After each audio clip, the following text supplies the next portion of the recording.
Hello everyone and welcome to the third day of the Best of NES marathon here.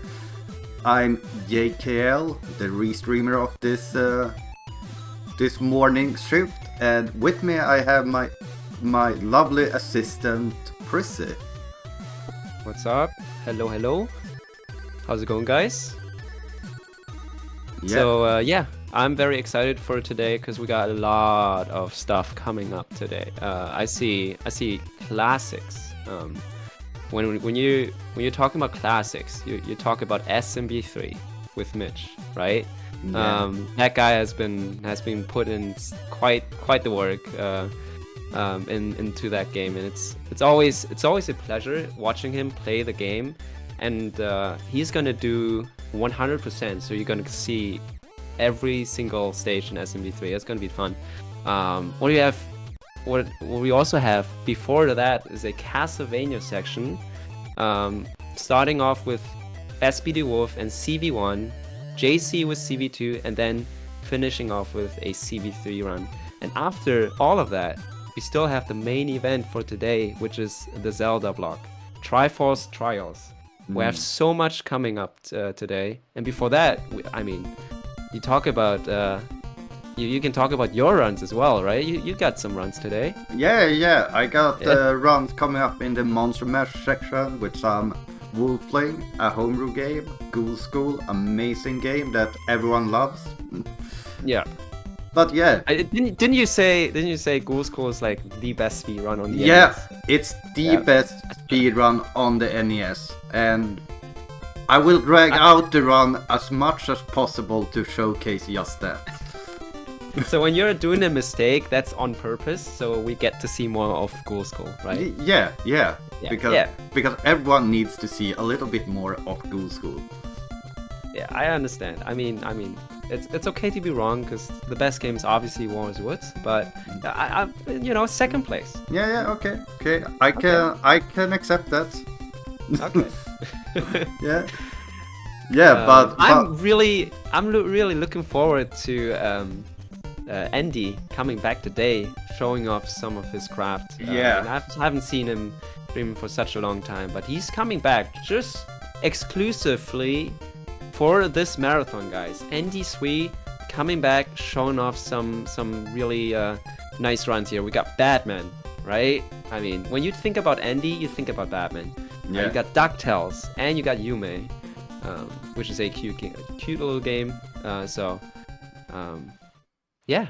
many great games today. I don't know, man. Yeah, I'm looking at that gimmick run by SPD Wolf. I remember last time he ran that game. Like, that's At gonna ESA?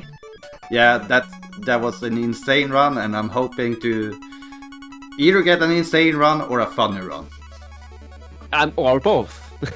Or both. I think one of my favorite, if not my favorite speedrun in this list is Kabuki Quantum Fighter. Yeah, That that's a game good one. is so freaking fun. I grew up with that game, so I'm kind of biased, but like watching Lexus practicing that and watching the climbing sections is so super cool. You got some quick zips as well. Some quick thinking you can switch out, but I'm not gonna go into the run too much because I'm gonna make you tune in. Yeah, and we are very soon gonna cut to the very first run with Bronco here with Barbie, and everyone loves Barbie. Yeah. I do sure love Barbie, so definitely stay tuned for that. Need some minutes to set it up, so just keep tight, and we'll be right back. We will.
wherever you are. All right. Depending on Welcome, good morning, good evening, wherever you are.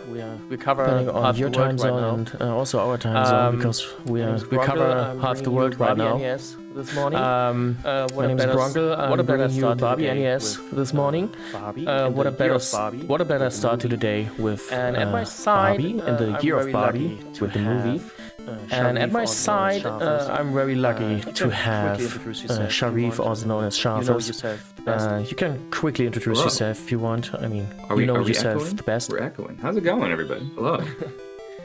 Are we echoing? We're echoing. How's it going, everybody? I mean, it's pretty early for you. It's pretty much very early. Yeah, it's pretty much in the afternoon for me. Barbie NES, a very slow-paced platformer. To basically cover the story really quick, Barbie is reading books, having dreams, so it's basically Mario Land 2, if you will, just in the Barbie-verse.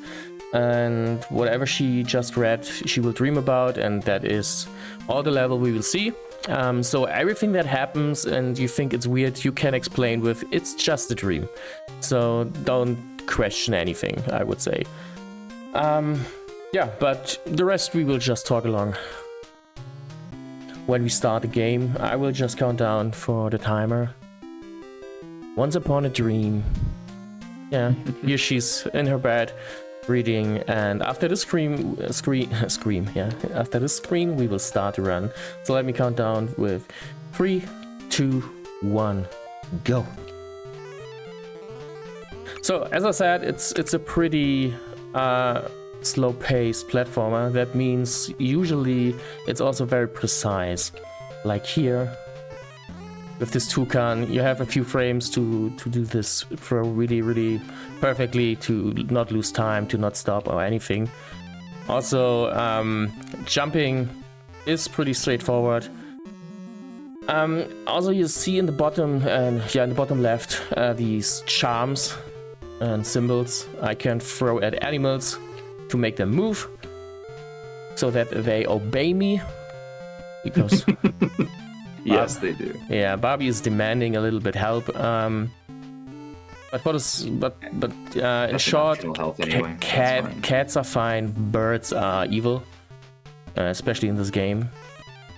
That's a theme, right? In NES games, birds are jerks. That's no exception here. Yeah, I mean, They suck. I take it because I'm a cat person. So if I'm looking to the left, I see my cat sleeping at the window. I wish the cats were around for longer. They're very helpful. That specific cat makes a fun noise too. Yeah. The sound design of this game is pretty interesting. So let's go, doggo. I missed him. But yeah. Anyway, so just to quote a fellow speedrunner and also a Barbie legend, we should say, 8 Bits of Joy. To have a little bit background knowledge here, this game is also fairly competitive, not just for a Barbie game in speedrunning in general. We have 4 people currently sitting at top with a 1207, apart by only 20 frames. So that's unexpected, I would say, at least. People are always very surprised when they hear that. Yeah, and 8 Bits of Joy, one of the best quotes. This game has no right to be that competitive. He once wrote in the Barbie Discord, and I think it's a perfect quote. Also, I'm off cycle. Yeah, I'm off cycle here. Doesn't matter. Okay, but yeah, it's okay. I'm really low on health now. That's concerning.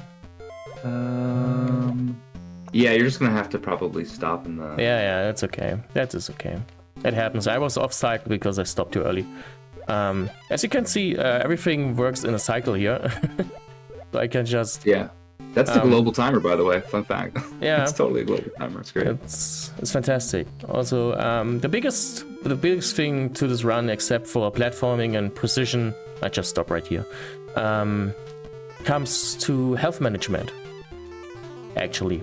So in the these Z's, that stands for her sleeping status, I think. If they get depleted, she will wake up, more or less. Which is the game over, right? Which is a game over. And you just go back to sleep if you want to jump right back into, like in Mario Land 2. Like I said, the game is You only Mario. get so many though. You get 3 continues. You get 3 continues, and then if you wake up 3 times, then you're up for the day. Yeah. And that's a full game over. So usually we leave a 3 here, so 2 is fine as well. Oh, 2 is totally manageable. You can just be a little bit safe in the water level. You want 7 health coming into that stage, so you don't have to stop at the beginning like Bronco had to do there. That's a pizza, by the way. That's pizzas, yeah. We try to avoid the carbs here. Bad for your figure. Yeah, and now comes up one of the most infamous things in this run. The red toucan. The red toucan, yeah. You want to explain the hitbox of this thing? So the hitbox is 3 pixels wide in the middle of the toucan's body. So like all of the beak and all of the tail has absolutely no hit detection at all. It's just like a little sliver in the middle of the body. Shout out to the toucan whisperer. Her name's Cayenne. She has the longest running. She has the longest single world record. She had a world record for 2 years between 2016 and 2018. Before 8 Bits of Joy actually broke the record. And that was because we found a bunch of skips in the game because of the Big 20. But she got that world record in a race, in a marathon, called the Best of NES in 2016. So that was the longest tenured world record in this game. Fantastic. And it was a 12:33 to see how far the game has come in the last 12:23. years now. Oh yeah. 12:33. 33. Oh boy. I had a 12:34 back then. I was 1 second behind for like a year and a half. Never managed to beat the record though. I remember the first time I left the game before I picked it up again. It was at 12:18 or so. And then my goal was... Yeah, that was another long one. And last Barbie December, because it's December, by the way, and December means it's Barbie December. You get where it's coming from the name, I guess.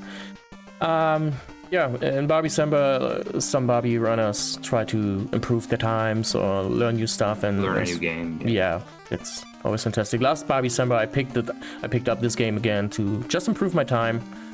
My initial goal was a sub 12:10 back then. I prolonged it a little bit, just yeah. Yeah, your Barbie December PB. It's actually the world record right now. Yeah, it was done in January. It was Barbanuary. Barbanuary, yeah. It works with every month basically. Barch. Barch is one of the funniest one to me, actually. Barch. I'm gonna go ahead and acknowledge that we're a mermaid now, and we're underwater in a coral maze. This maze is really easy. It's completely consistent. You can go up or down on some sections to like save health in exchange for 0.3 of a second. We do measure stuff in 0.3 of a second in this game. Mm-hmm.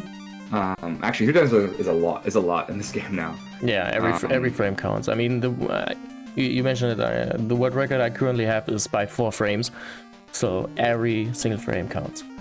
Is Gargon or is Biddy's in second?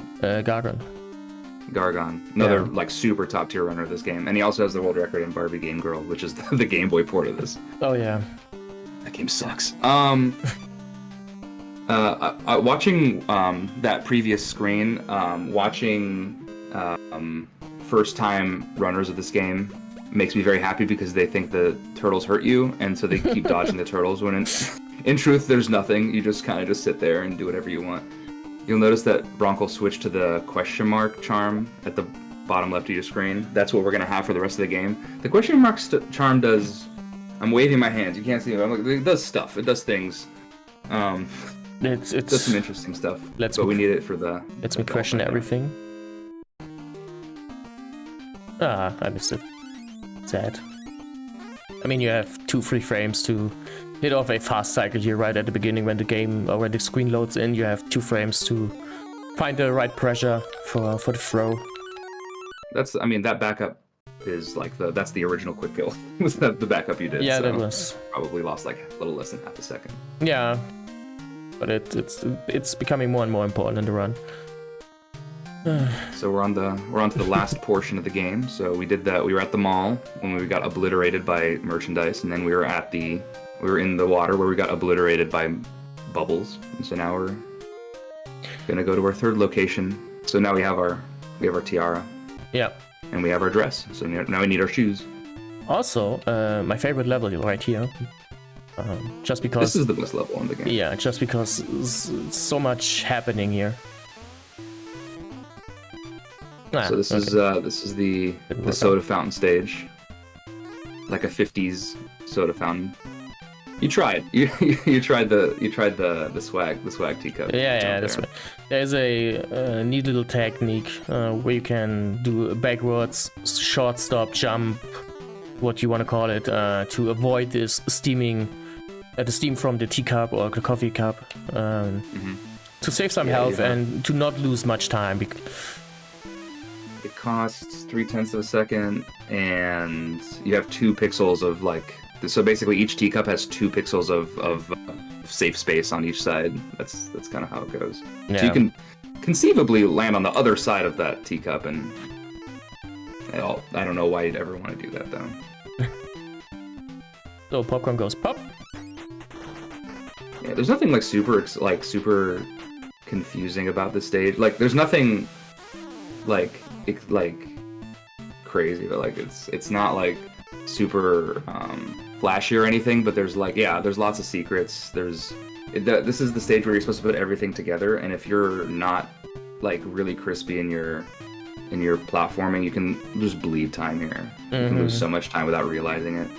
You'd be like, oh, I did okay, and then you look down, you've lost like 4 seconds. You're like, oh, I have to reset now. Also, this is also the level where the smallest mistakes have big implications.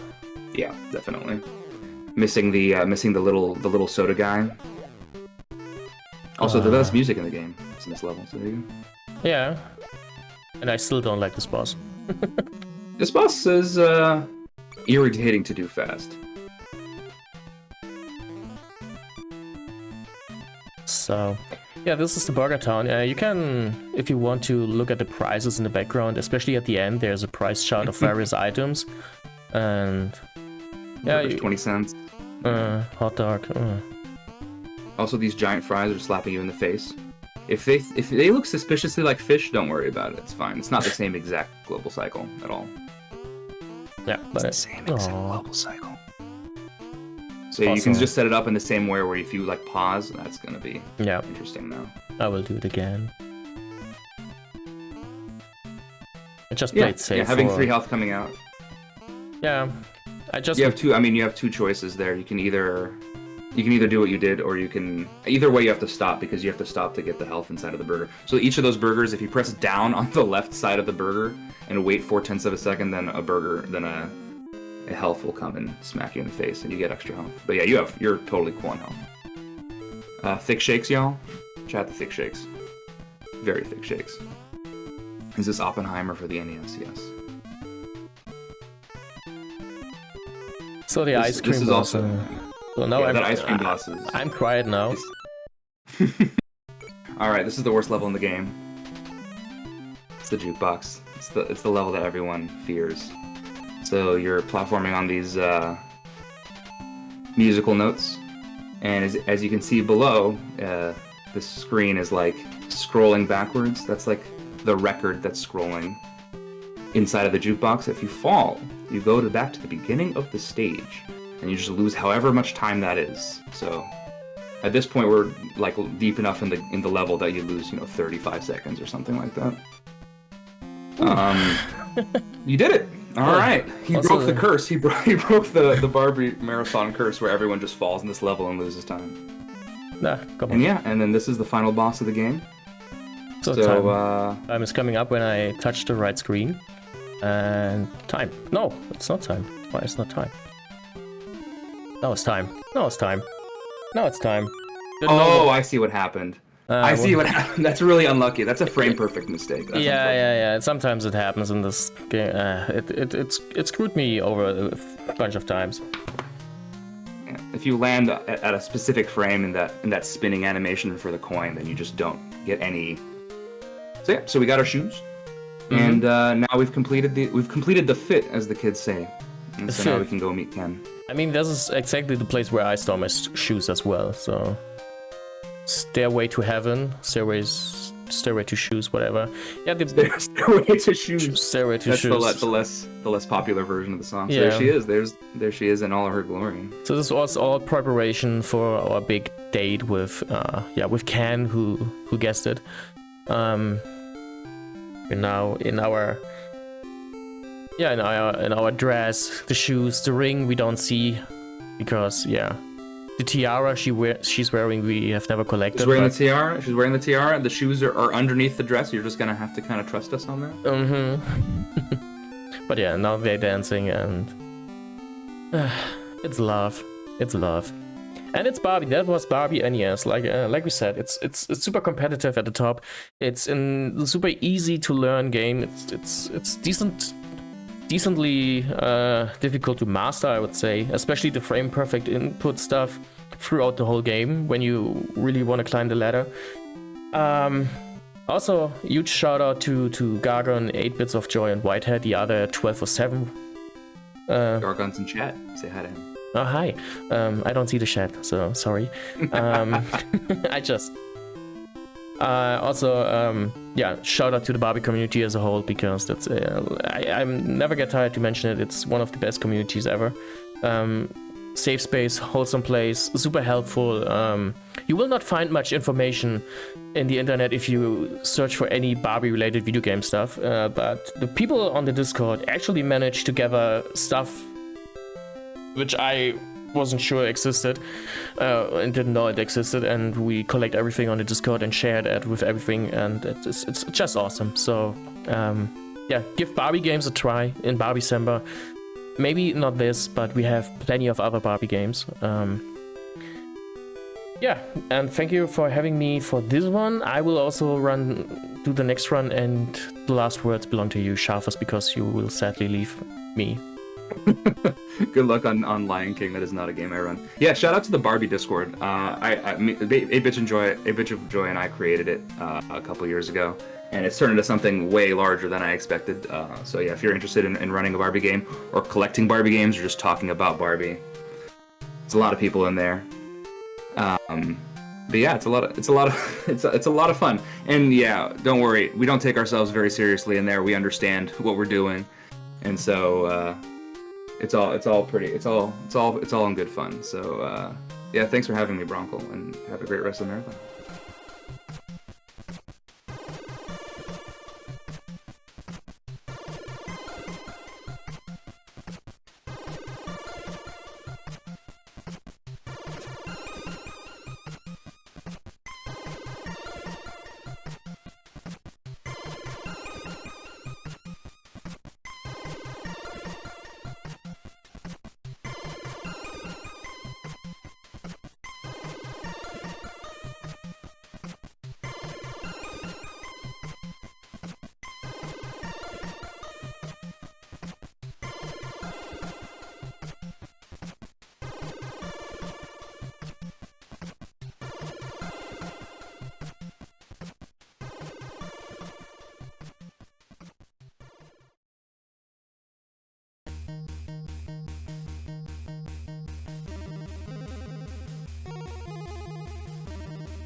1, go.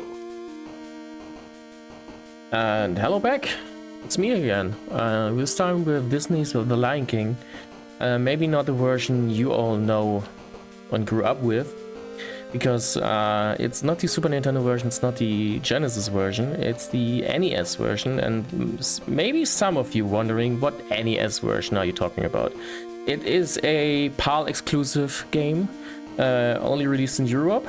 It's also the last officially released NES game in Europe in 1995, so almost half a year later than the other versions, which is pretty funny in total.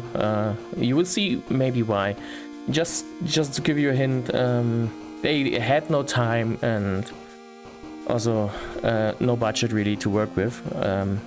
That explains maybe some of the things you will see. I often give the advice, it has a little bootleggy vibes, even though it's an official release, and to give you a warning for flashing. It can happen.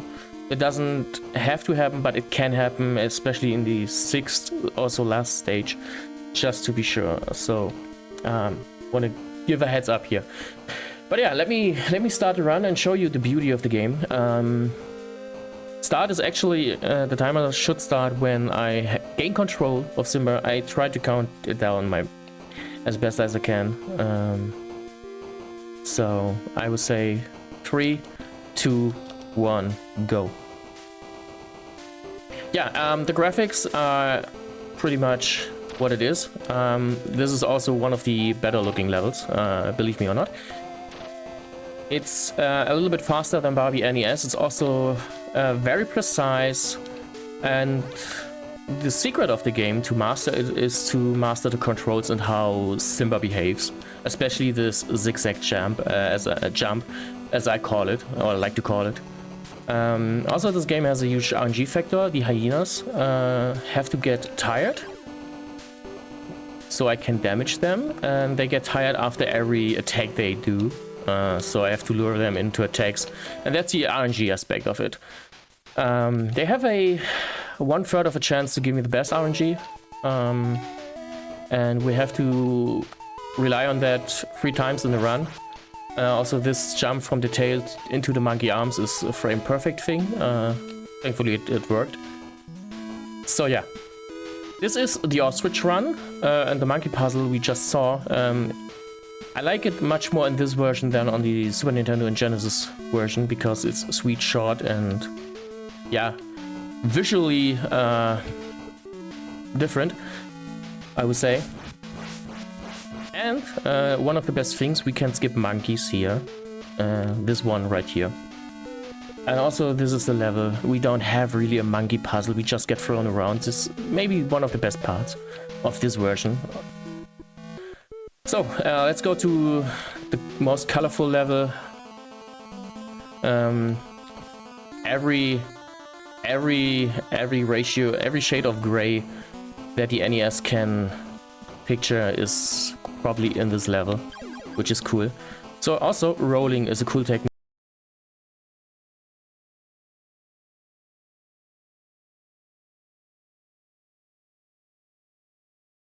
We can actually outroll the screen if we had enough space. So here is a neat little skip. I hope it works. Its setup doesn't look good. Okay, I was wrong. Okay, it worked really well. This is a setup that was found, I think, last year. It is from the TAS. But is RTA viable, or setup for RTA was found just last year, which is pretty cool. Also, these hyenas, interesting fact about them, if I'm fast enough to hit them after they get tired, I could just one-cycle them, because their state of tiredness is actually longer than their invincible frames. But yeah, it was not meant to happen because of RNG. So sadly, but yeah. This is Stampede. Actually a harder Stampede than compared to the Super Nintendo and the Genesis version, because this one is actually RNG. You cannot learn it. You also don't have a magic pixel to just tank you way through it to have a rest, to rest your hands, anything. It's also one of the best looking level in, I don't know. Yeah, see it if how you will. Anyway, you can now hear this the song from the first stage. The song is called This Land. It's from the Pride Land stage, from the very first one. Why is that? Because I just said it. They had no time. There is a track called Stampede in the game files. You can also listen to it on YouTube. It's maybe not the best track in my personal opinion, but yeah, they decided, because it wasn't done, they decided to put it not in this level and go with the track from the first level, which I really like, because it's the sound of my youth. It is actually one of my first video games I ever experienced back then with as a 5-year-old. So fantastic childhood, if you ask me. I started out with the triple card of World Cup, Super Mario Bros. and Tetris, and then the next best thing I had was this one and Smurfs NES, and I loved every single minute of it. So obviously I had to speedrun it. Okay, I played a bit safe here, just to not die. Also RNG, I talked about RNG. This is also the last level, because we don't see Simba growing up, like I said. Time was not in their favor. RNG, so we have a waterfall in the other versions as well. The other waterfalls are set in a set pattern at the beginning. You can learn them. You can fast climb them. Here, it's completely random. So also another task thread. We just fly down, because Simba can at least fly a little bit. Here's a cool tech. I can just despawn the logs and reshuffle them, more or less. If I don't like the pattern, I duck down, despawn them, spawn them again, new pattern, maybe better pattern. Also, this is the most jankiest part in the whole run. It cost me so many runs. It is very often not generous. It was a decent waterfall this time. I also played a little bit safe, obviously. And we're coming to the end. Just for your information, time is when the ape is falling down, more or less. So, up here. And so next hit says time. Yeah. This is Lion King for the NES. A super fantastic game, in my opinion. I'm probably the only person that loves the game way too much. I would enjoy to see more runners, honestly. But yeah, it's for me it's a beautiful game, but I'm really blended by nostalgia, obviously, because I grew up with the game. But yeah. So a huge shout out to the Lion King community. I just gave the Barbie community a big shout out and how helpful they are, and talked about that. The same accounts for the Lion King community. Whenever you need help, someone is there for you to teach you stuff, to answer questions. The Lion King, especially the two big games with the Super Nintendo version and the Genesis version, fantastic games also. Can highly recommend learning the game. Also this one, if you want to, just ask me and please do. I really want to have more runners. But anyway, that's it for me. I hope you had some fun, and maybe you learned a thing or two. Thanks for having me. Really, I'm honored to participate in this marathon, and thank you for everything. So have a nice Saturday with the rest of the event. I will gladly watch on the sideline now, and like the past days. And yeah, that's me. Goodbye.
now.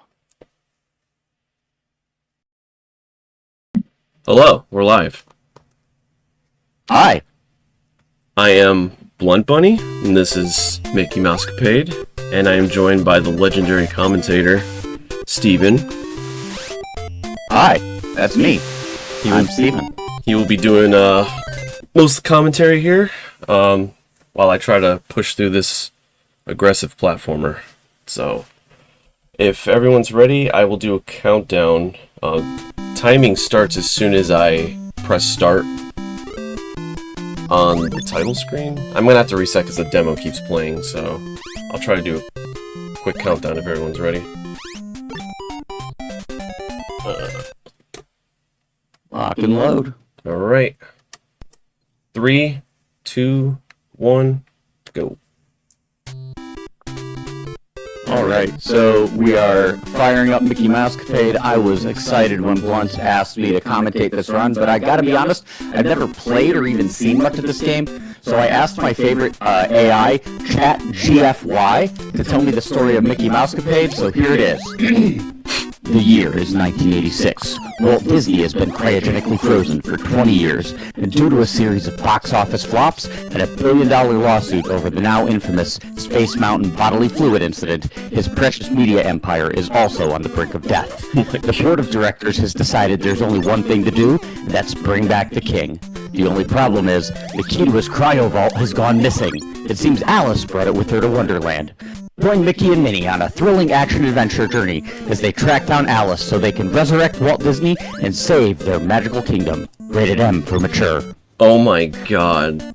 I'm not sure that's fully accurate, but that's what the AI said, and of course, it's always right, so... Oh my god.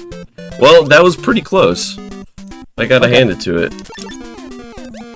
So, one of the few things I do know about this game, and one thing that makes it significantly more impressive, is when you realize that all of the enemy spawns, everything that's showing up on screen, room to room, it is all completely random, all completely reactive, and that there's a lot of taking intentional damage, damage boosting, and a few other techniques that are important throughout, which we'll bring up.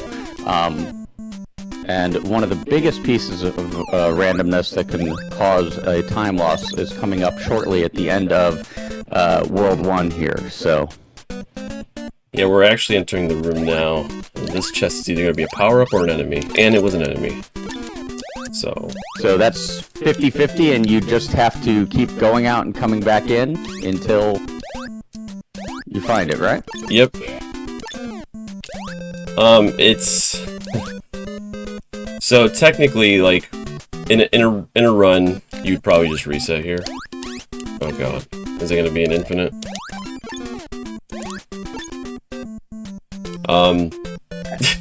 And the power-up is a second star for Minnie to shoot, correct? Yes. Oh. That's 4 in a row. Now I'm a little worried. So, Blunt, you started with Link to the Past, and you decided to pick up another game where there's chest RNG? Yes. Okay, there we go, we got it. Okay. Have we, like, uncovered some childhood trauma related to this? Or yeah, just a lot of about? opening chests as a kid and just not knowing what's inside, I guess, right? So, intentional death, because you always start in the bottom left of the screen that you die on, so dying on the top level there saves a lot of backtracking, and we can now go and shove a key into that talking door and roll on out of World 1, Stage 1, Area 1. You're now off to the ocean. This is the only stage, actually, that has static enemy spawns, too, so it's actually the most consistent outside the boss. Oops.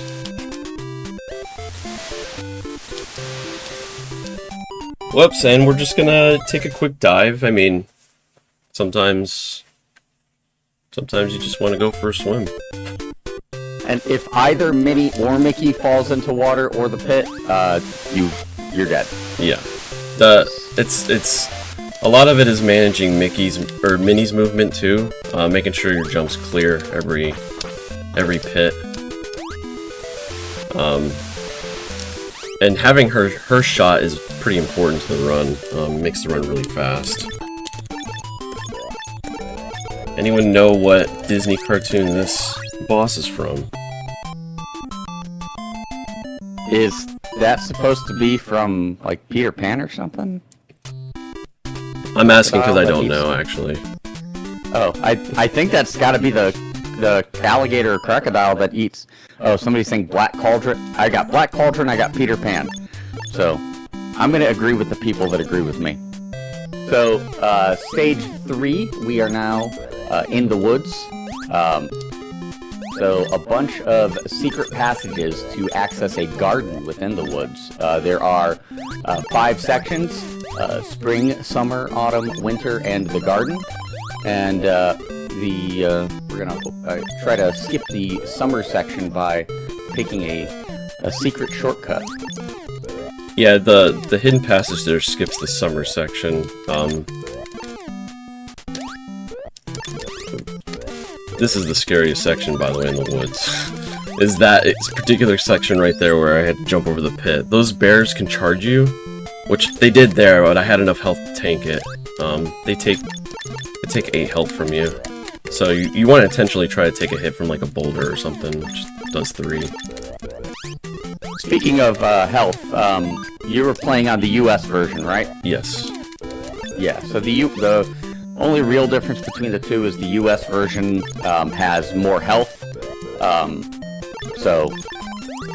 Japanese version is technically faster because less health means some of the intentional death that you have to take is a little faster. But obviously more health is better in the rest of the game. Yeah, it's extremely hard to make it worth playing the Japanese version, but it is, in theory, faster.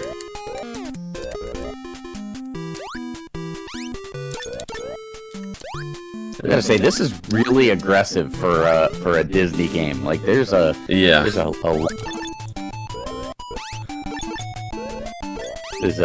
good old-fashioned Capcom hard. And that was Ka the Snake from the Jungle Book.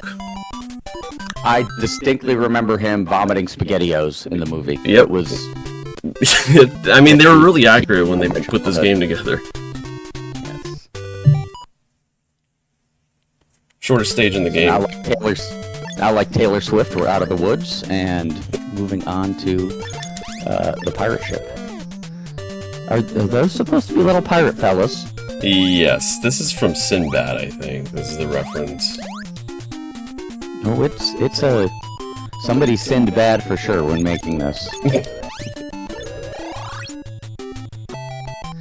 And that's it. That's pretty much it. You just, pretty much tank most of the boss hits. Projectiles don't kill you, but touching any boss will kill you in 1 hit. We're already on the last stage, can you believe it? So, we are headed to the castle. We're looking for a key, and going to take that key and then head straight to the boss room. I really appreciate the mid-80s CGA palette of some of these rooms. And it just occurred to me that most of the people in chat aren't old enough to have ever played a CGA palette game. So, I guess I'll go turn to dust and die. There's our key in the bottom right. Another thing that we haven't mentioned is mini syncing. So you do need to keep Mickey and Minnie together because they both need to exit the room. So there are instances where you are holding diagonals in order to keep Minnie closer to you and just making sure that they stay united. Yeah, if you fall in a specific part, like when you're falling down in that one section, if they're not synced, they will infinitely bounce, and you can never transition the room unless you get out of it. But they have to be right next to each other. So we are approaching the boss. I'm trying to be a little careful. Not that one. Alright, we're good.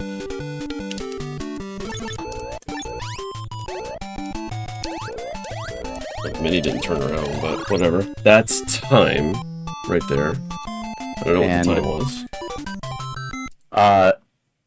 Looks like 9 flat or 9:02, somewhere around my that. But 2 seconds overestimate. Unless it was, I didn't see what the actual timing was, but that's fine. yep. So there's Alice. Get the key back. Go thaw out Walt Disney and save a evil corporate empire. Awesome. That was Mickey Mouse Capade. Classic. Well, I appreciate everyone watching this, and I really appreciate Steven stepping in for commentary at the last minute. It was glorious, as I imagined it would be, so I appreciate it. And thanks to Best of NES, too, for letting me do this. And shoutouts to Hyrexen, who is also insanely good at this game. And then he got me to be able to push this time down as low as it is now because of him, so appreciate that. Any last words, Steven? Stay tuned for more Saturday morning cartoons on Best of NES and rolling out. Rolling out.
Hello, everyone. My name is Scarface Nico, and today I'm going to be playing 3 games for you. The first one is Flintstones, The Rescue of Dino and Hoppy. And after that, I got 2 more games. Star Wars, The Empire Strikes Back, and Home Alone 2. So 3 very good games that I'm gonna show you. I'm also very glad I'm playing these 3 and not Warriors Woods. I think that's what Prissy wanted me to say. Yeah. They're like three pretty short runs. This one is about 15 minutes. Same for Empire Strikes Back, and Home Alone 2 is like 7-minute run. So pretty short games. I'll be doing my own commentary for this one, and I'll have the Bagler 5 helping me out for the next 2. And yeah, I think that's good for an introduction. So I think I'm ready to start. I think a lot of people know this game because of the 7 Granddad meme. But it's actually a pretty decent game. It's not much of a meme. And the timer starts when I get control of Fred. Which is now. Okay. So we start off, and I immediately miss something. I went for something that requires 2 frame window inputs. And I messed up both. But that's fine. So what I'll be doing... Okay, I'm taking a lot more damage than I should. This is not a good start. So what I'll be doing for most of the run is every time I want to attack, I'll jump. And that is because every time you attack normally, you stand still. So you want to be jumping so you don't stop. Like this. Now I need to be careful, because I've already lost quite a bit of health. Ooh, I missed the jump. And also I'll be trying to avoid those ledges as much as I can. If you can jump late enough somewhere that you can avoid a ledge grab, you will be doing it, because you lose a little bit of time every time you do it. Oh, let's get the heart for safety. And here's the first boss coming up. And let's see. Oh, we messed up.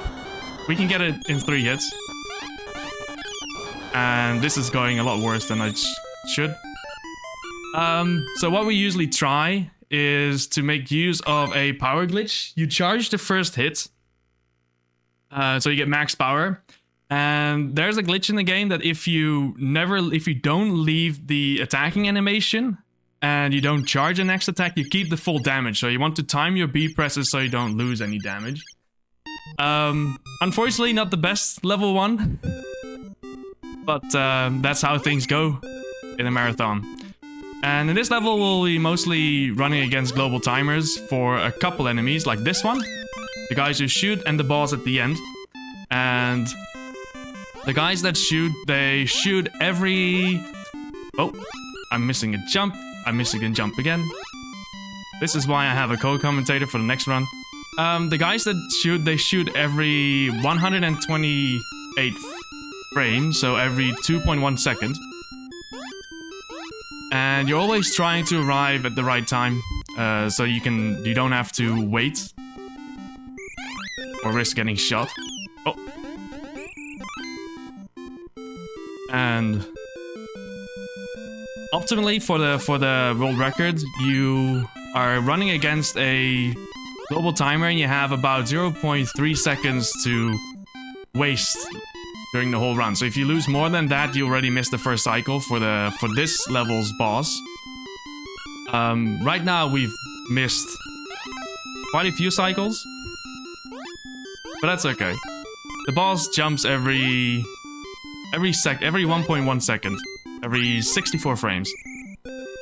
And yeah, here we have our auto-scroller of the run. It's fortunately the only auto-scroller. And one thing that's very useful about this auto-scroller is that we can get everything we need here. So every upgrade for the hearts, so extra hearts, a bigger power bar, but also the 3 weapons we'll be using throughout the run, which is a throwing axe, a slingshot, and an egg bomb. Oh, here we skip a ledge. Let's see. Okay. Then we switch weapon to an egg because we'll need it at the start of the next level. And here's the level 2 boss. He'll be jumping. Oh. He jumps basically every 1.1 seconds. And I arrived just after a cycle, so he took a very long time to jump, which always messes with me. Because when he does that, I always jump too early and I miss my attack like just happened. But yeah, in 3 fully charged hits, he goes down. And that's level 2 already. So you'll be seeing Gazoo building a time machine. Every time you finish a level, you get a time machine part, and you use that to fix the time machine that was destroyed in the opening cutscene. That's the goal of this game, I guess. Fix the time machine, go to the future, and rescue Dino and Hoppy. So here we have ice level, of course, with ice physics, which aren't a big deal because you'll just be holding right for most of the run. And there we timed our jump to skip a ledge. And here we damage boost on the spike so we can get on this platform without dying. Because the thing is, if you hit the spikes mid-air, you get knocked back, and you only regain control after you touch the ground. So if that happens above a pit, you'll die. That's why we damage boost. And here we just slide underneath these spikes. Here's an enemy that worked on the global timer as well, and I arrived at the wrong time, and he hit me as I was about to climb up. But this is the one place where ice physics are terrible, because you want to slow down to hit the boss, while simultaneously doing the power glitch. Unfortunately, it worked. I'd say this one is a lot more awkward to do than the first boss, so I'm happy this one worked while the first one didn't. But yeah, at least we're gone out of the level. No more ice physics. The task for this run abuses some of the mechanics in the game, most notably the ice physics, actually, because it skips an acceleration check, so it just gets unlimited speed, and it goes zooming across the level. Unfortunately, we can't do that because we can't do frame perfect up plus B presses every 4th frame. And so yeah, here we are in jungle level.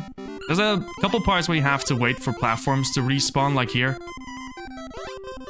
Most of it is very straightforward platforming. Here we get Barney. Want to make sure we jump as far to the right of him so he goes off screen quicker. It's the only dialogue you can't skip. There were a couple others. There was one in the previous 2 levels, both like Wilma and what's the other name? I don't remember. But there you just go above, well, on top of a building to skip the dialogue. Unfortunately, you can't do that with Barney without losing a lot of time. This is a very easy place to die. Good thing we don't. And here we go. Boss of the jungle. So here we do the 1, 2, 3 smash. 1, 2, 3 smash. 1, 2, 3 smash. And that's how you kill the boss. It's a very nice way to time your attacks, because the boss... Well, a lot of bosses are invincible while they're moving or whatever. So for this one, while the ground is shaking, the boss is invincible. So you want to time your smashes, and the 1, 2, 3 smash is very good for that. The level 2 boss also has invincibility frames. That's after you hit him until he jumps again. And here we get our basketball game. This game has 3 basketball mini games, and if you win those, you can get a useful movement tool you can use by pausing the game. You have high jump, flying, and diving. This one gives you diving, but we're not going to use that because it's useless. But we're doing this because it's in the way between 2 levels. Luckily, we can skip the other 2 basketball games. We can't skip this one. So the fastest way to do this is to just let the timer run out. And every time you score, you lose about 5 seconds. So you don't really want to score at all. So we're staying here in the corner. That kind of puts your opponent in a loop. And that's what we do for a whole minute. So it's exactly in the middle of the run, between the first 4 and the last 4 levels.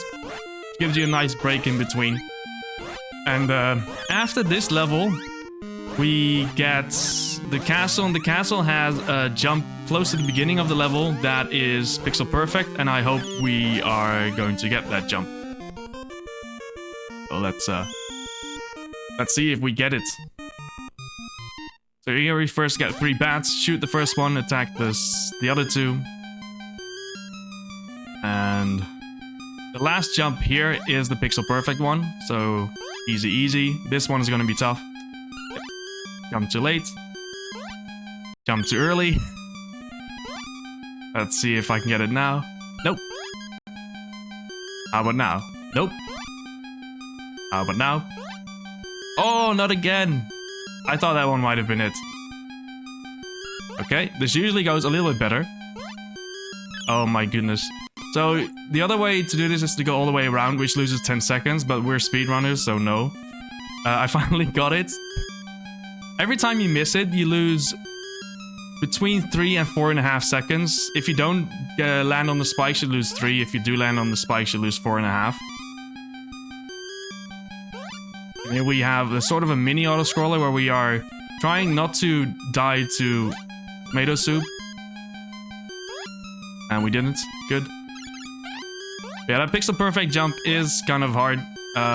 Luckily, Fred moves at the speed of 1 pixel per frame, so, well, it's also pixel perfect. Not only pixel perfect, but also frame perfect. And one downside is every 4th frame you move 2 pixels, so sometimes you just literally miss the pixel where you can jump. So it's a bit of a run killer usually, unfortunately, but it is it's okay. But you can, like, if you just learn this run, you can just go all the way around and you'll be fine. We still have 2 hearts, so we should be fine for the rest of the level, I think. We're almost at the boss. We just got Frankenstein here. Don't go to the left immediately, you bastard! I hate it when he does that, because it's so easy to take damage when he does. And here we get the boss. Dracula or whatever. Oh, 1 bat. Escape! And he also takes 3 fully charged hits, and then he just goes away. And then we get another time machine part.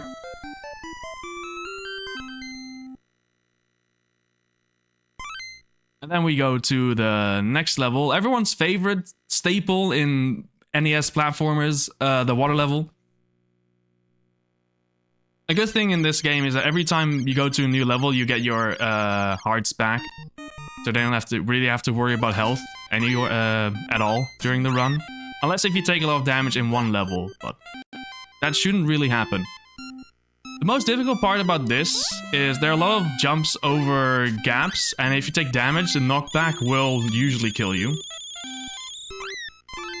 And this is also a level where the TAS abuses acceleration frame rules, but this time not for horizontal ones, but for vertical ones, to get higher jumps, which is also something we can't do. So we'll just go through it like we're not a TAS. And here we have bubbles. Bubbles cause lag quite a bit. Not as much this time. Sometimes the music slows down a lot here. Didn't do much of a slowing this time.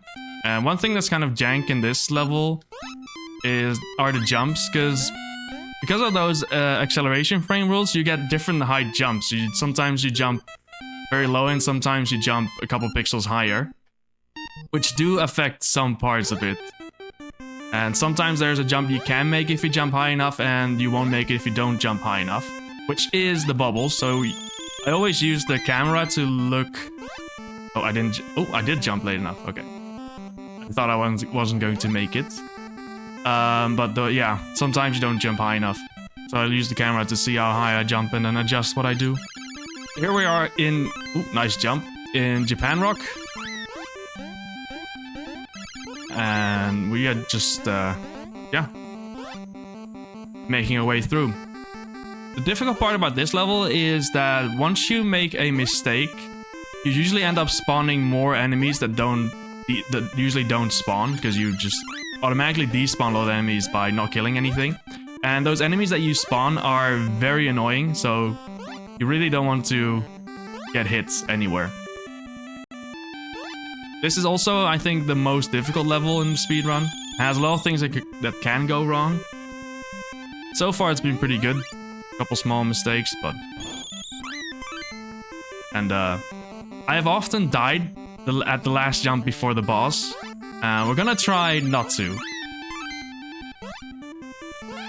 So, okay, we didn't die. Here's another boss. So that one also uses the power glitch, and this time you need to hit the boss 4 times. So you need 3...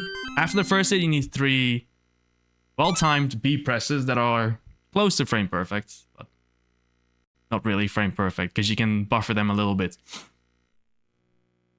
And yeah, we leave the past behind. We got the last time machine part, so we finished our time machine, and now we go to the future.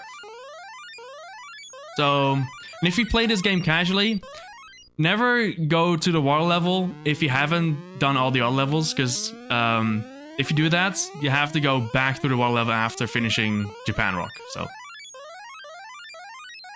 don't ever do that. And now we go to the future. And we get the best level in the game with the Jetsons theme. And we get greeted by George, and we tell him to shut up. Bye, George. So yeah, very normal level. Nothing really interesting happens here, so we just do this, and yeah. So here, just mash A to go up. Unfortunately, they removed this glitch in the later version, so in the PAL and Japanese versions that got released after this, you have to play the level, which is pretty difficult, but here you can just skip most of it. And screen wrap here using the same glitch. And we get 3 phases for the final boss, where he gets stronger every time, and the last one he's in the tank. And you want to get him in 3 hits. Let's see if we can do this. Let's go. That's a very good final boss fight, and time. And this boss is Dr. Butler. I don't know, he didn't exist in Flintstones before this game. They made him specifically for this game. Dr. Butler, evil guy from the future who, well, kidnapped Dino Hoppy because he wants... I think for his zoo or something. I don't know what it was. Dr. Butt, yeah. So we saved Dino Hoppy. And now peace has returned. And we're back in the past. Yeah, that's Flintstones. Not a bad run.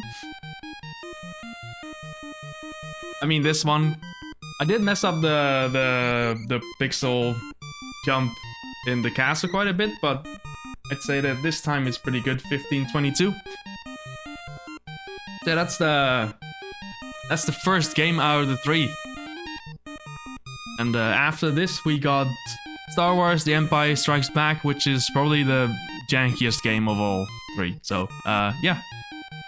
Looking forward to that one. And I think we can go to, what is it called? Setup again? In between.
Ooh, we're Welcome live back, again. everybody.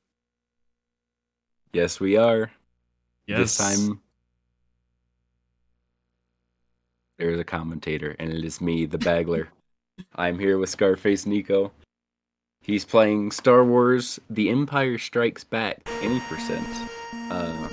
Interesting thing about this game, it actually won Soundtrack of the Year, 1992. So, yeah, we are... It roughly follows the story of the movie. You know, it hits the highlights and embellishes a few things, but... It goes to all the same places.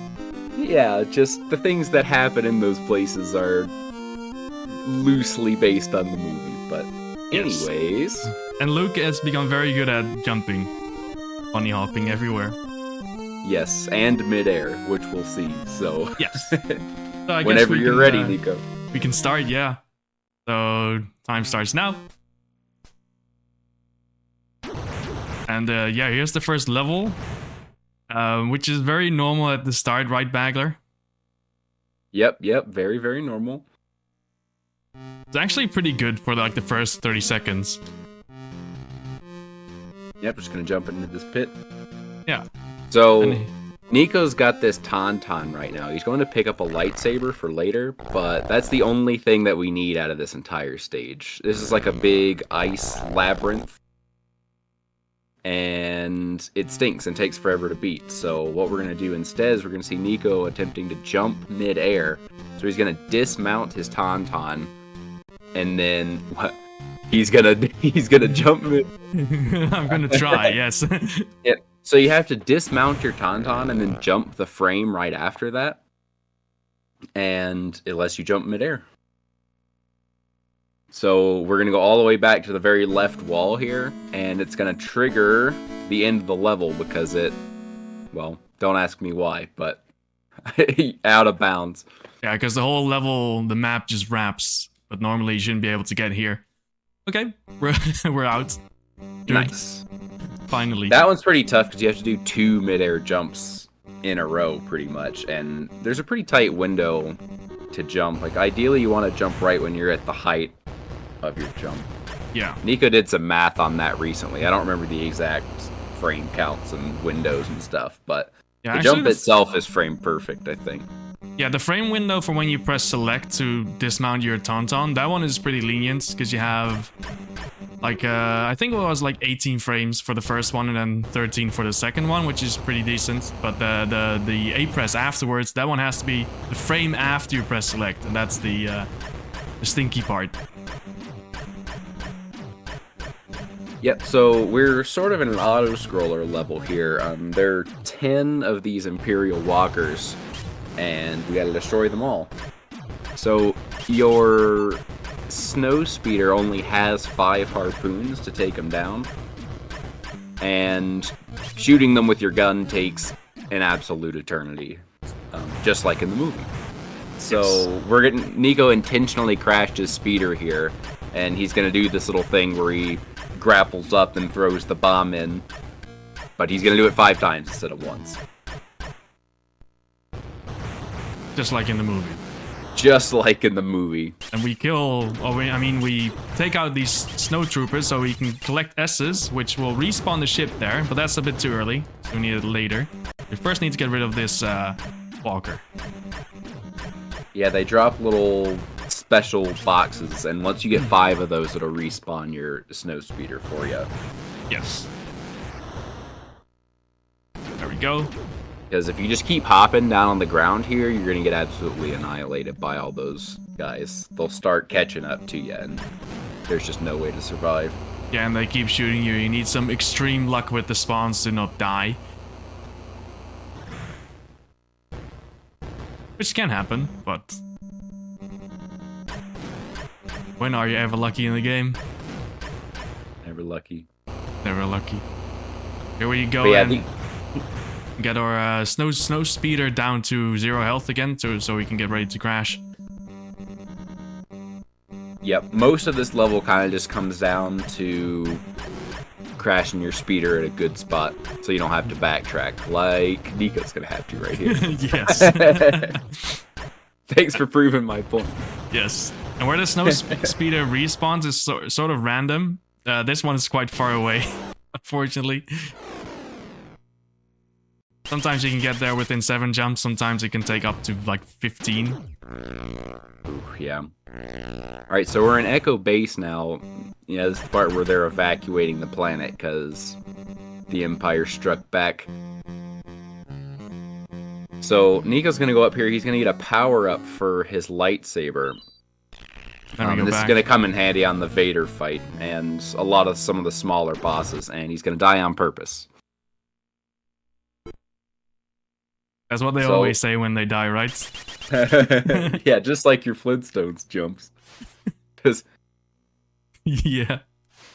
Alright, so now he's gonna go through the lower part of Echo Base here, avoiding all that damaged floor area and all these troopers. So that damaged floor area will kill you instantly, and there's a ton of it in this level. So what we're gonna have to do is he's gonna have to go and find a little Imperial Walker to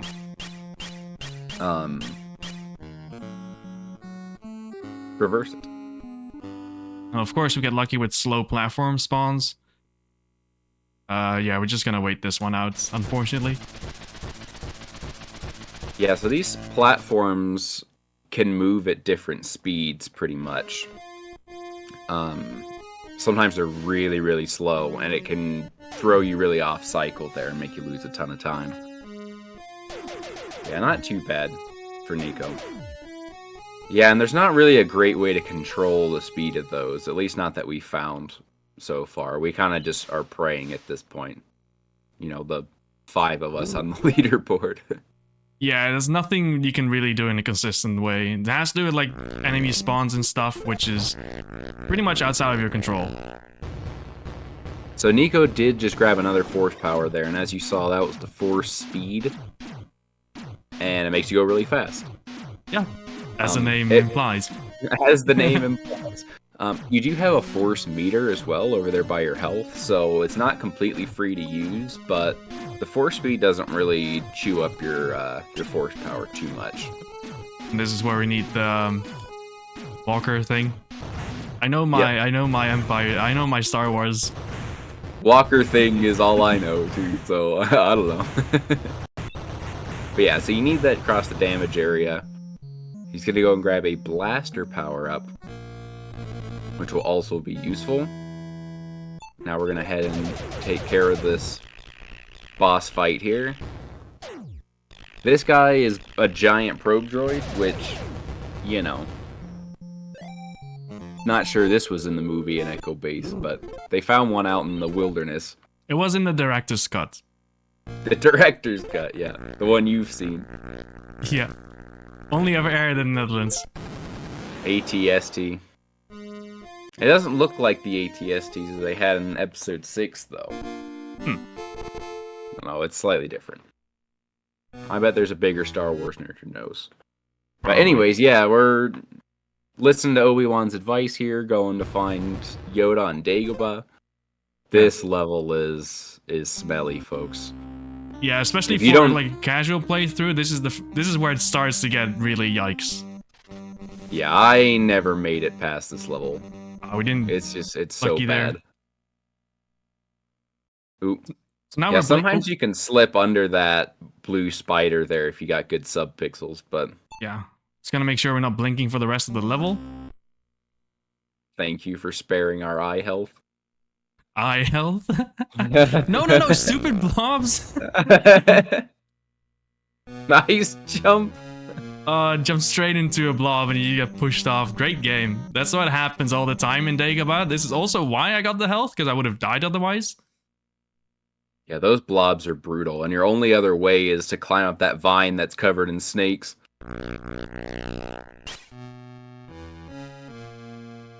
We're about We'll to see these our blobs first... again in the next stage. They come back with a vengeance. Yes, and here if you miss a jump, you go all the way down, and if you fall down, you go all the way back to the start of the level, which is something you really don't want. Yep. And this game is definitely Nice. not punishing at all. Definitely not. Plenty of checkpoints, too. Yes. Oh, my platform. Uh-oh. That's a little dip in the water can't fix. Uh-oh.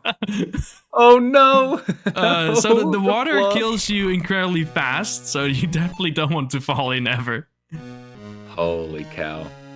It takes like less than a second to go from full health to 0 if you ever fall in. Nice chicken health. Yeah, Thank jumping up and down in the water can sort of alleviate some of that, but you definitely want to get on that platform as soon as possible. Nice. All right, so Nico's riding the webs there and went to grab the levitate force power, which you need this to beat the game, but it's also just really convenient in a lot of places. Yes. And it does exactly what it's called. It lets you levitate. So you have almost through here. No huge Titanics. We're gonna fight this fake Darth Vader in the Cave of Darkness or whatever, and Luke's little face is gonna pop up in there, but Nico skips it, and we're just gonna fly over all this stuff. Da, da, da, da, da. Fly straight to Yoda, and Fly then we straight to are Yoda. shooting cloud cars. Yeah, so this totally happened in the movie. Luke comes into Cloud City guns blazing, just absolutely unloading on the local security before he knows it's a trap. But, you know. Just get rid of all of them. Just pretty clean so far, and now we're okay. Nice, yeah, so you gotta blow a bunch of these TIE fighters, too, and this level is really, really hard to do quickly, because they just move so fast, and you can only shoot so fast, and yeah, the angles you can shoot at are pretty bad. There's a lot of factors here. That was actually a pretty clean level. Nico's the grand champion of that TIE fighter level after I made fun of him for so long that he had to practice it until he was the best. I used to be absolutely terrible, and then I found out how to not be shit. I mean, bad. Yep, so this is Cloud City. We're going to go and try and save Han and Leia. Normally, these electric gates will kill you instantly. But if you stand really close to them and then do a full jump through it, you accelerate so quickly that it doesn't have time to hurt you. So you just like phase right through it. Yeah, this game has a glitch where you don't take damage at the start of your jump. That's something you abuse to the max. Yep. Then we And float normally- over. Yeah, normally there's a boss fight here where you'll fight Boba Fett, which also totally happens. But, yeah, if you just fly up at the very top of the stage, you never spawn them, and it never spawns the wall that's stopping you from progressing. So, Oops. the invisible wall. Yeah, and now we're gonna fight Boba and his ship, which totally happened in the movie. Yes, and I kind of messed up, and he went all the way off screen. Uh-oh. Yeah, normally you can sort of manipulate how he flies and turns around. So Nico was flying at a very specific elevation there to where the enemy ship will stay on the same Y coordinates pretty much. So he doesn't move up and down. He'll only go left to right. But if you don't go to that one specific spot, that fight is really, really hard. Alright, Cloud City 2, nice platform boost. Thank you. So yeah, we're floating up this, not waiting for the platform. We're just like absolutely flying through this whole level here. So here you want to basically never touch the ground to make sure, well, to just avoid having extra menus. Right, every time you touch the ground, you have to re-menu to float. So you can grab a lot of those power-ups and stuff without having to touch the ground. Ooh. Yeah, nice game. Yeah, Nico did a pretty good job there. It's a lot of managing your height on this. So we're going to pull up the blaster power-up. You only have to kill one of those bounty hunters, and it'll despawn this invisible wall preventing you from progressing. You're supposed to fight another demi-boss, but we figured out in the same way as with that Boba Fett fight, if you just stick up really high and never spawn them, then it doesn't hinder your progress. Nice jump. Thank you. Oh, ooh, okay. Alright, so we're going to fight Darth Vader here a bunch of times. Well, you're supposed to fight him a bunch of times, but we're actually only going to fight him twice. That first one and these other ones, or that first one and the very last one are the only ones you have to actually fight. There are a bunch of other instances of them that you can just skip.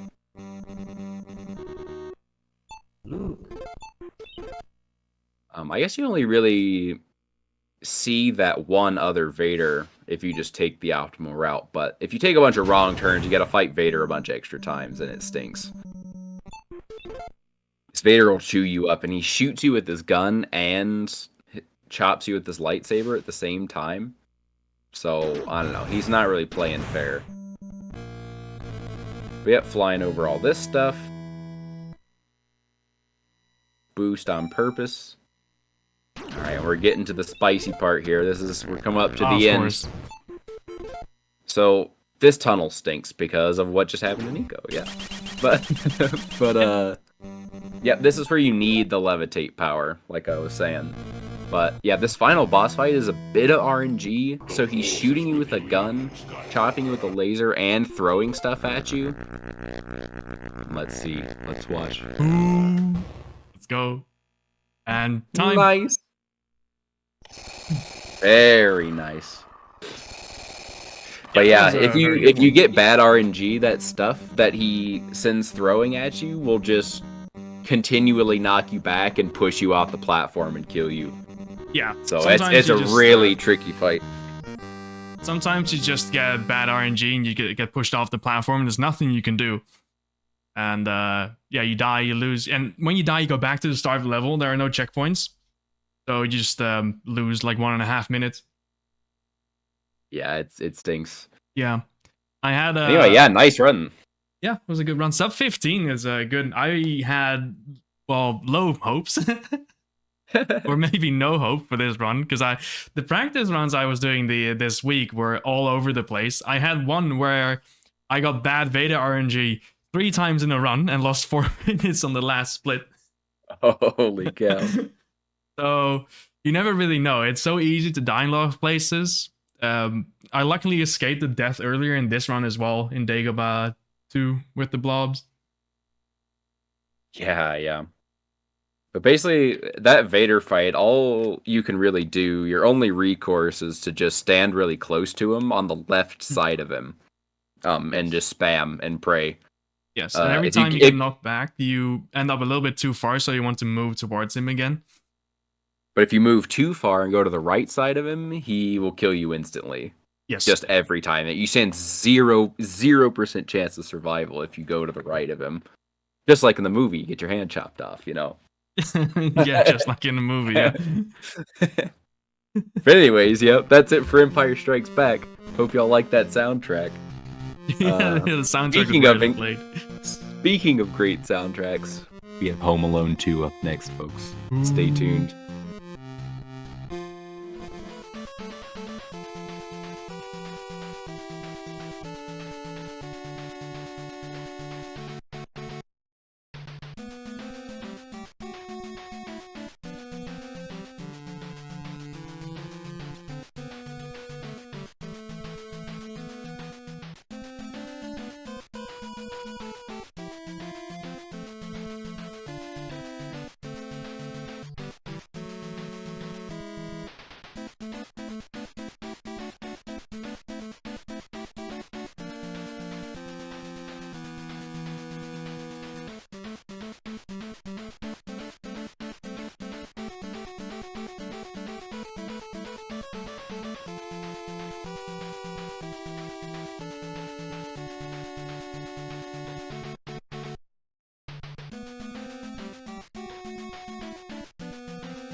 Hello, we're back for game number 3.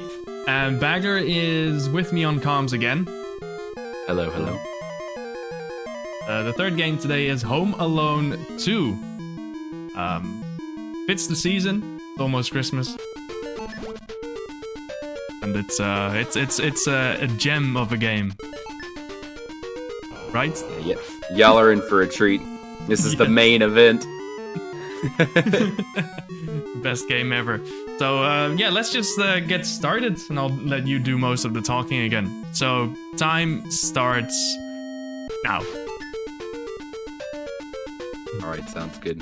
I can't actually see it on Discord. Hold on. Oh well. Okay, Whoops. so I missed the dart gun. We're off to a very good start. Oh, here we are. Here we are. Yes. So first we're in the lobby, which is mostly just a hold right level. Which is also what we're doing. We're just holding right, jumping every now and then, sliding every now and then we just literally only hold right and do nothing else for about 13 seconds. Then we get to the elevators, which is the best part of the whole run. We love the elevators. Yes. I can see now.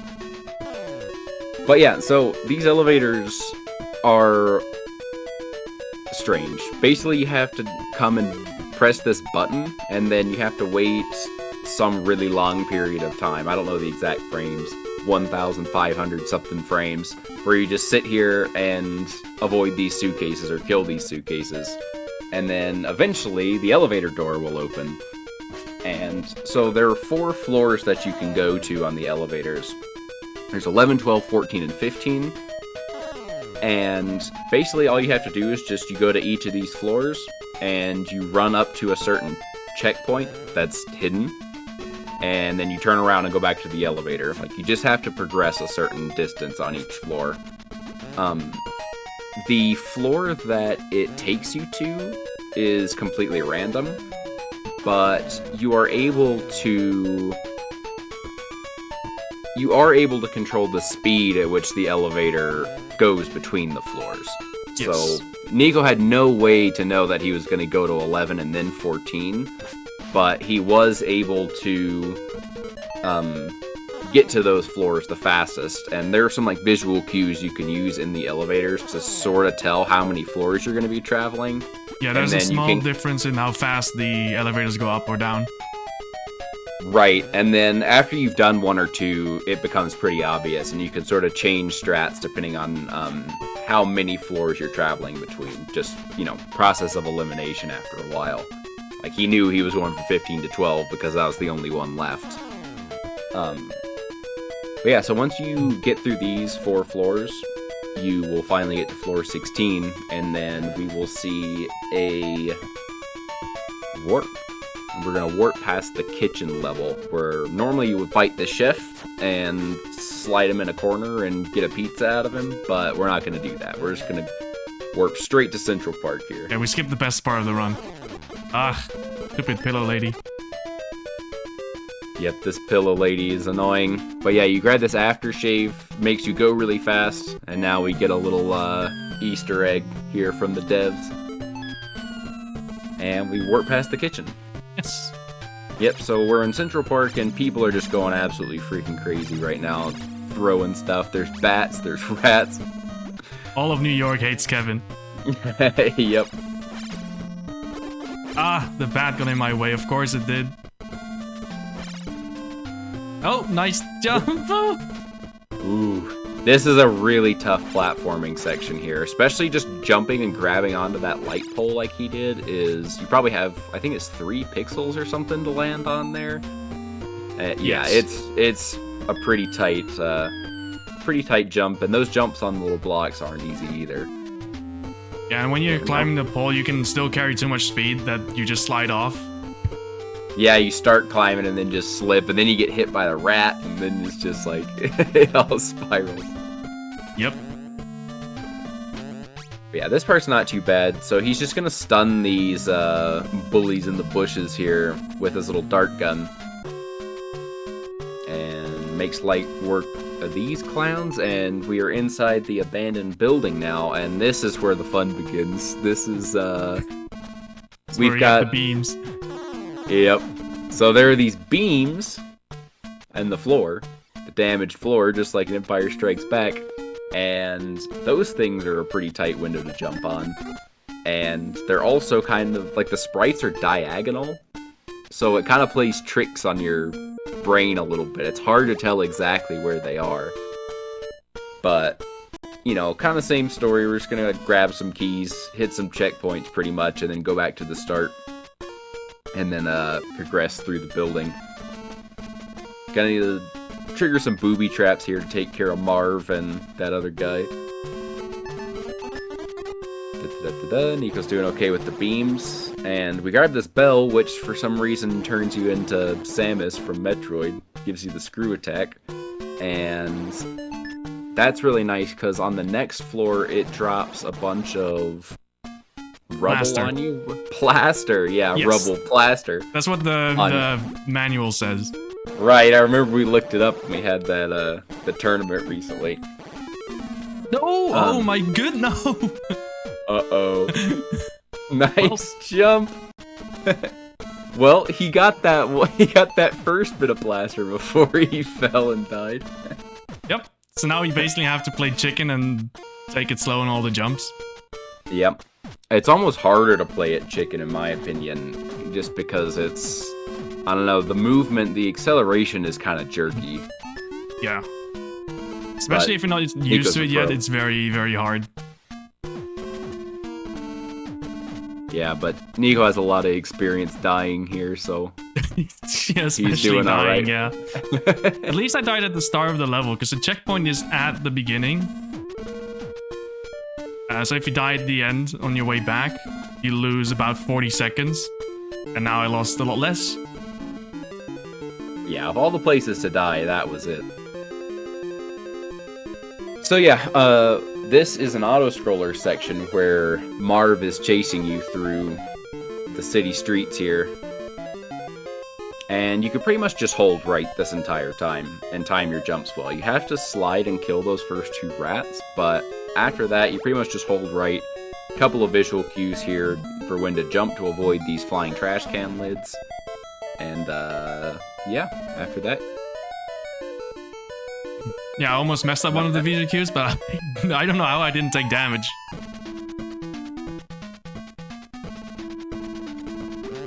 Yep. Alright, so now we're gonna climb the Christmas tree. These bandit guys are hot on our trail. And this is the final boss fight here. We've got the pigeon lady helping us out, throwing some bird seed at the bad guys, and it causes the pigeons to come and swoop them off screen. Very, very nice fight from Nico. It's a scripted fight. Time. Kind of a tight window here to drop those seeds on them and get them in one cycle like that. But yeah, nice run. 724 with a death, not too Thank bad. you. Yeah, that's not too bad. The death was pretty costly. Like the time you waste and then having to play the rest of the floor very safe. It was a decent amount of time, but 724 with that mistake is a pretty good time. Happy with Yep. it. Not bad. Yeah, just for context, the world record is 6 minutes 58 seconds. So yeah, not too bad. With the death chewing up a lot of that time up there on the floor. Yeah.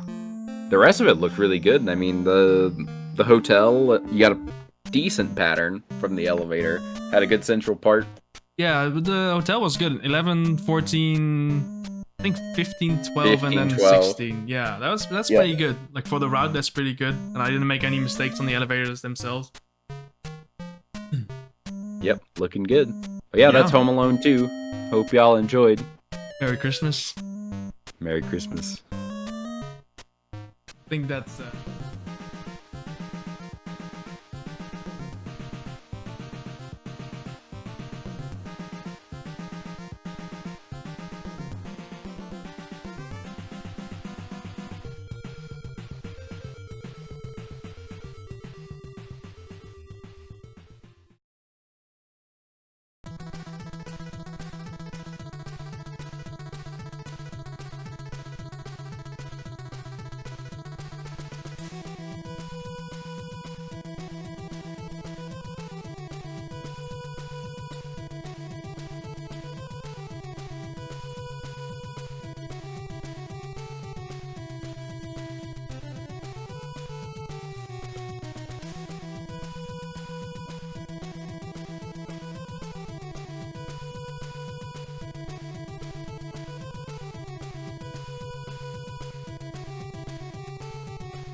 Alright, I think we are live. Welcome back to the Best of NES Marathon, everyone. My name is Andy.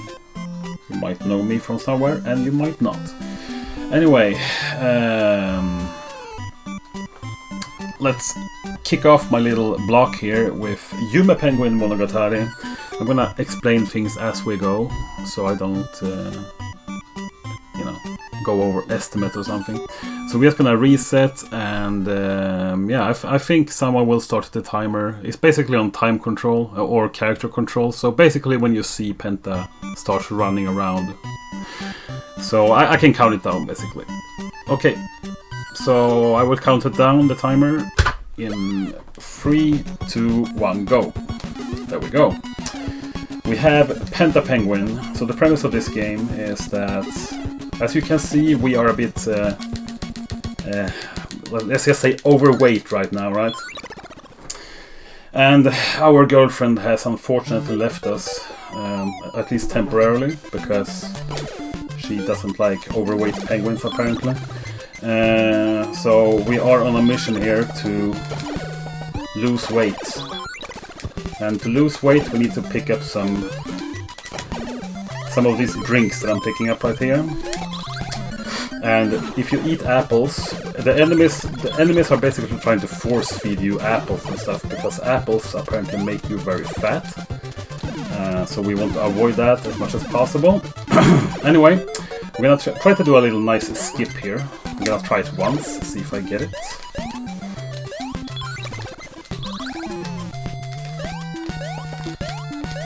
Oh, first try!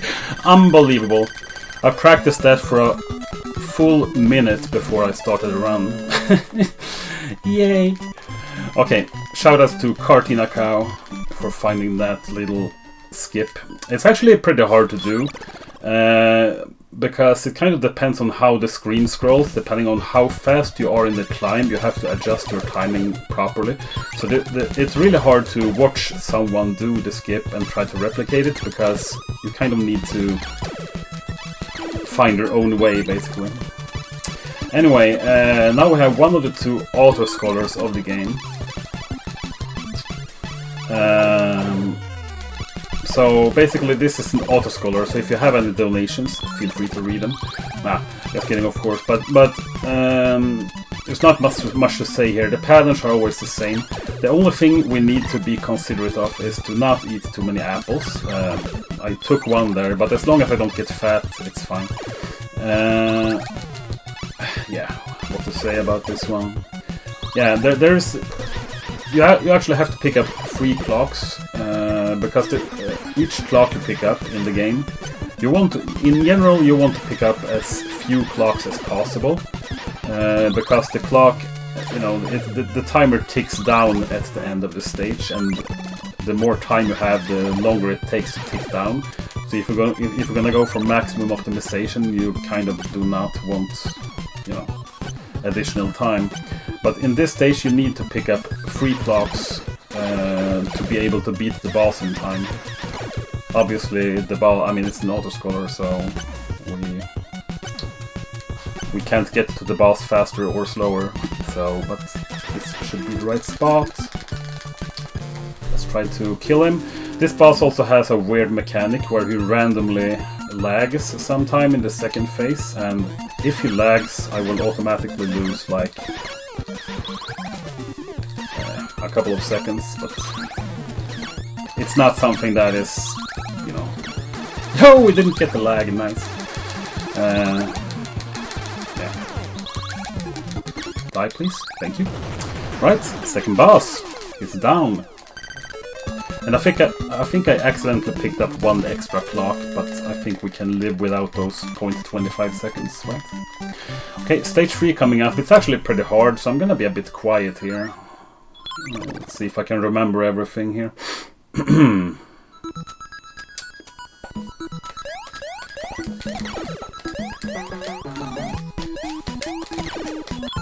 Okay, so far so good. Shoot twice. Go. Go, go. Jump.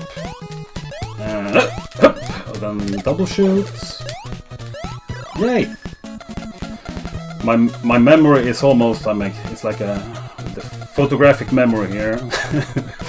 No, it's not that bad, but it's like, if you the thing is with this game, the game is fairly easy overall. It's fairly, oh, whoa, that was dumb, that's fine.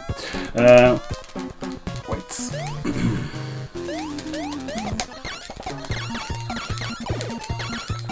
Oh, we even got the quick kill. This one is incredible. No, but honestly, this game is fairly easy overall, but the thing is, there's no good backups for it. If you mess something up somewhere and you accidentally turn, you know, fat, or especially if you fall in the water in the upcoming stage, that is rough, because there might be some kind of backups, but even if you have a good backup, it will probably cost you like a half minute or something, or a minute. And to be fair, I'm gonna be brutally honest, I do not know any backups for this game. So if shit hits the fan, we just have to wing it. But since, you know, I am me and this is Yume Penguin, so that's obviously not gonna happen, right? So, yeah, but this is actually one of the first games I ever speedrun.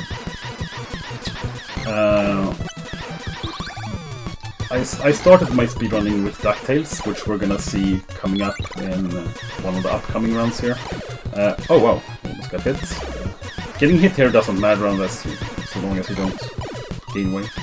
Anyway, but I think this was probably around the second or third game I ever, you know, when I started speedrunning. So it actually holds a dear place in my heart, which was one of the reasons I submitted it to this marathon.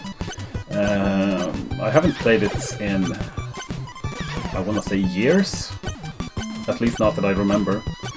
But it's, you know, I thought it would be a fun game to, you know, pick up again and show off a little bit. Aside from the auto-scroller sections, I mean, perfectly honest, the auto-scroller sections are not very exciting, and if they were not a thing, I think I would be, you know, I think I would run this game and try to optimize it more, but it gets a bit tedious when you grind it, when you have to play these auto-scrollers every time. But other than that, I mean, it's a good game. It's a fun game. It's a fun, I would say, entry-level speedrun if you're thinking about picking up an easy platformer for speedrun. The run is fairly optimized, so don't expect to get a record easily, but you can definitely, there's still time to save it with some stuff. Okay, let's see if, oh wait, I hope I picked up one extra clock here, otherwise I might be in trouble. Uh-oh. I talked too much during the extra stage, so I might, uh-oh. I think I have to do the quick kill now, otherwise we might have to, uh-oh.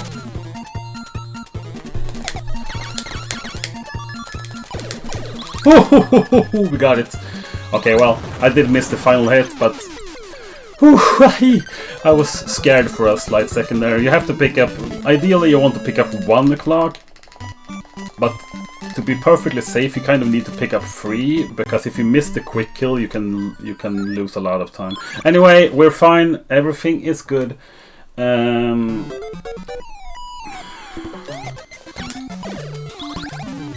Oh, okay, that guy can be a major troll.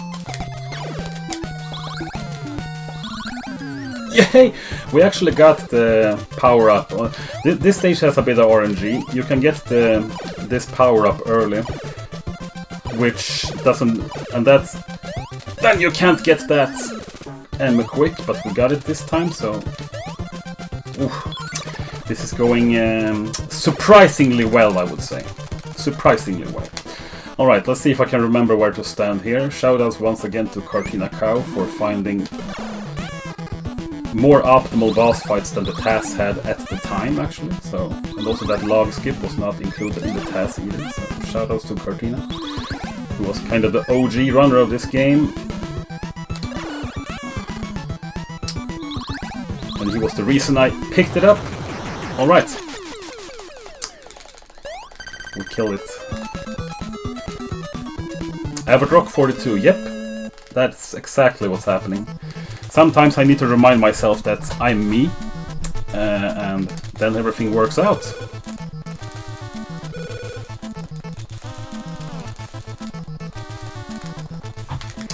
Right, final stage and final boss coming up. The stage itself is a joke. I mean, it's like, you can't fail it, and if I do, I'm gonna, just because I jinxed it, I'm gonna cry. But it seems like we're fine. I do remember that bad breaks as well, but I mean, this game can be a meme game, but it can also be. I mean, there's a fair bit of optimization to it too, even though the premise of the game is of course very meme. Okay, time is coming up when the final boss, on the final hit of the boss here, probably on the second cycle of the fight, but we'll see. This is the first cycle. Okay, so in like 5 seconds maybe, I will say it's time! There we go. Oh, was that sub 10? Almost. Nah, it wasn't sub 10 probably, but that was good enough. That was my best. I think I did a few practice runs last night, and I think this was better than the practice runs. So we got the log skip, we got the quick kill, although a bit scuffed on the fourth boss. So basically, we showed most of the things that this game has to offer. Then it's up to the organizers here if we want to see the twisted ending. This game has kind of I would say a classic twist in the ending. You know, I told you the premise about the fat penta penguin and all that, and he needed to slim down to get his girl back, and you know, yeah, we will watch the twist. I see. Yeah. So they're a happy couple here, though. They're a happy couple.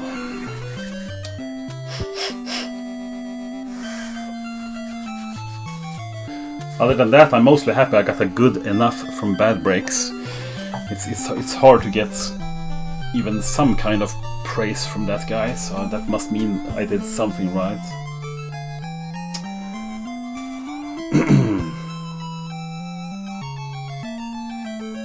Yeah. So I don't know the exact thing. I mean, what they actually say to each other here in the credits sequence, but we can all see from the result here what's actually happening. Oh my god. All that work.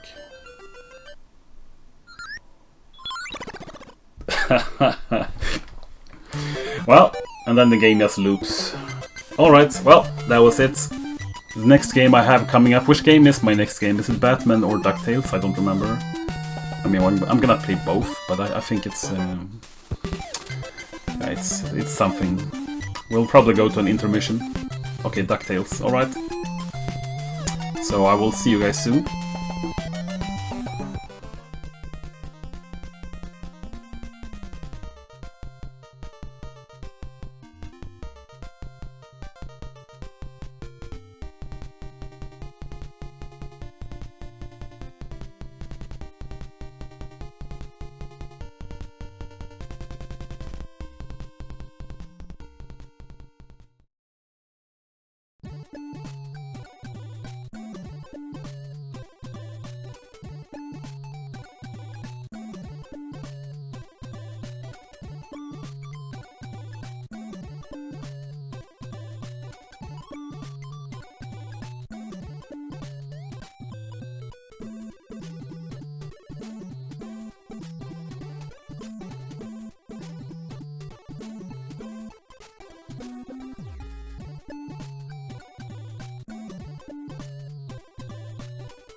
Alright everyone, we are back. It's time to get some copyright strikes on the Best of NES Twitch channel with some Capcom music. Boop boop boop boop boop boop boop boop boop. Alright, we are back. I'm once again Andy and we have DuckTales. This is the first game I ever speedrun. We are gonna start a timer on character control, so I will count it down. I'm actually gonna count it down, so we're gonna start in 3, 2, 1, go. Alright. So, we are starting off DuckTales with the moon stage. The main reason we are starting with the moon stage is because it has a hard skip. It also has a lot of RNG. The RNG won't matter in the speedrun here. Nice, we got the skip. The RNG won't matter because, I mean, this is a no reset run, so I can't reset, but in a regular attempt, you kind of... Yeah. Anyway, as you can see, I have iframes when I'm on my way down, even though the rat landed on the top of my head. As long as I don't move horizontally, as long as I only move vertically down, I am basically invulnerable, which is abused a lot in the speedrun overall. You have to adjust a lot of your adjust a lot of stuff on the bosses depending on what pattern you get, and yeah, there's a lot of, you know, this game is all about minor optimizations everywhere. Yeah, so as I said, this was the first game I speedran when I started back in like 2015, and it's still one of my favorite games, and it's still probably the world record I am most proud of, I would say, because it's insanely optimized.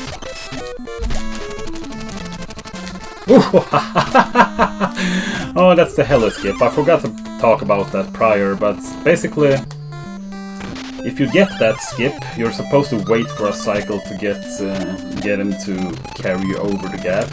If you miss the skip, you fall down and die, and you lose roughly 45 seconds.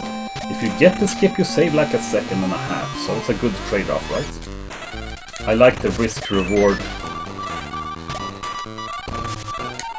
So, this guy has a few patterns, but I know them all by heart, so... Doesn't matter what he do, I will still kill him perfectly, basically.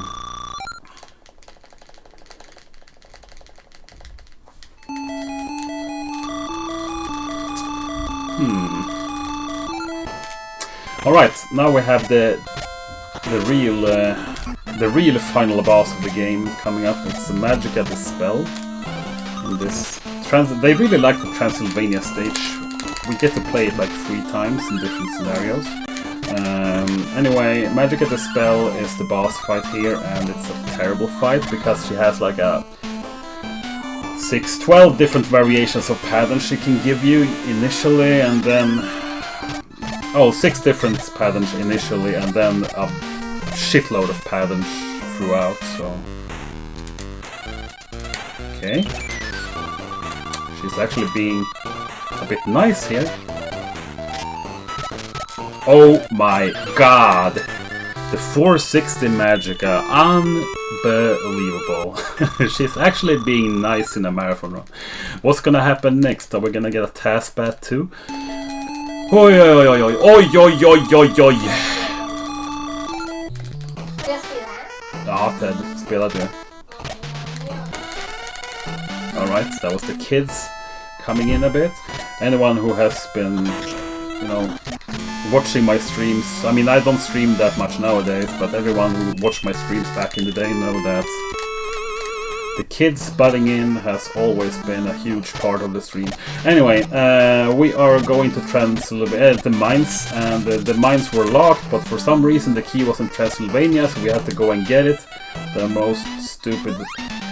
We have tried to find a mine skip for decades, but we cannot find one, unfortunately. That door is just locked. Alright, so the mole boss coming up. So the only thing to think about in this fight is that you actually want to hit him as late as possible before his transformation. Not too late, because he's invulnerable when he's rolling, but if you hit him late, he actually transforms and rolls faster, so you save a full half second in the fight. That was not Night Stalker actually, JKL, that was Ted, the Endy Champ model. Alright, Himalaya coming up. We have the Yeti fight here. Noteworthy is that this stage is extremely long and it doesn't have any checkpoints. So if I, for some god forbid reason, would fall down and die somewhere, we would have to redo the entire stage, which would be boring. However, I should not fall down and die anywhere, because I have played this game a few times. Actually, very many times. I have a ton of attempts in this game.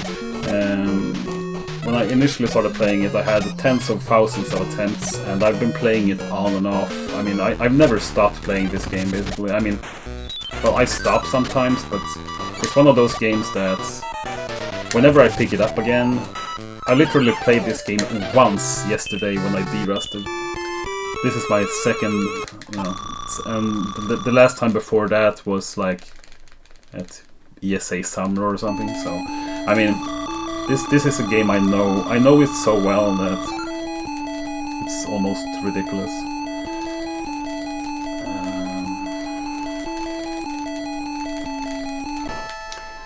Anyway, final stage coming up. We collected all the treasures, but they are stolen, and by Flintheart, Glomgold, and Dracula Duck.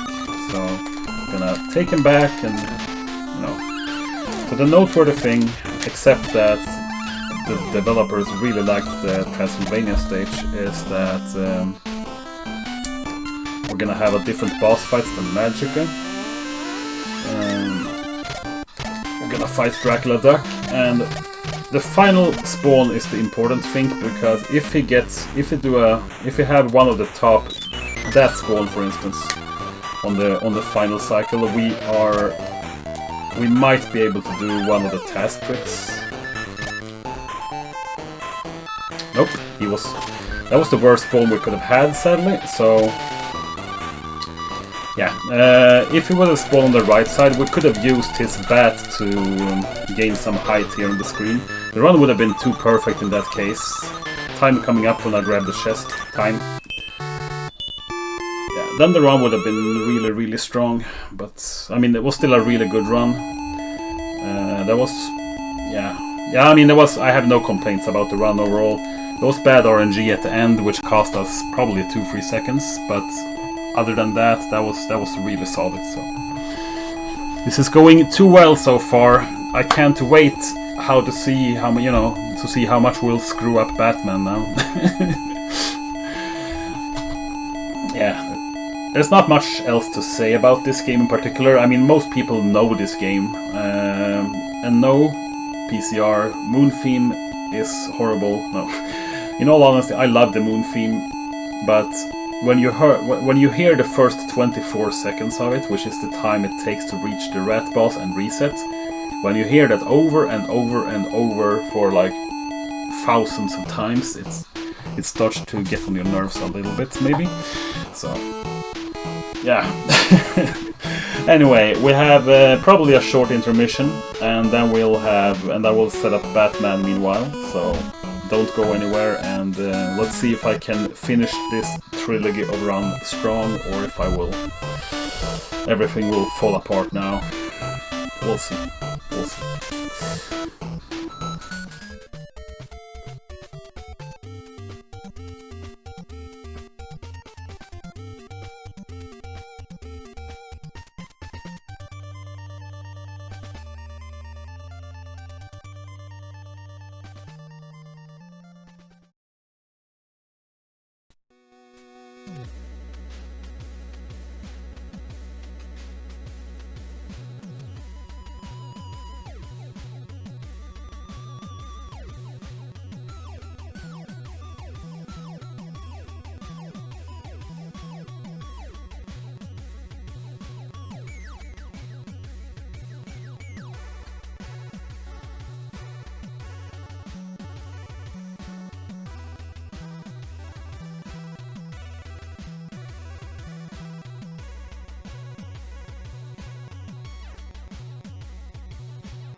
La la la la la la la la la la la la.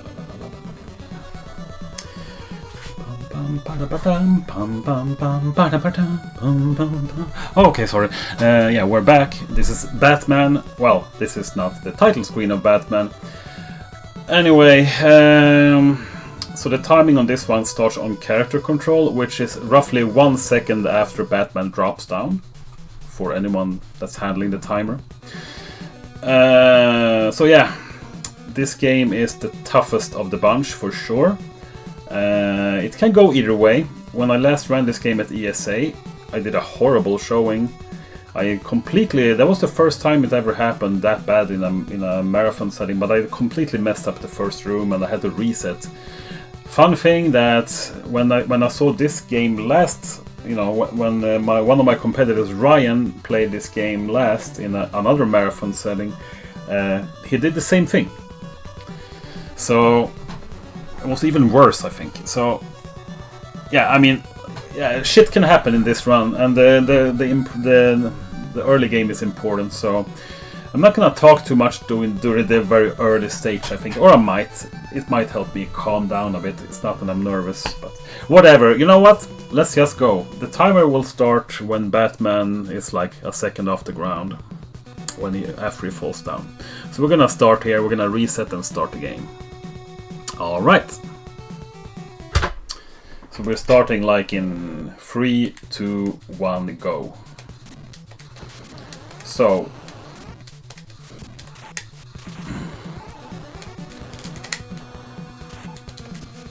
there's a few different ways to do this screen. This is, yeah, I'm kind of, since I haven't played this game in quite a bit of time now, I'm reverting to what my muscle memory kind of reverts to.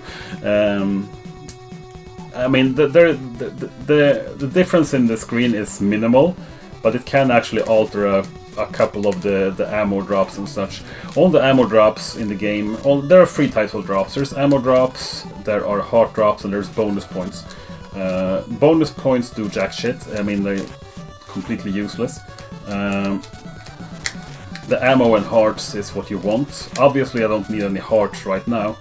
But we have 86 ammo, and that is because I managed to manipulate where I killed all the enemies and moved in a very specific way to make that happen. So yeah, there's like a billion ways to handle everything in this game, and there's quite a few top runners of this game, and oh fudge, come on. Oh my god. What's happening? He is being a jerk. It's fine. So there's a few, I mean, quite a few top runners, and it's pretty close on the boards. And it's kind of fun to see, because whenever you see one of the top runners play this game, you can instantly see which runner is playing it, just based on the movement and based on the weapon switching, what weapons to use where, and you know, just small minor differences in basically each room. It's kind of interesting to see. Yeah, this game, I mean, there's a lot of optimizations everywhere in a lot of different ways, but just, yeah. I assume many people have seen this game already, so I don't really know what to add, but it's tough. The controls are really good. The controls are kind of delayed. Not delayed, I would say, but they're kind of heavy controls, I would say. But they're also extremely precise. Just like in many other games, like the jump height, for instance, depends on how long you hold the button. But since he doesn't jump like at the immediate time you press the button, he kind of leans down before he jumps, so you don't see the result instantly. So you kind of have to develop a feeling for it, which makes it a bit inaccessible for, you know, people just when they start out to learn it, I would say. Oh wow, interesting. But once you get the hang of the controls, it controls really, really well. Oh, my nose is itching. Ugh. So I had to... Oh wow, this is bad. That nosage really threw me off there. But it's fine. So we have this Skynet boss fight coming up. If I can do this down section here properly. Which, let's see here. Yep! And I couldn't. God damn it. Ah! Okay. Well, this is a marathon run of Batman, that's for sure. Things are not going great.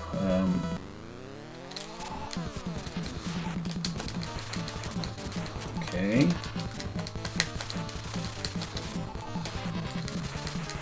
Okay, that's fairly good. So the problem here, the reason I'm whining is because, I mean, as you can see, my ammo situation is really good. The problem is my health, and I took a hit there, which was not intentional, which made it even worse. So the thing is, you don't refill your entire health bar. This can be bad, actually. Okay. Stay right there, thank you. The health bar doesn't refill completely. It only refills 4 health in between the stages. So the health here is okay, but it can get, I mean, hairy later on. Okay, we did some manipulations on the jumpers there. The jumpers, as you see, they're one of the worst enemies in the game. It's probably the worst enemy, and they operate on a global timer. So if you're playing it, you know, depending on what pattern you initially get, you can kind of expect, you know, what to get on the upcoming patterns. The problem is, if something goes wrong somewhere, God forbid, you're out of the cycle, so you have to adapt to it, basically.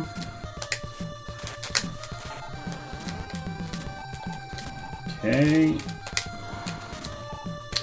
So we have 6 health.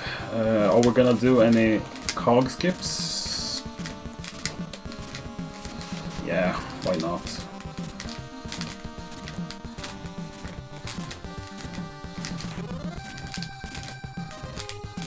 Nice. The cog skips are like a 1 to 2 frame window. So you might think that was a stupid thing to go for, because the boss here is a bit of a jerk, but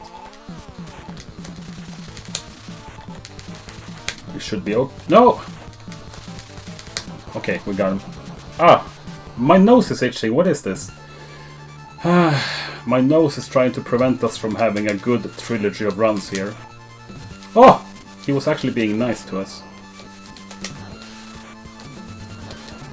Unbelievable. This is one of the more trickiest stages in the game.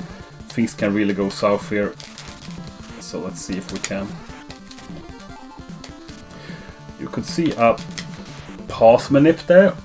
I kind of messed up the ending, but yeah, it's fine, it's fine.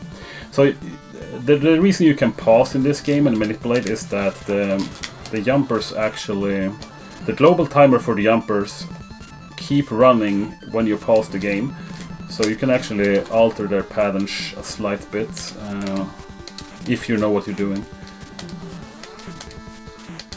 You can also mess it up if you randomly pause, and, you know. So don't do that. Oh, a heart drop, that's nice. Nose!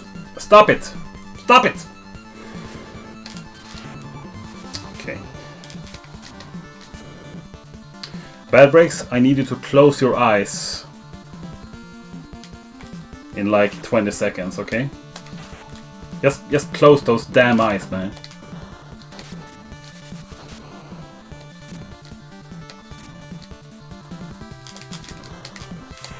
And then everyone, when Bad Breaks opens his eyes, everyone tell him we just did the Diggler. That was a beautiful Diggler. So freaking beautiful, oh my god.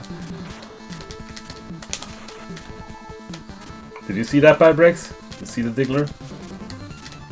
Oh, you closed your eyes. Oh, sorry. I didn't realize. Alright, tank section coming up. Oh, wow! We actually managed to do the stairs properly. I practiced that like a half minute at least earlier, and I didn't get it, so... Well, it just goes to show that practice is completely useless. Who needs practice anyway, right? As someone in this chat so nicely said before, I mean, I am Andy. I don't need practice, right? Right? Okay, final stage coming up. The bane of everyone's existence when they were kids. This one is tough. We have the clock tower to ascend, and then we have a double boss fight. Shoutouts to Bad Breaks on the BB cog right there, by the way. Anyway, so let's see here if we can get it. This climb, if you do it correctly, looks insanely impressive. If you mess it up, it looks like shit, honestly. So it can go either way. We'll see.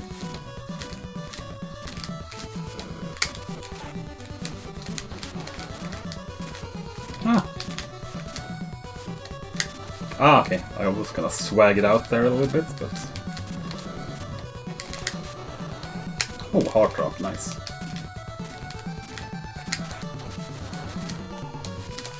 We have a good ammo situation. It's not looking too terrible.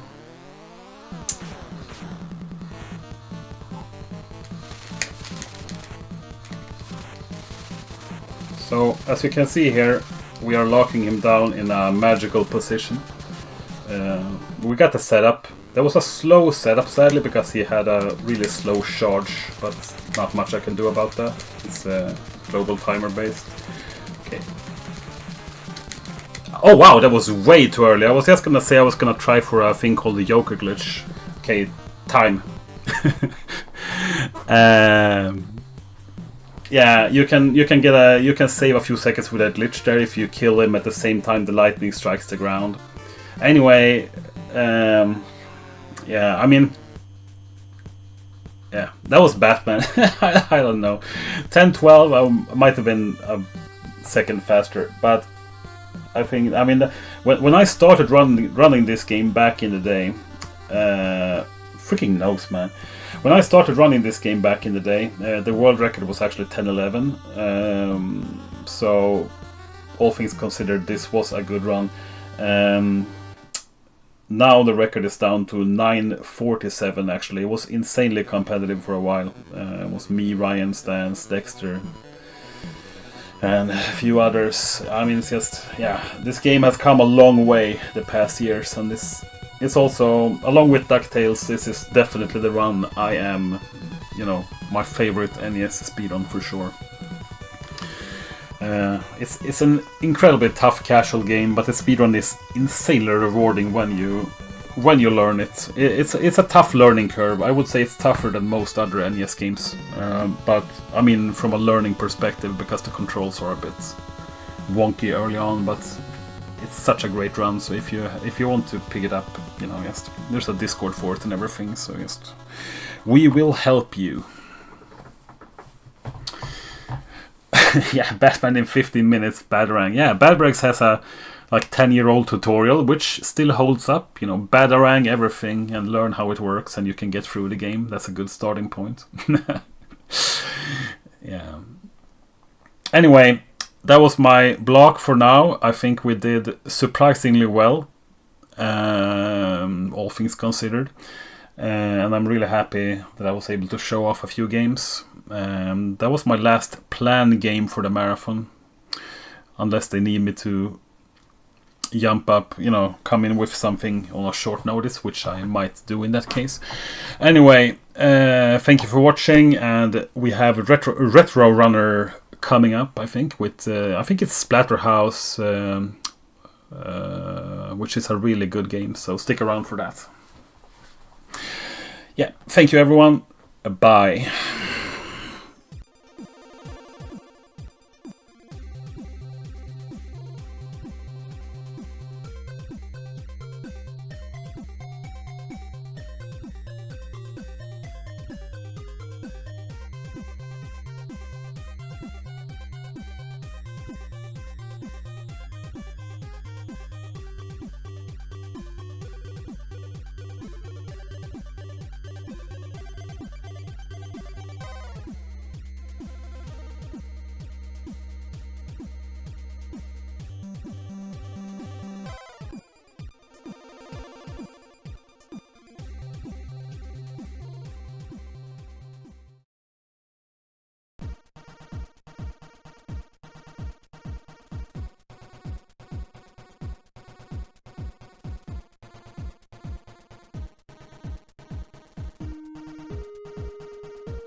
Hello, boys and girls. Retro Runner here to stop the monster. I'm not going to do that voice anymore. What's up, everybody? I'm the Retro Runner, speedrun retro video games. Yeah, we're starting the Monster Mash block off with one of my favorite games on the console, Splatterhouse Wanpaku Graffiti, which is a game that unfortunately never got released in the States or in Europe. Only Japanese Famicom. Wanpaku Graffiti, I believe, translates loosely to naughty graffiti, because this is sort of like a kid's take on the Splatterhouse series, although it's not just like some kind of baby game. It has one of the tightest, most awesome controls of any game that I've run. You have so much agency running and walking as you attack and jump as little kid Rick. I'm going to introduce the first time save here. So normally you would be subject to a rather long cutscene where a Pumpkinhead steals your girlfriend, Jenny, and there's a title card for the first stage. That's kind of how it starts to look like. But if you start the game, right? If you start the game and then reset the console and then start from the continue screen, you skip all that stuff. So without further ado, here we go. I'm going to count you down, right? 5, 4, 3, 2, 1, go. There it is. And so you skip all that stuff. So there's kind of like, I don't want to call it an RPG element, but if you're wondering what the numbers are in the upper left corner, so it's X number out of 10 or whatever, and when I get 10 kills, for example, right here, my maximum health will increase. It's not like particularly important, but if you're wondering what that's about, that's what that's about. Look at all the freedom you have controlling your character here. A lot of NES games will just stop you dead in your tracks if you attack, not Rick. Alright, so we have Dracula giving us some kind of sign language and doing his best Michael Jackson Thriller impersonation. Someone in chat told me when I was running this that this game only came out like 2 years after Thriller was released, and being the professional that I am, I never bothered to fact check, but it seems legit. So it was like kind of a current reference, so it wasn't such just an overplayed joke at the time. There's not a ton to this part. We're just gonna go from right to left, left to right, killing these zombies until we get a certain pattern. Then we're gonna hug left to dispatch the rest of the enemies while Dracula sign languages at us. I believe those are supposed to be garlic. Okay, there it is. So after this, we hug left.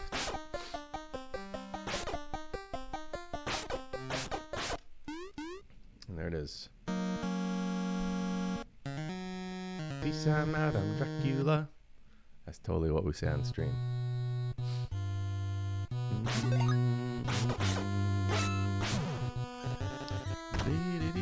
You trying to call me a liar, Empty Eye? How dare you question my omniscience? Alright, here we get this bookshelf. I think the only books that matter in terms of speed here are the first books and the last books that you kill, because these are all set like on a set spawn.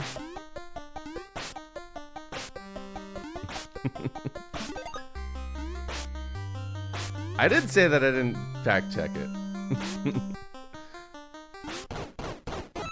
Okay, and that's not too bad. The first boss of the game can be annoying. We'll try to get her, this possessed doll. We're gonna knock her head off and try to bully it in the corner.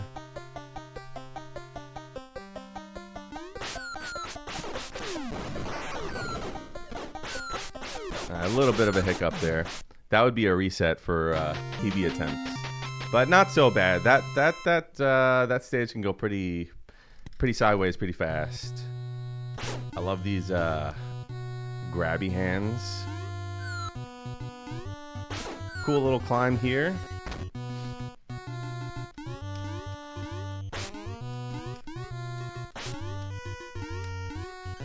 Nice. Okay, now we're gonna deal with these knives and headless chickens.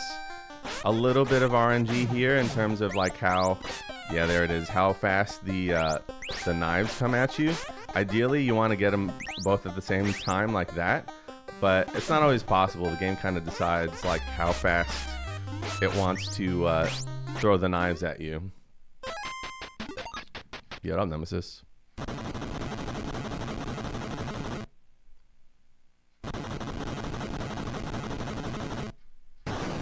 Alright, so I do a little count there because if you just stand there as the floor gives way to you, it'll pop Rick up and waste like, I don't know, a good 2 to 3 seconds. The name of this stage is Be Garbage of Cesspool. Amazing. So we're wading through the poopy water right now. And these enemies, I don't know, these worm enemies, you can pretty much find them in all of the Splatterhouse series. You can also jump like really far, like seemingly really far after you're like already off of the ledge. So you utilize that here because wading through the poopy water is kind of slow. So you have two options here. You can take top route, which is definitively faster, or you can continue wading through the poopy water. The reason I would never do that top route is because in a marathon is because he shoots these little mini mice at you. And if we get knocked back by that, that's a double-digit time loss. That's like 12 seconds. Best case scenario. Favorite boost in the game? Mouse boost. Pew. I love this climb as well. Nice. That's actually not that easy to do that tightly. Okay, the street stages are interesting because we got these trash cans. Okay. If you hold up as you land on a trash can, you'll always get this shotgun, which it's an amazing weapon. The hitbox of the shotgun is like damn near the entire screen, and we're gonna use it against these chainsaws, possessed chainsaws, I guess. Hell yeah, peck a chainsaw. Skin your butt raw. Coming up, we got the like RNG cuck of this game. These totally not chest bursters and just spiders burst out of this girl, and a lot of people like watching me like grind this game would be like, why aren't you killing the spiders? If you want them to like go faster, wouldn't just killing them? And no, it's complete random RNG. As far as we know, we've had tasters look into it and not find anything as well. Like they just come out at a set rate, and whatever you get is what you get. It could be a difference of like, I don't know, 7 or 8 seconds. And if you want to get world record in this game, which I was definitely trying for a bit, got close, but no cigar. Not only will you have to post pretty much a perfectly executed run, you have to get the fastest possible pattern that these spiders can give you. It's like lightning in a bottle, pretty much. And my friend Stormcrow56k has a really, really impressive world record in this game.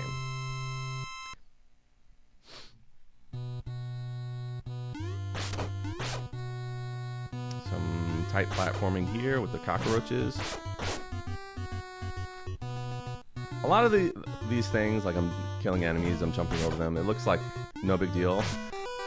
But it's actually pretty tight to not get knocked back. And you do get iframes in this game, but they don't last very long, so like you could end up being like bullied by a bunch of enemies and go bam, bam, bam, before you know it, you're dead. I always love the vibe of the stage. Look at the dudes holding the candle. They're kind of spoopy. Okay, this guy is gonna summon like a bunch of neon elephants or whatever. We want to kill them and not have them collect on the screen because they can like bully us and like completely wreck our chances of a good kill. Okay, we got lucky there. Sometimes you get 2 of them at once, like that. Doesn't save time, just convenience. Yes, that's what that quick kill is supposed to look like. Textbook. And that also is tougher than it looks. I've lost a lot of runs to that boss. Okay, last street level. Into one of my favorite bosses in the game. And we get that shotgun to make short work of this boss. Yo, it's Brundlefly. It's the Fly. This is the only game that has a direct reference to the Fly. I love it. which is if you like horror, that movie still holds up. It's grotesque and a little bit sad.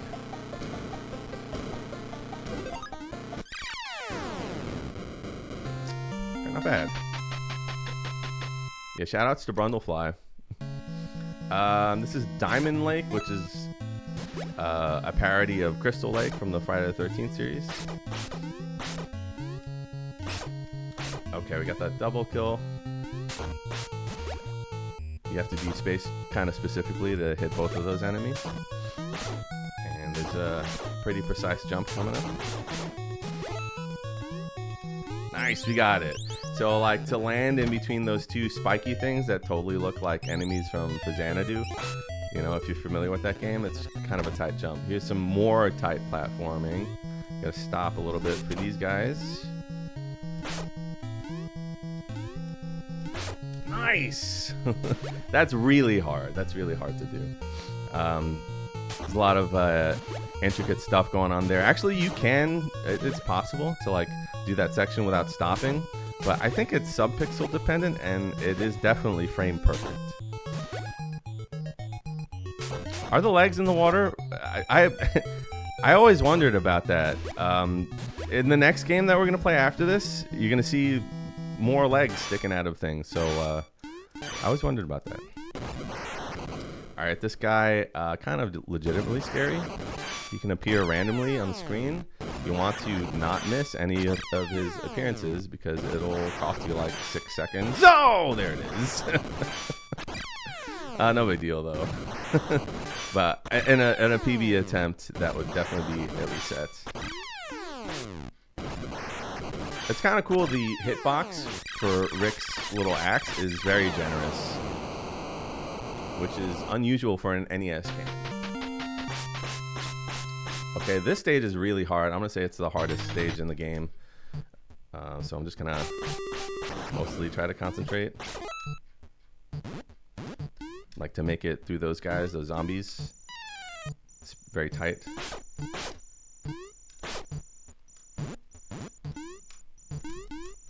I confuse it with another part, that's fine. Nice. Okay, so that's another thing that looks like nothing, really easy, right? Just to jump over those spikes, no big deal. That's a 2-frame window. That's really difficult.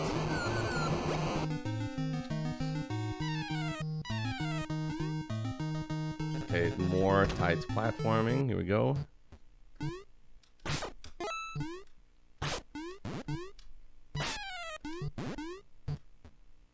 Kill the spider. Uh-oh.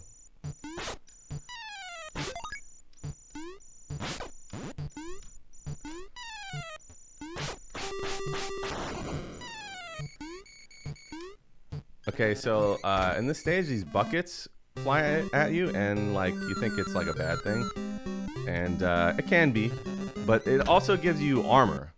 So like it's definitively slower, but for this marathon, I'm definitely gonna try to be a bit safe. This boss is really hard. What you want to do is put up a shield like that, and once the shield drops, you kind of want to like meaty him. If you're familiar with fighting games, you want to put the hitbox of your weapon over him. It's a little bit dicey. We made it though. Pretty good fight.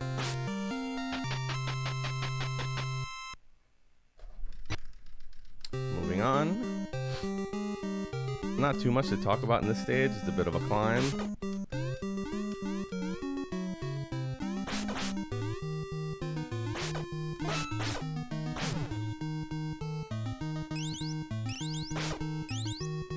Definitely want this hamburger, which gives us a lot of health. Slicing Garfield bats in half. Definitely Garfield bats. It's canon. Oh, almost fell.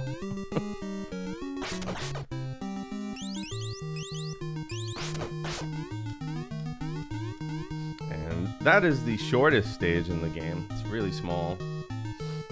Very short. As we enter the final stage of the game.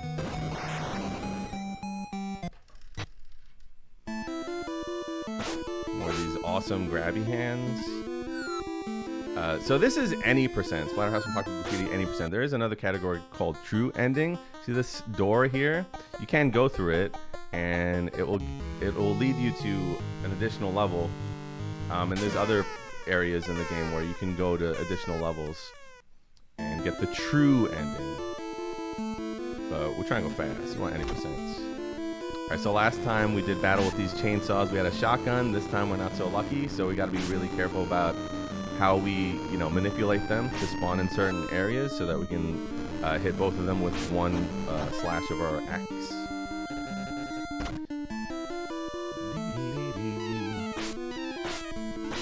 Oh, okay, I'm definitely gonna get that candy.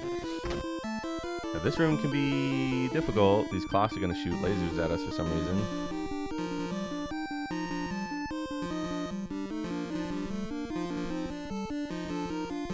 Nice. If you fall through one of those holes, you don't die, but you do get sent back to the beginning of that screen. It's a huge waste of time. Especially the further you make it through the screen, the more time you're going to waste if you fall down.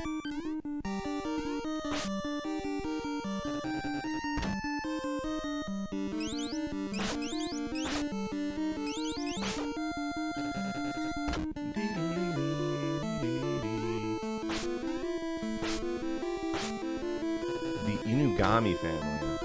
Yo, the lore. See, you're learning things, I'm learning things.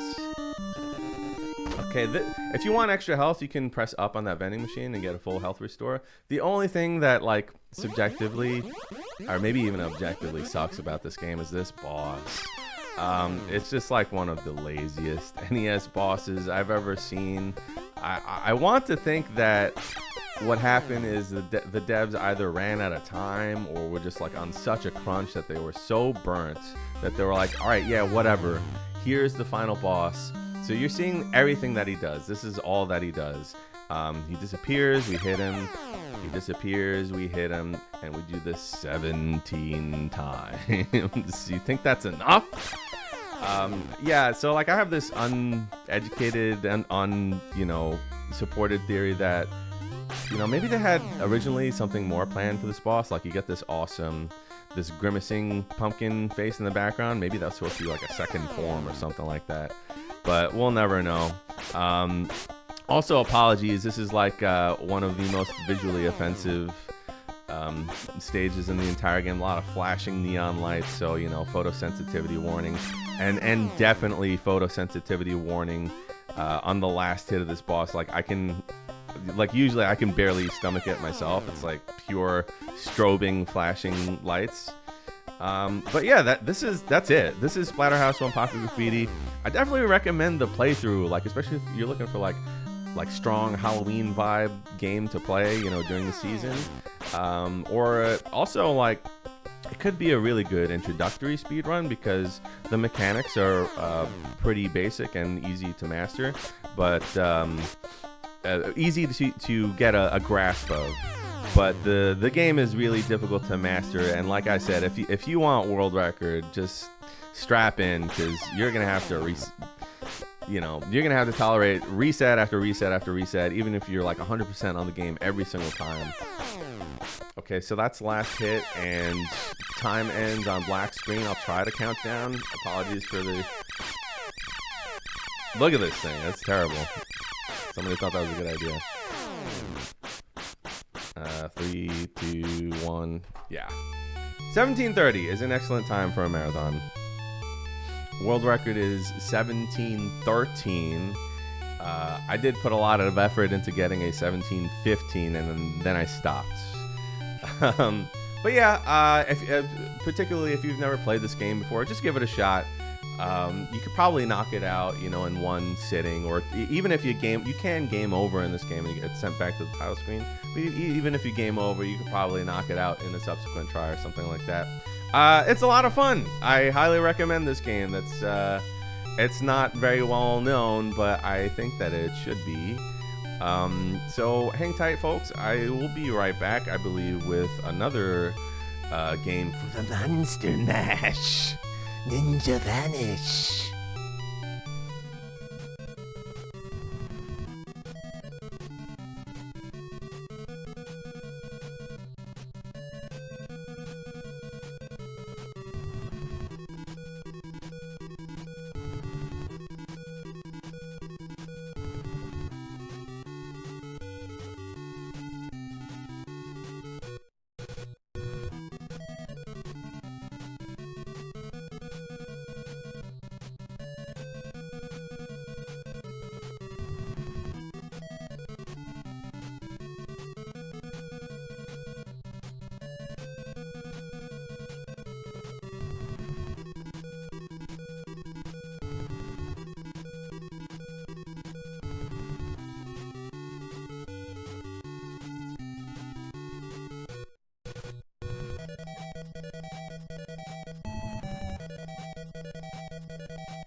Hey, what's up, everybody? It's me again, Retro Runner. I speedrun retro video games. Go figure. We're about to shred some Monster Party. I absolutely adore this game.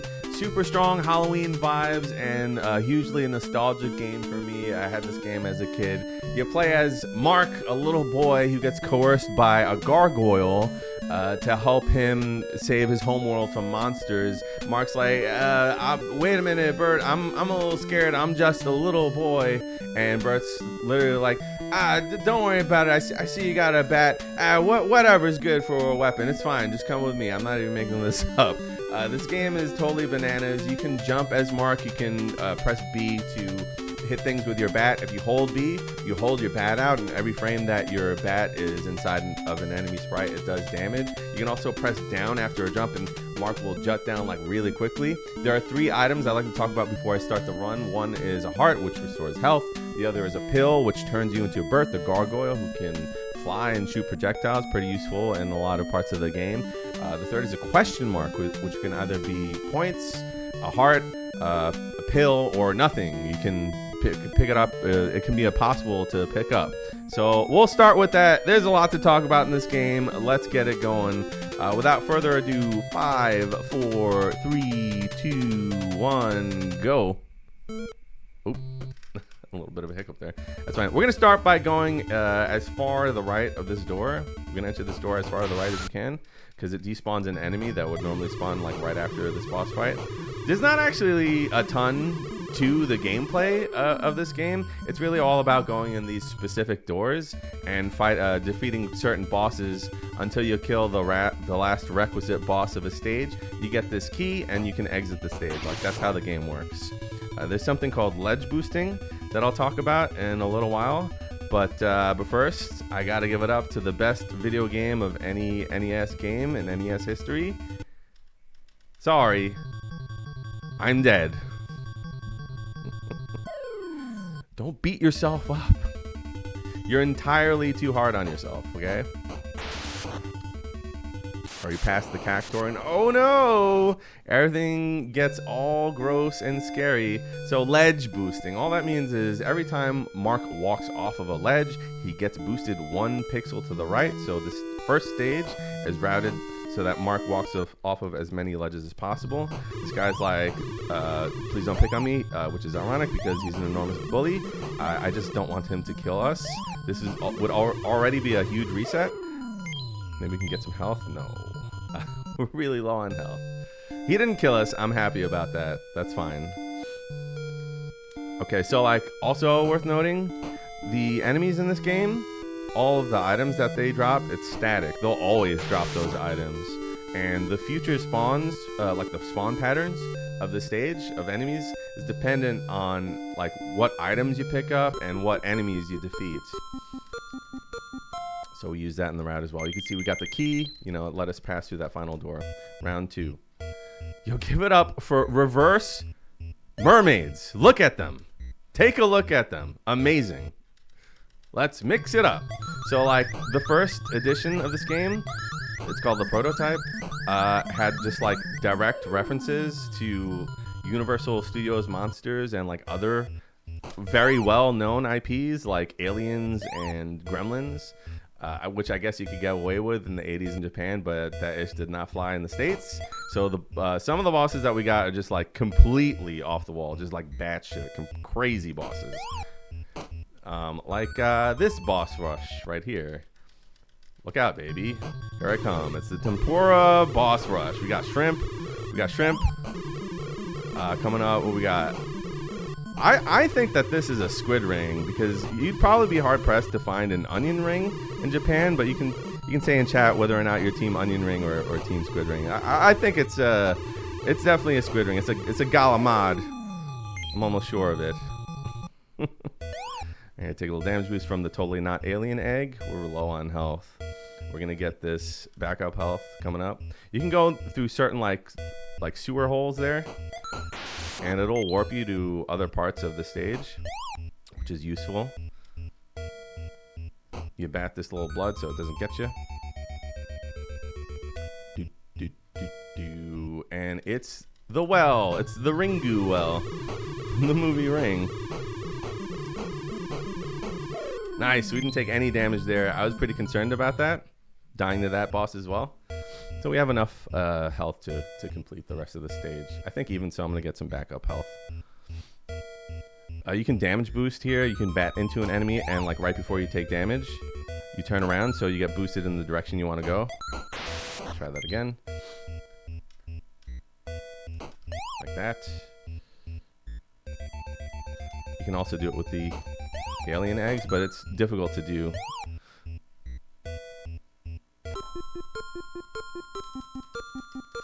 Alright, round 3 is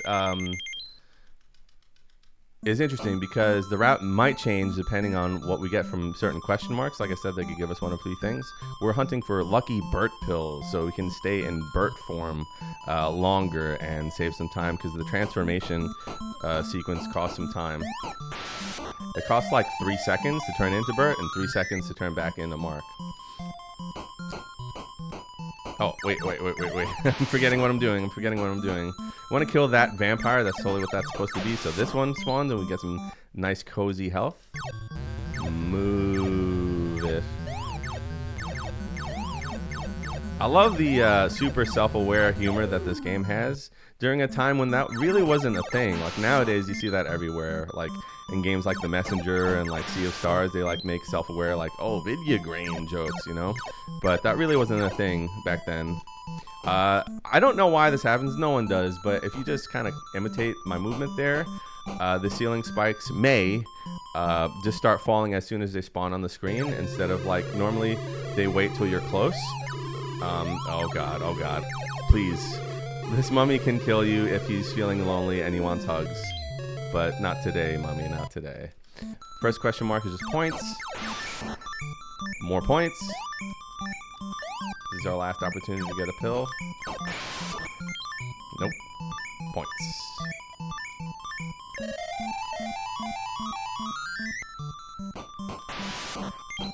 At least we got some health here.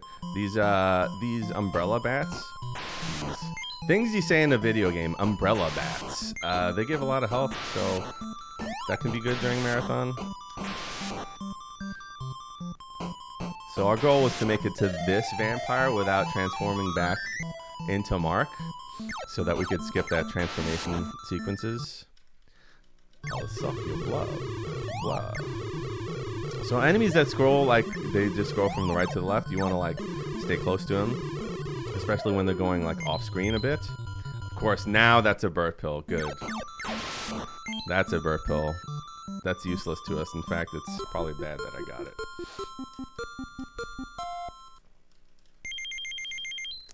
Round 4, kind of technical. I think I made an error, though, being Burt, because for the first boss, you're supposed to be Mark, so this should be interesting. It's never happened to me before.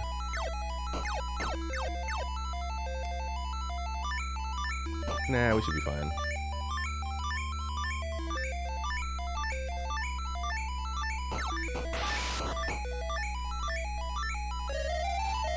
Should be fine. Okay, this boss is difficult. Let me concentrate.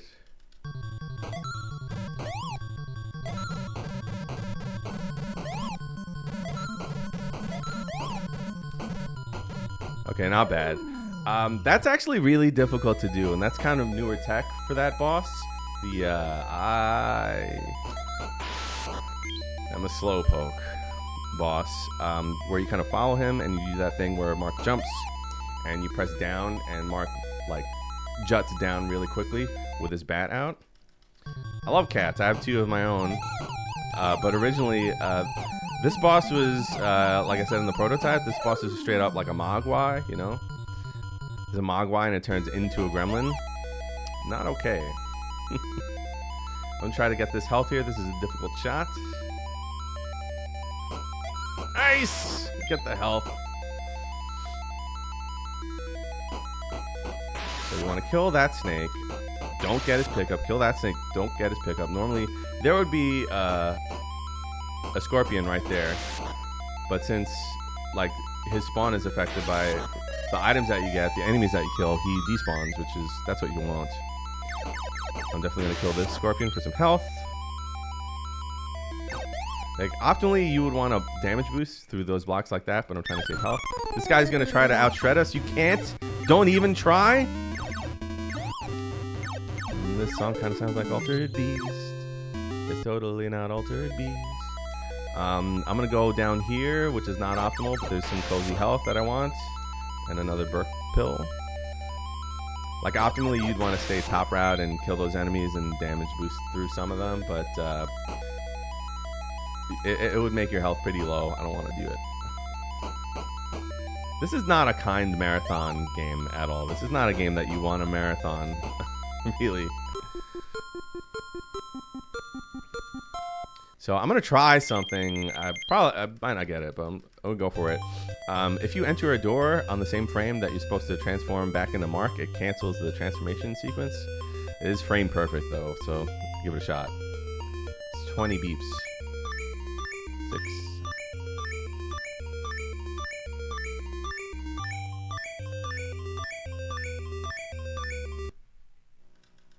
We did not get it. But it's fun to try. Watch my dance. They literally mean that you cannot touch them, or you can touch them or attack them, but they'll start their dance routine all over again, so there's nothing left to do. We gotta do the very practical speedrun tech, the worm. Here we go. I do the worm. Watch me do the worm.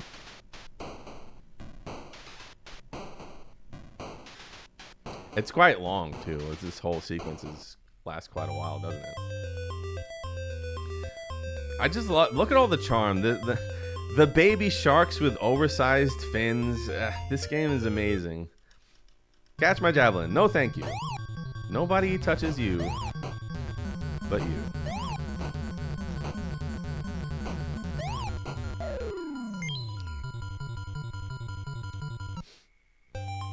There's this weird little bit, like you can, this water here, you can either jump immediately on it, like it's solid land, kind of like that, or you can sink into it, and if you sink into it far enough, it does damage. So like that's another thing, we don't know why that happens. Like no matter how you time your jump button press, or like even if you mash it, it seems to be random whether or not Mark is gonna like jump immediately off the water like it's solid ground or sink into it a little bit, which is also slower because it slows him down. All right, that's round 5. Coming up, round 6 is like a huge wall for casual play because it's a maze. It's a bit of a maze. You need to know the doors to go in. Pants! I love this game. But like the actual size of the stage, it's not that large, so you can just kind of like brute force it. You can figure it out. I mean, I figured it out when I was a kid, if that means anything. I remember when I was first running this game, I had like on a post-it, you know, like what doors to go in through. Worst song? I think it's the best song. If you shimmy there, for some reason, it gets rid of the hurt box of the shooting stars. Which one? Always the bottom right face. Wow, what a jerk. There's only one boss in the stage, so we get the key and can exit the stage. Sometimes, very, very, very rarely, that boss will give you a Burt pill, which does change the route a tiny bit and saves like 6 seconds. But not getting lucky this one. That's fine. I'm just happy that I haven't died. I'm really excited about that. Definitely want to stay in Burt form. The next stage is a vertical climb, and it's really difficult if you're not Burt. Oops.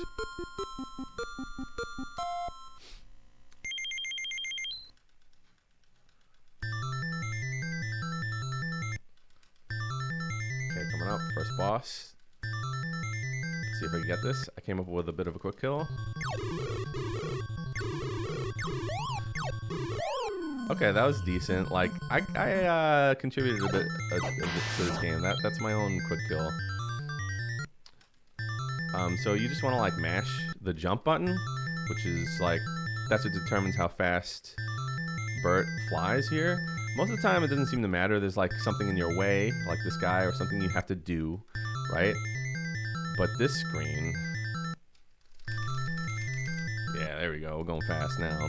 That screen is free, and if you double mash the A button, you can get some pretty speedy flight. Only 2 bosses in this stage. I love the humor in this game. It's the spider. I'll suck your blood again. And they just slapped the Roman numeral 2 on him. This game is bizarre in just like the best kind of way.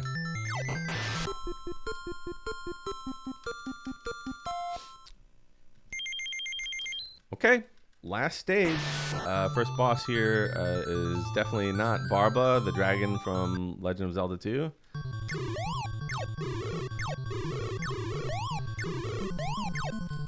Wow, he's dodging us. He can be a real jerk and waste your time till like you transform back into Mark sometimes. All right, so like you want to fly kind of close to the ceiling here until these. Why didn't it work? Okay, never mind. This boss, you want to go right up to him and duck, and then mash the fire button. That's all there is to that boss. I love this damage boost right here. You turn around the last second. Firecracker boost. Yeah, it should work. You fly kind of close to the screen, and as the firecrackers get closer to you, you fly to the complete top of the screen, and they won't hurt you. There's a little burp pill, but it's not. I'm doing something wrong here. Love this boss. Look at him. He's grotesque. He's skating around on his severed head, blood flying everywhere. Amazing Halloween vibes. There's one more burp pill that we gotta get, and then final boss of the game. By the way, this game has one of the most insano RNG slot machines that I've ever had to deal with. This boss can either take you like, I don't know, like a few seconds, like 7 seconds, or like 47 seconds. So you could be on a crazy like world record pace, like 20 in the green, and boss is like, what do you mean world record pace? So you can only damage him when he opens his nose. That's when he's vulnerable. So let's see what he gives us.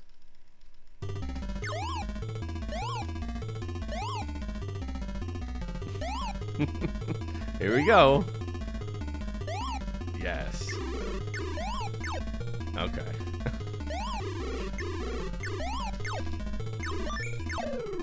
All right, not bad. I definitely had worse noses on better paces. 16:25 is an excellent time for a marathon. I'm very happy with that. That's Monster Party. That's something. If you've never seen that game, I guarantee that was an experience for you. If you'll indulge me, the ending is just as good as the rest of the game. So just allow me to walk you through this ending. Mark destroyed the monsters. Bert gave him a gift. Mark went home. He excitedly opened the box. What's in the box? What's in the box? Oh, God. Academy Award-winning performance from Brad Pitt. A beautiful princess came out of the box. But, oh no. Look at this sprite. It's amazing. This is one of my favorite sprites in any NES game. Whip out your face melters. Look at that thing. It's so good. I love the dialogue here. Mark was scared and screamed. Ah! Yo, but it was all a dream. I used to read Word Up magazine. Super Nintendo, Sega Genesis. When I was dead broke, I couldn't picture this. But Mark opened the door. Bert was there. He whispered to Mark, "Let's go again." Totally not creepy. Let's not, Bert. Thanks for letting me showcase those 2 games. If you got some like itch to scratch for a Halloweeny game, definitely give this a try. That ends my participation in this awesome Best of NES event. Enjoy the rest of the event. I know I'm going to be around in chat hanging out. And as you say on stream, I'll see you on the flip tip. Keep on shredding games. Ninja Vanish.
Oh, and hello everyone. What an honor to be right after the Retro Runner and end it.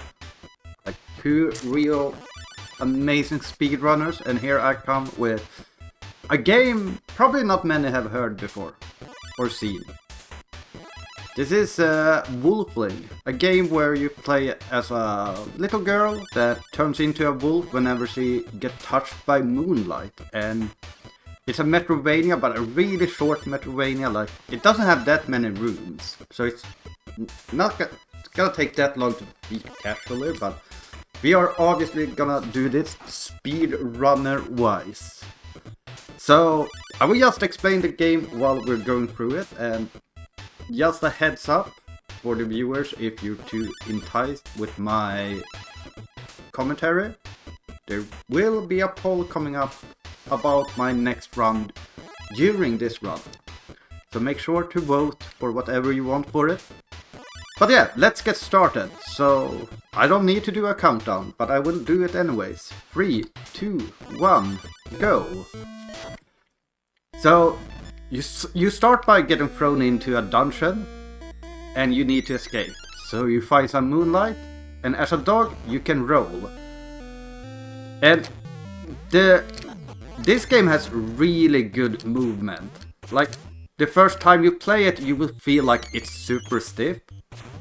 But if you actually endure the first 20 minutes, you will probably enjoy how the movement actually works in this game.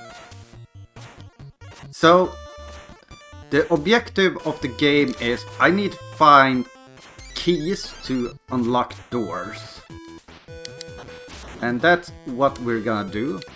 We gotta do a roll attack here, because these enemies takes 2 hits to kill.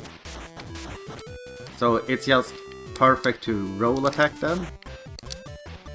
Because enemies will not respawn during once they've died. So this game was in the homebrew glitch that you saw P-Tac talk about, and I almost forgot to roll, and everyone would have laughed at me, because those arrows turn you back into a girl. So you can turn back into the girl whenever. But yeah, this game was in the first homebrew glitch, and they wanted a tutorial for this game, so I made a tutorial with the intention of it to be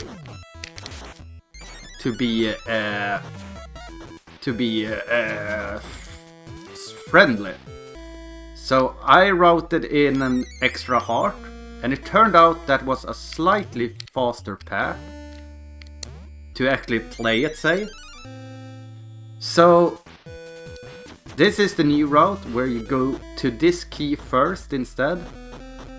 So we went all around there just because we needed to open that door, and only the wolf can roll break that door. And now we're gonna go back, and as you can see here, the arches that existed before do not exist anymore. So now we're gonna go... Oh! That was not what I was supposed to do. Oh... we can probably make it. So here we can actually utilize our bite invulnerability. I am a little bit low on health, but I like playing it risky. I went the wrong way. But yeah, in this game you have 4 full health, but you only take half a health when you take a hit, so you actually have 8 hits. So this is the new route. You go in here, and as long as you don't grab that heart, you gain like 8 seconds or something. But I'm gonna grab it just because it's a marathon run, it's a little bit safer. So now we're going back to the beginning here.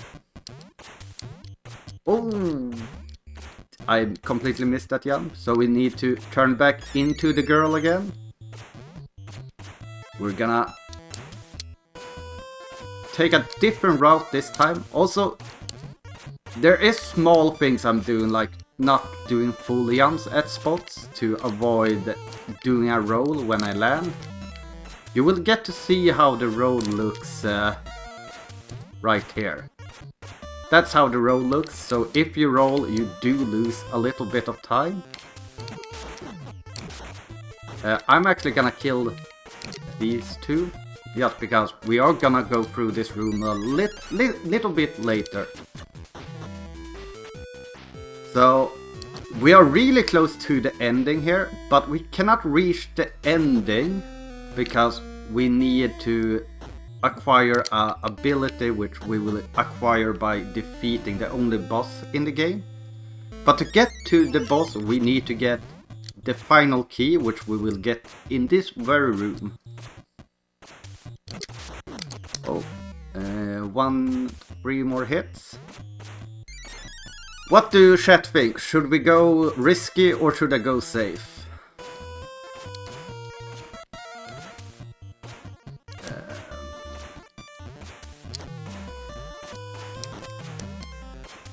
I think we're gonna go risky. Because I will have an honest talk with you people. I was like, yeah, I'm gonna de-rust while I'm doing the restream and stuff. But the runs have been so freaking amazing. So I haven't had time to do a de-rust.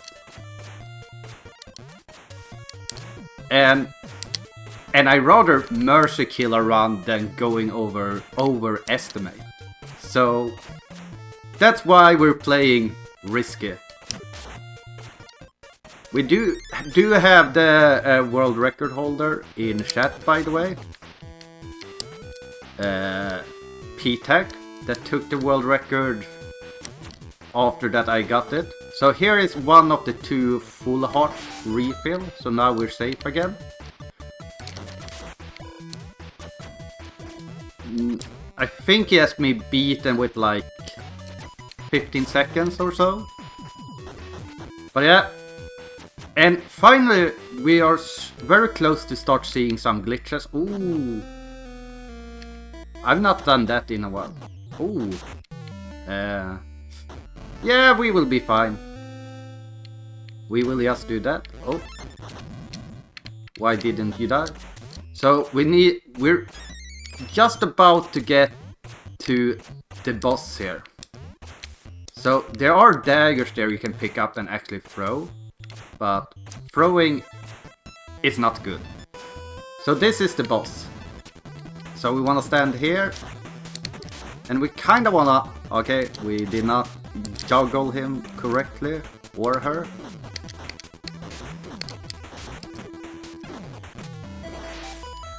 I took a lot of hits there. Luckily, we do need to exit this run. So now is... or this room. So this is where the glitches comes. I will just showcase. This is how the normal double jump is. But you can actually infinity double jump by doing something like that. So you see, you do not get that second animation. I was like, I'm gonna grab that one, but then I was like, no, I'm gonna struggle with that.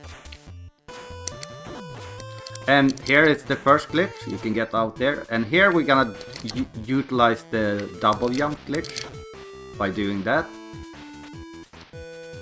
You can do that in one smooth movement. Oh, and we're gonna keep running. Yeah, let's just take the hit. We have 3 hits left. Should we live on the edge? I mean... Oh, it's okay. And now we will do the glitch again. So basically you can't transition rooms where you shouldn't be able to, while you are in the biting animation. So now we're running to the end. We only have 3 hits left, but it should be okay. So this is the reason why we couldn't beat the game before, because of that high wall.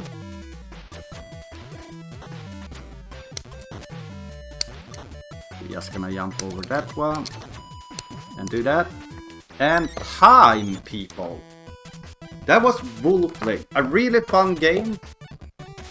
And I really wanna emphasize there are really good homebrew games out there, like Wolfling.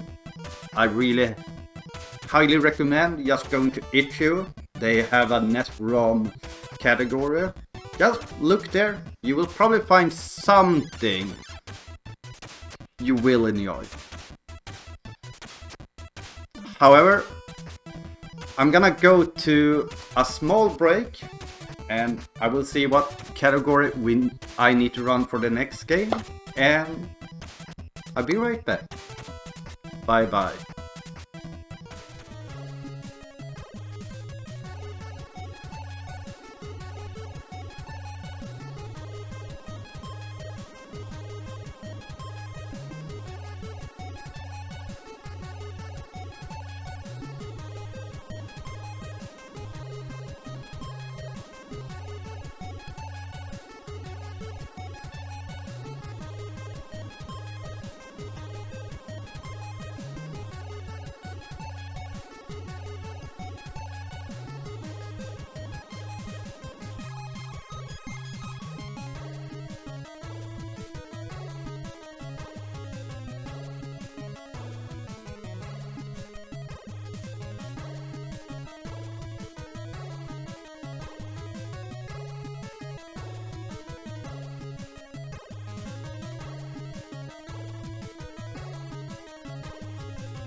And chat has voted on 100%. Also, my cat wanna be part of this marathon because he was with me during ESA, but they didn't allow him to be on stream, sadly. So here he is just showcasing himself for the best of NES. But yeah, I'm gonna be a little bit brutally honest again. I did do one run of this game 100%. Just because I was like, I need to remember the route. And I don't know any backups. And there's one trick I'm really bad at today. So there might be a chance that this could be one of those runs we have to mercy kill. But yeah, this is School. I consider it the best speedrun on the NES. You have frame perfects that you don't need to go for, several options to get past enemies. You can start any percent run by going for 6-minute strats, then gradually increasing what kind of skips you want to do. There's only one frame perfect you need to do in the any percent run. There's 0 you need to do in the 100% run. Just a really good game for starting to speedrun to learn about hard tricks, easy tricks, good backups. It has zips, as well. It had death warps. Just a really solid NES speedrun game that I hope more people will play. I'm a little bit afraid my cat is gonna press buttons on my keyboard. But yeah, let's get going. So in 3, 2, 1, go. So the very first enemy here, if we do it frame perfectly, we can jump over him. And the second enemy we can get under as well, and the third, and the fourth, but you usually miss one because all of those are really tight to do. Coming up, we take a few bat boosts, and we're gonna try for the frame perfect. Ooh, that was wrong. Okay, that worked. Okay, we got a wingle. So that stair jump is frame perfect. Doesn't cost anything to try and go for. And as you see, if I miss one of my boosts, I can just kill the enemy, which is really nice. Oh, that was way too long. But we just use the backup. As I said, there's plenty of backups that doesn't cost that many seconds. Like, we're 10 seconds off world record for the entrant run basically now. These showers are global, so I knew I wouldn't get hit there because my time entering was 56. So, because it's on a global timer, I'm trying to control my cat at the same time. Ooh. Okay, that worked. Okay, here we want to do a small boost. I'm gonna try for this boost, just because why not? I think I got the answer to why not. So that boost was not intended. Okay, that's totally fine. So we're just gonna kill it. So doing that boost actually doesn't save time in this category. I just wanted to do it. Plus, my cat is in the way of the TV. Move. Oh, the cat percent of this run. So the funny part is that I actually have the world record in this category. However, it was achieved in the practice room over at ESA. Also, I accidentally swapped weapon. So there's no proof of me getting world record. So we got the spring shoe and a few items here. The spring shoes makes me jump higher, so I'm just gonna... Oh, I'm on the wrong menu. Does that work? Okay, that did work.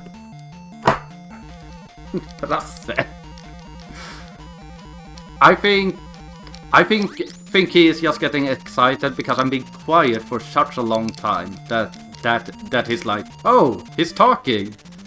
Okay, coming up here, you can do this room without ships, which is usually faster because with ships, you usually only fail a few. But if you do all of these perfect, you gain 2 seconds. So obviously we're going for it. We're gonna jump a little bit. So the glitch I did before that I forgot to mention is when you have the spring shoes, you can enter lockers. And if you press your menu while inside of a locker and swap shoes, the game will think you're still in the locker. And here, what I'm doing at the walls here is I'm just walking up, holding against the wall, and then I'm pressing start, swapping to spring shoes, pressing the other direction, and then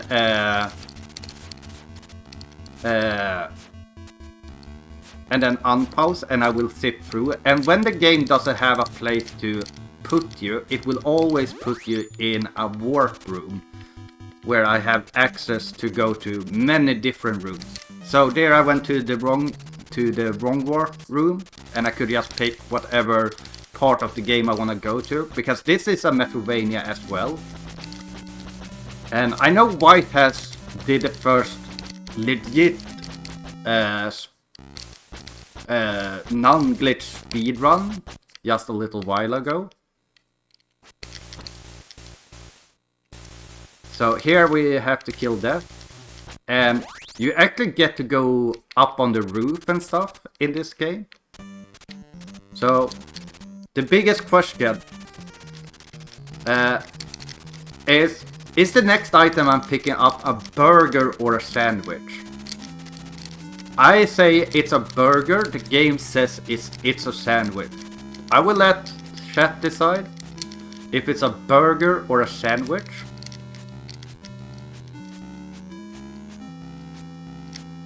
So far we're on pretty okay pace here. So is that a burger or sandwich? So another thing you see me do a lot is jumping. I keep jumping all the time. And you might be like, okay, why? Why is this Swedish person jumping and talking about jumping? Is it because he cannot pronounce jump? No.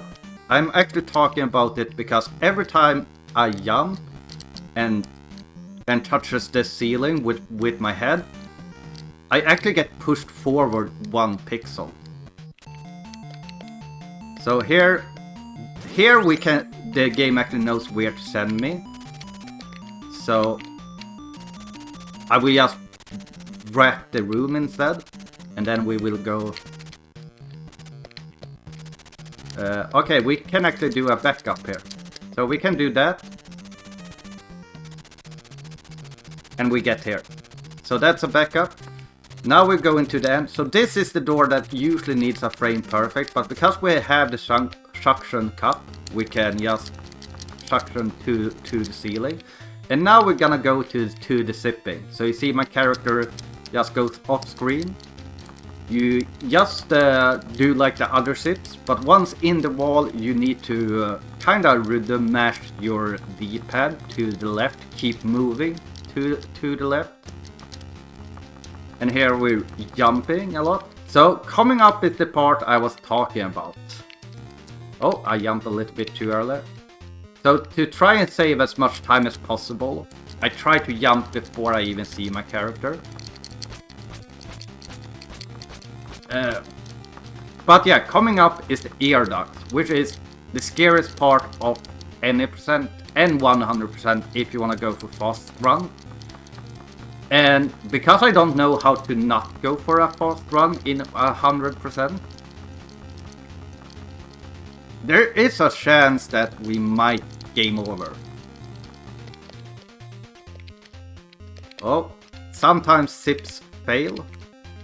So what I want to do now is fail a zip, basically, which is I would say 75 to 25% chance that I get it without needing it to be frame perfect. That was the failed wall zip. Basically, I don't zip through the wall. I just get stuck inside the wall. So basically, you have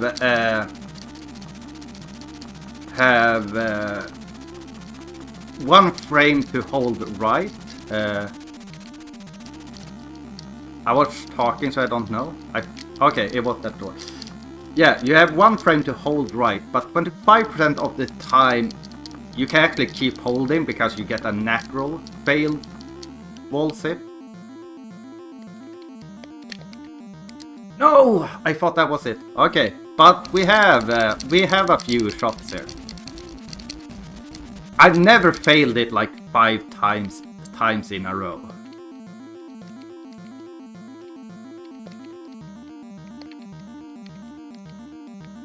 Okay, I'm gonna move the mouse away.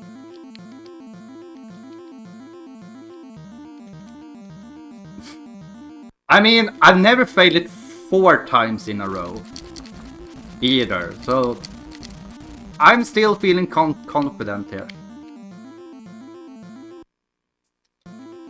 I mean, I never failed it 3 times in a row either.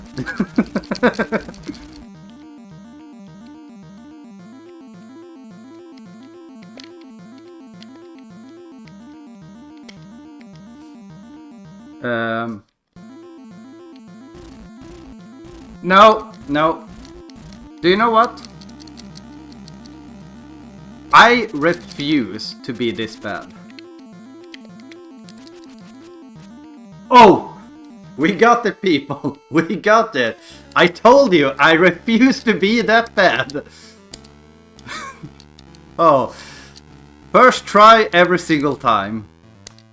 Oh. So here we going through here. Oh, do not die. So we walk. Yeah, we shouldn't be here. I'm sorry, I'm just so excited that we actually got that because I did not want to mercy kill this run. So we're gonna go to the end here. So we just go like this. And we're coming up to the final boss. Also flashing warning. The heart can kill you really quickly here. So let's kill him with the burger actually. Where's my burger? Oh wait, it's called a sandwich. So this boss, like now it can hit me, but I will just pause the game. And now he can't hit me. Ah, he can hit me. I will pause the game. And then also I can show you the ultimate swag ending. We can zip through this warning, flashing warning for the ending. And ending. 5 seconds overestimate, but that's okay. We didn't game over. Flashing warning. First of all, flashing warning. Second of all, if you have a bad heart, this is a heartbreak moment. You know, we gone through, gotten all the items just to rescue the cheerleader, and we're like, yeah, maybe I will get to hold hands. Maybe I will get to hold hands. But no. She's like, yeah, I know you did all of that, but I'm worth more than someone risking their life.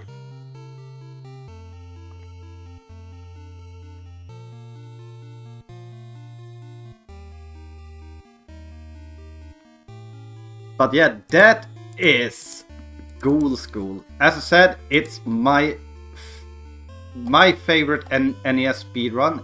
It's the best speedrun on the NES in my opinion. I think it's a game that everyone should learn and play. And I think it's just an amazing speedrun. Like, I understand people playing it casually, saying it's not a good game, which I do agree with. It's not a good game. It's a really bad game casually. But speedrun, it's quick to learn, it's fun to learn. And yeah, I think that's everything for me. So I hope you enjoy the rest of the marathon. I will be watching and restreaming, obviously. And I'm totally not stalling at all because I had one work to do during swapping of games, which was fixing the upcoming next screen. I totally am not stalling to fix that. But yeah, that's everything for me. I will pet the cat for everyone. Take care. Bye bye.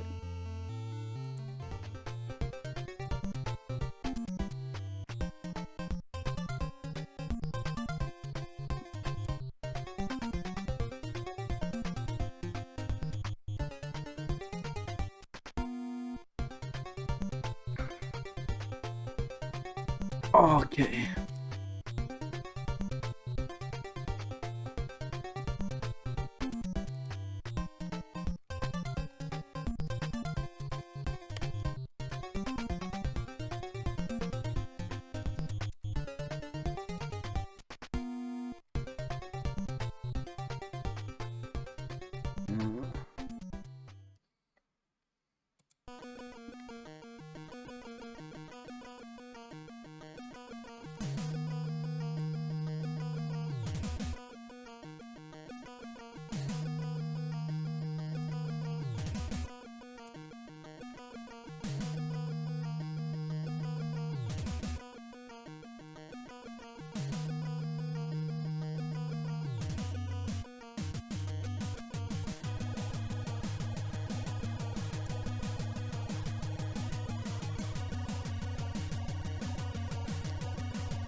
Hello everyone. Hello. Angel. So here comes the race between Negativchik and Kusumishi Bookstore in Battletoads and Double Dragon. The great game.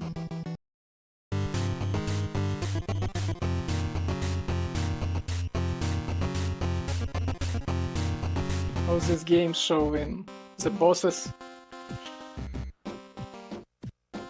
And if you guys both are ready, go to character selector, character selection screen. Okay. Angel, and that was commentary run by me and Kusumushi. We are playing with I am Billy and Kusumushi playing Pimple. Yeah, people. If we ready, Angel. So Countdown. the guy versus the toad. Countdown? Yeah. Okay. Countdown. I'm ready. 5, 4, 3, 2, 1, go. Go. Let's do this. Okay. Okay. So the first stage, it's pretty trivial, but here you can see some differences between the guy and the toad. So the main difference is that you can kick with your leg, basically kick enemies in the mid-air as Billy. To do that as Toad, you need to do something called dash jump. As you can see, both runners doing it pretty well and pretty quickly. So to do this, you need to quickly press 2 times forward and jump. It's easier to do as Billy, so you can even press forward A forward.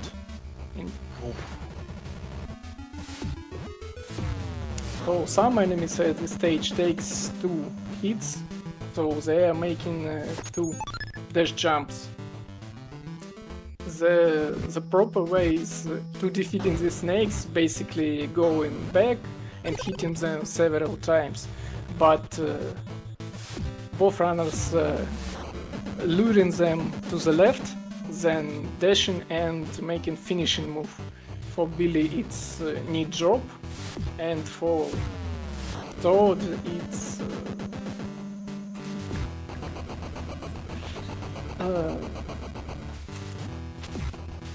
basically the big foot.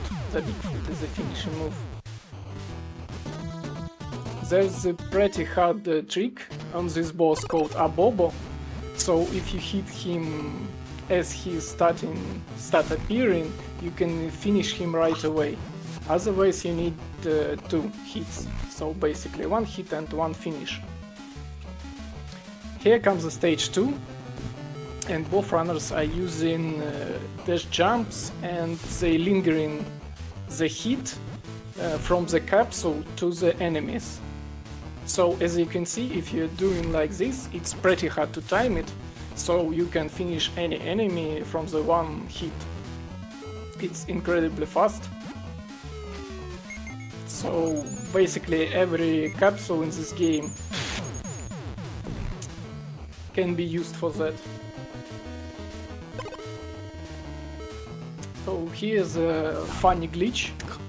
With this mini boss you need to throw 3 grenades, but if you try to pick up grenade right after you throw it, you can throw another one. So basically it appears from nowhere. So as you can see, some other tricks with the capsule and dash jumps. Billy can hit me there to defeat these enemies, while Toad need to go down a bit. It's almost the same in terms of speed.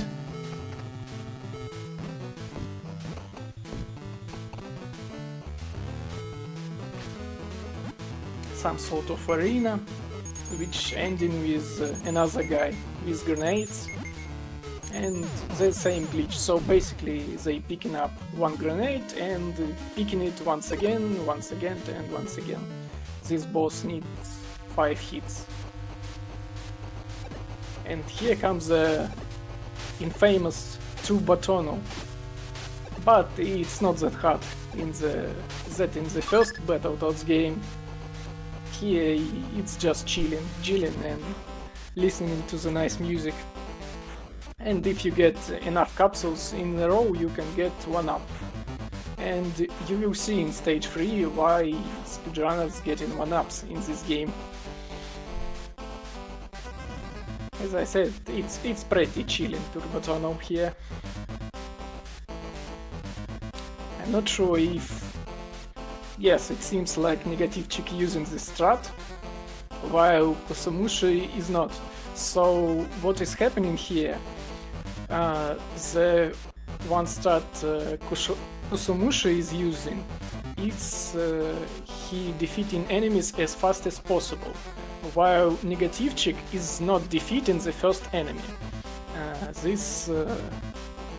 This race length is fixed, so it doesn't matter basically what are you doing. And while you are keeping the one enemy on the screen, you are saving several seconds.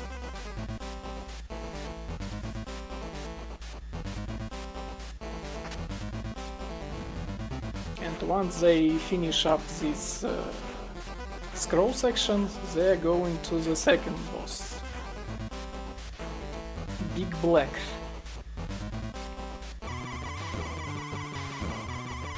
There is a very tight window to hit him twice, so basically you hit him once, or you throw him and finish him. Negativchik doing that from first try. And Kusamushi doing it from the first try. Very well done. It's level 3-1. Some new enemies, some new strats. Dash jumps all over the place to save time. And here is another difference between the guy and the toad. As the guy, you can switch the side you are going down. So the guy can go down left to right side, while the toad can go only left side. It will be a bit harder at some point. But currently, mostly dash jumps. Oh, and by the way, these turrets can't be destroyed with dash jump, sadly, so they need to be destroyed the intended way, so fast to them as fast as possible and hitting them 3 times. So that's the difference I was talking about. As you can see, Negativchik is keeping the right side, so these enemies, these discs are not hitting him, while Kusamushi is dodging them with jumps and then picking up invulnerability. There is pretty yellow strat Negativchik just did, so this electricity going from down to up, and the moment it goes up are random. So he got lucky and got it from the first try. Sometimes they're so trolly, so you can't get to that switch even with dash jump. I mean, dash jumping is extremely fast. Negativchik is aligning nice job. Here is several pixels window for this dash jump. Otherwise... Oh. What? What? You struts? You struts? Yeah, okay. no. I haven't seen that before. Not strat. Very funny. That was weird.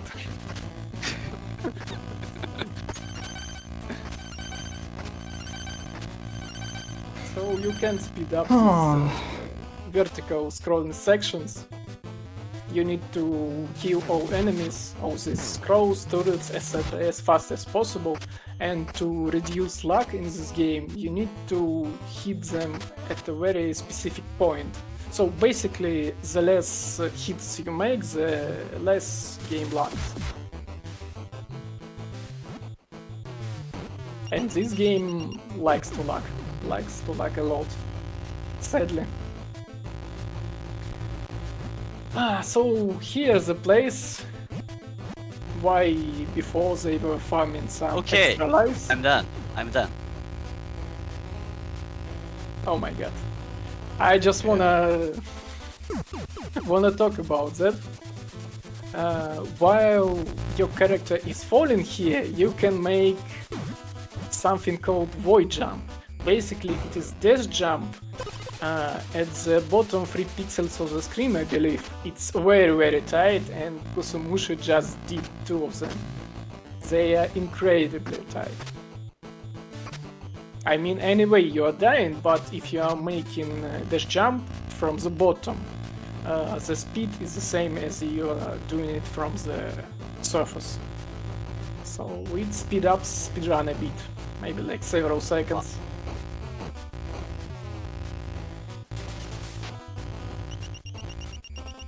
This stage is pretty long, and here comes more scrolling sections with electricity, with scrolls. So the start is the same, you need to kill them as fast as possible. So the less enemies on the screen, the less lag, basically.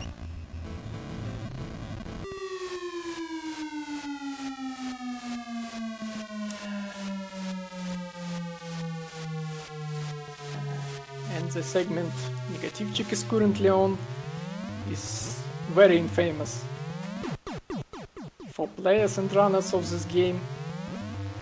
And another nice several pixels jumps. The jumps are really tight, even when you are doing them slowly. Sadly, Kusumushi couldn't do it. As you could see on Negativchik screen, he hit this boss as well as Kusumushi. So this boss is spawning at the right side of the screen in midair. But if you making the jump at some specific points, you can hit him basically while he appearing. So that will count as a hit. He need a lot of hits, but 1 extra point is never bad. Here comes space stage where you need to mash pretty quickly to destroy these meteors as fast as possible. This section can remind you some old space games. Asteroids. Game Asteroids. So if you're destroying all the enemies from one row, basically you're getting 1 life. So if you're hitting them and not missing any of them, so Negativchik just got 2 lives from them. Kusumushi 2.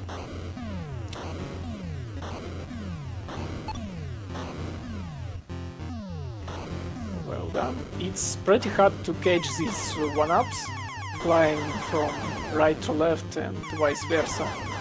Here comes another mesh section. So basically there is rockets you can launch. You need to press B and hold it, and then track the enemy. But in case of speed, it's way faster to hit the plates with the bullets. Very well done by Negativchik.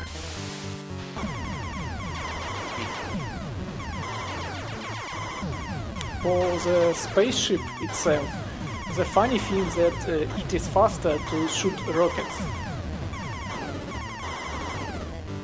So basically charging up several rockets and then mashing to the death works better here. It's very easy to die on this boss, as you can see.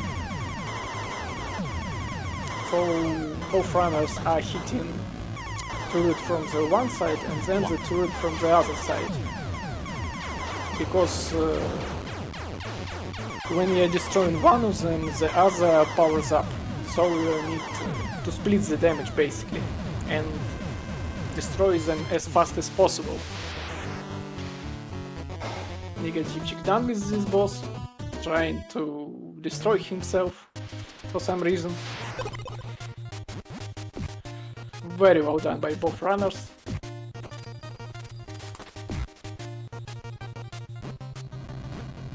Sadly, this game is not tracking lives more than 5, so as you can see at the top, there is 5 lives, but the game shows 5 lives even if they have more than 5 lives, and you get in some extra lives for points.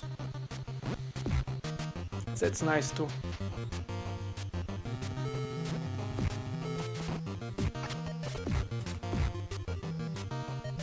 Here comes some reds, they need 2 hits, and at some points it's faster to do duck hit, duck. Yeah, basically pressing down and B. For these bosses, as Billy, you can reduce some lags by making jump kicks. And for the toad, basically you just going back a bit and dashing forward with a hit. As you can see, both runners just tried to do ladder dash, so basically it is a dash in front of the ladder, and if you're doing it correctly, the character ascent will speed up like, I don't know, 2 or 3 times, it's much faster. It's way easier when you're going down, so you could hold down and then basically mashing forward, and a bit harder when you're going up. On this stage they are encountering 3 mini-bosses, they called General Slaughter. So you need to defeat each of them to progress. Oh my god. Kusumushu getting some troubles on this fight. Yeah, so, I have trouble. Let me explain. So after the second boss fight, after the second General Slaughter fight, there is tight window when you need to go right. So you don't even need to run there. But if you are not holding right as you going out, you can get damaged, as you can see. Insta-kill damage. Yeah, basically insta-kill. So you're losing a life. Not very nice.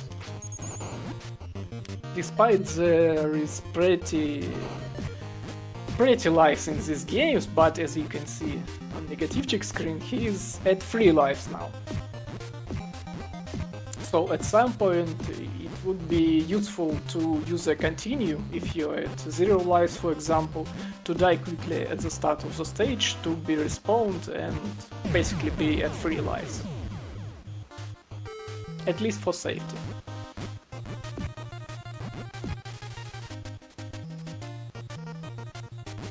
So these acrobatic guys, I would say, these ninjas, I don't know, they are spawning depending on your character position, on your basically on the screen position, and the screen position is dependent on your character position. And if you're jumping from the very edge, you can spawn them way earlier, and you can hit them from the bottom too. Meanwhile, Kusumushi is beating the first General Slaughter, and Negativchik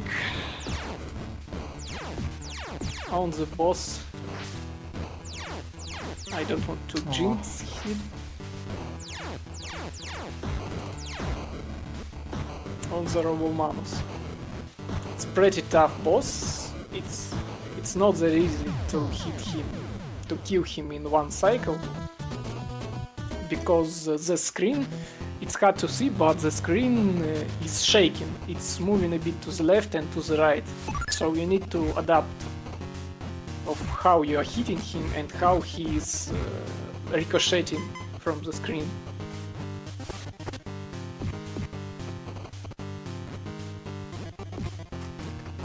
Here comes the shadow boss stage. Pretty interesting stage speedrun wise. Here's another difference, at least I thought before that it's a difference between a guy and a toad. So the guy, when he's trying to make a finishing move, a knee move, under this capsule, he's touching it and basically not hitting this move, not finishing it. But if you're trying to do this knee drop move to finish and hold down, it would work. Pretty nice speedrun strat. I didn't know that before. So Negativchik is as the boss and the run killer of this game. This boss called Shadow Boss. So first of all, Negativchik is using this going under strat, so the boss basically can't hit him. But after each hit, the boss can go invincible, can teleport, and that would waste time. And depending on your luck, you can save or waste a lot of time here. And this is stage prior to last, so it's very sad when game doesn't like you. At the last cycle, you need to go out of this glitched position below to not basically softlock the game, as I remember.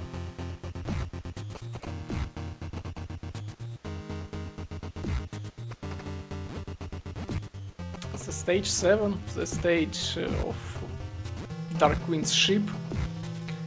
It's not really hard, but you need to memorize basically when the enemy spawns, and the one important thing at this section that the enemies, these green robots, can hit each other, so you can use that to do finishing moves faster. So the true Dark Queen comes. Here is a trick that allows to make your descending way slower or even stop her descending. You need to hit the frame as she starts descending. And Negativchik just did very nice first cycle. And very bad part cycle, because he not all spawn maybe half queen. After 15 hits, queen maybe spawn to half or only head. Yeah. There is different basically Sorry. patterns how Dark Queen can spawn, and if you are not lucky, you can just see her head. Time for Negativchik. Very well done. 22:32 according to the timer. And Kusamushi Baxter coming to that fight. It's very tough fight. It's way harder than it looks. That Negativchik makes it look. very bad random on second part. Yeah, sometimes this boss throws you to like This Kusumushi was trolled by capsule because that Yep. capsule was randomly spawned on all zone fight. yeah, so sometimes you're trying to hit the boss, and instead of that, the capsule gets priority. So you're hitting the capsule and not the boss, and that's very sad. You're not only wasting time, you're getting into bad position. So luckily there is invulnerability capsule there that can save you some HP and maybe lives.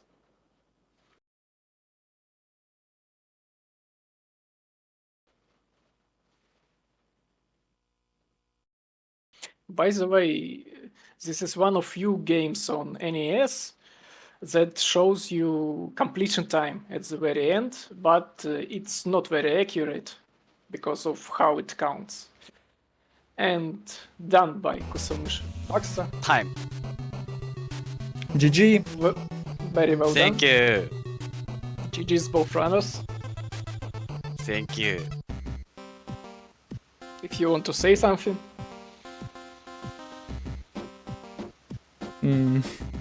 I liked this game. I'm waiting all new runners. If need help, on this game we have a guide by Kohi FDS. That's Dragon Player World Holder, and if need help, I am waiting new runners. Sorry, my English not perfect. So just run this game. Yeah. This is awesome game. Really nice soundtrack and feeling, and it's pretty long. Pretty challenging, I would say.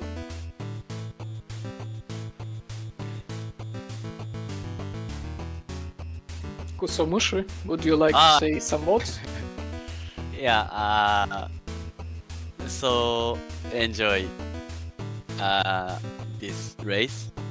Thank you, Negative and Angel. Spasiba. Thank you too for racing. Yeah, It's that's really a nice great. race. Maybe in future I race it with you on 3rd%. Yeah. Because next year, third race. yeah. I hope. Nice run, Negative. Very fast. Thank you so much. Thank you so much. Thank you all for watching. Yeah. Thank you for watching, everyone. So happy.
All right. So my name is Base Guy, and I just wanted to reset to show you guys this is an LGN game, but it was programmed by Rare, the same people who made the Donkey Kong Country series, which is a very good game. This one's not bad. It just has a lot. There is a fair amount of jank to it. So I guess with that, I'll just get started. So here we go. So you start off in the town. So I'll get the key to get in this house here. So I have to get the, I think it's the book for the recently deceased. So, and this is a bit of new tech that K2 discovered. You can jump over those lights instead of waiting them out. Okay, so just do some basic platforming here. So all those switches activate the cloud platforms. Alright, so this is a book for the recently deceased. You need it to advance to the next stage. And the flowers give invincibility, so... Alright, so go through the exit, jump that bug. So I'm not going to stomp these bugs, but you can. It gives you some... It replenishes your health for each bug you stomp, and it also gives you some currency. And the problem with the currency in this game is it only shows up when you're in shops. Alright, so that was 15 stomps, so I'm gonna go in here.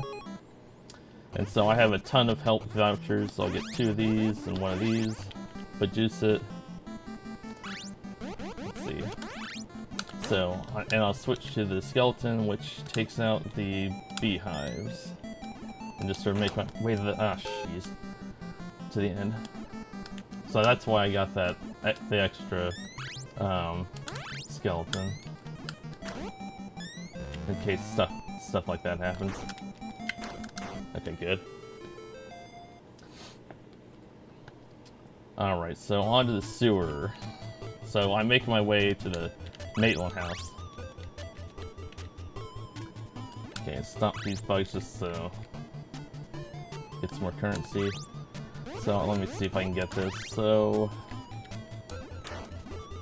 alright, so that's so you can actually, if you jump from the correct pixel, you can actually clip, and while you have a scare equipped, you can jump through that monster.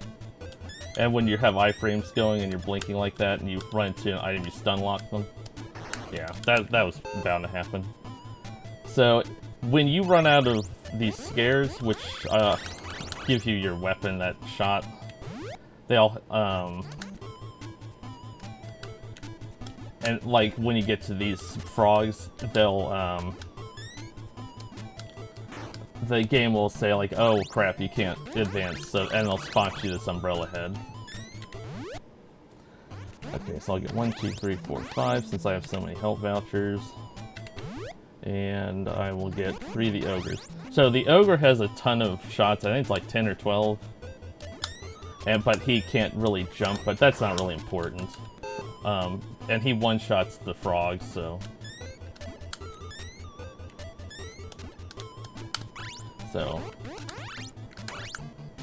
And this is the football player for the jump the line from the movie. I don't know why he's a boss. Alright, here's the best David Wise music in the game. So if you want to do your sour pleases. So I have to avoid that shark fin that's... So I'm in the basement of the Maitland house now. I have to just avoid these enemies like the spiders, that shark fin that's going through the floor. And then pick up the scare bottles. And the scare bottles have these weird, RNG, so it's kind of random. It just bounces all over the room, but it does do damage to various enemies in here.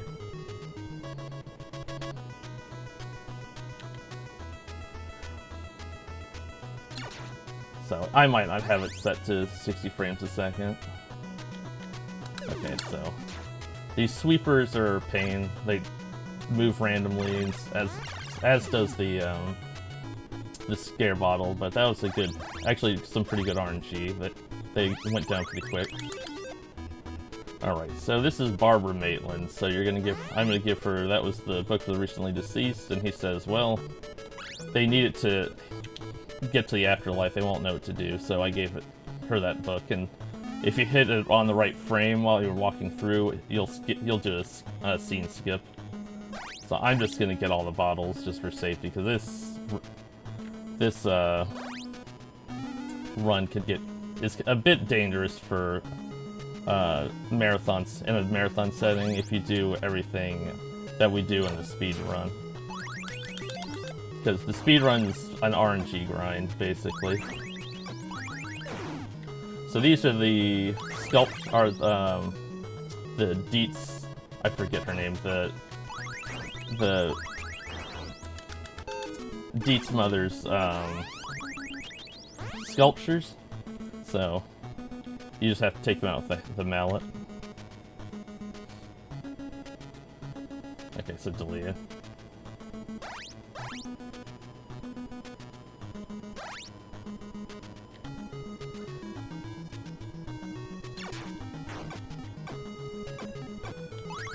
Alright, so yeah, there's a lot of liberties they took in this game, so nothing's doesn't quite follow the story exactly. There's a Beetlejuice for the Game Boy, and that follows the cartoon. The NES game follows the movie.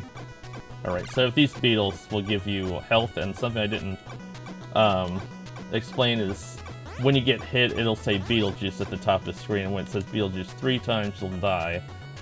So. Alright, so I just got the random legs running around there.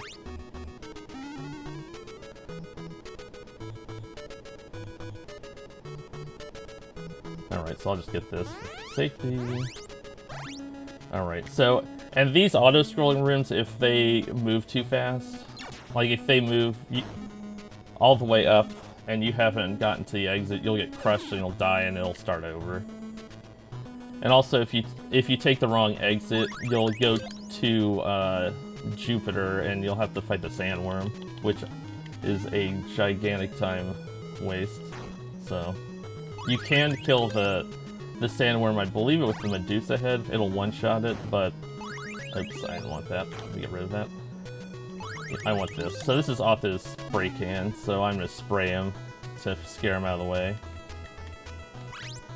Right, there we go. Okay, so this is the infamous fly room. You have to take these flies out by either with the swatter, or you can run into them with Beetlejuice to do like some sort of health abuse, I guess it would be, and then they'll die. And you have to avoid that shark fin. You have to kill the flies. You have to avoid the door, which will take you to Saturn. So this room's an absolute mess, and it's incredibly annoying to do when you're on pace. So I'm gonna recollect the fly swatter, and this is, I think, Adam Dietz, or let me see, it's one, I can't remember. It's one, no, Adam's, I think, Maitland, one of the Maitlands. So, but that was one of the Dietz's. So I collected the rubber duck to give him to scare him out of the way. I don't know why.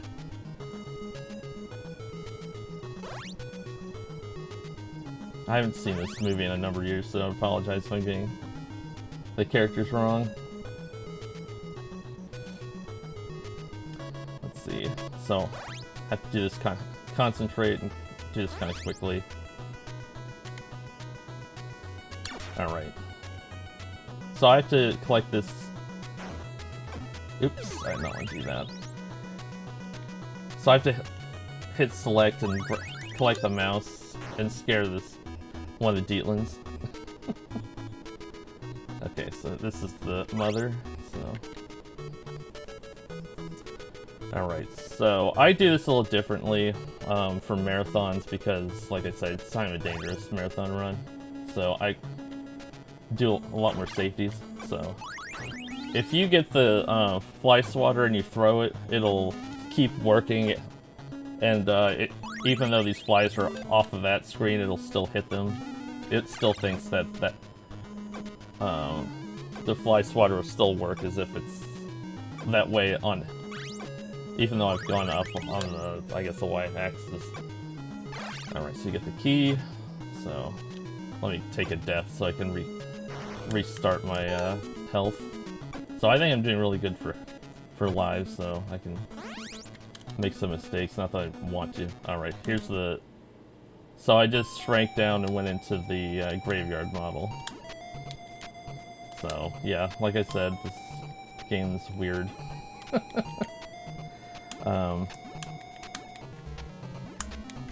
Alright, so... Oops. So the Birdman makes you jump higher. It's, dang. You can, you can't get it past after stage 2, so I had to stock up on them.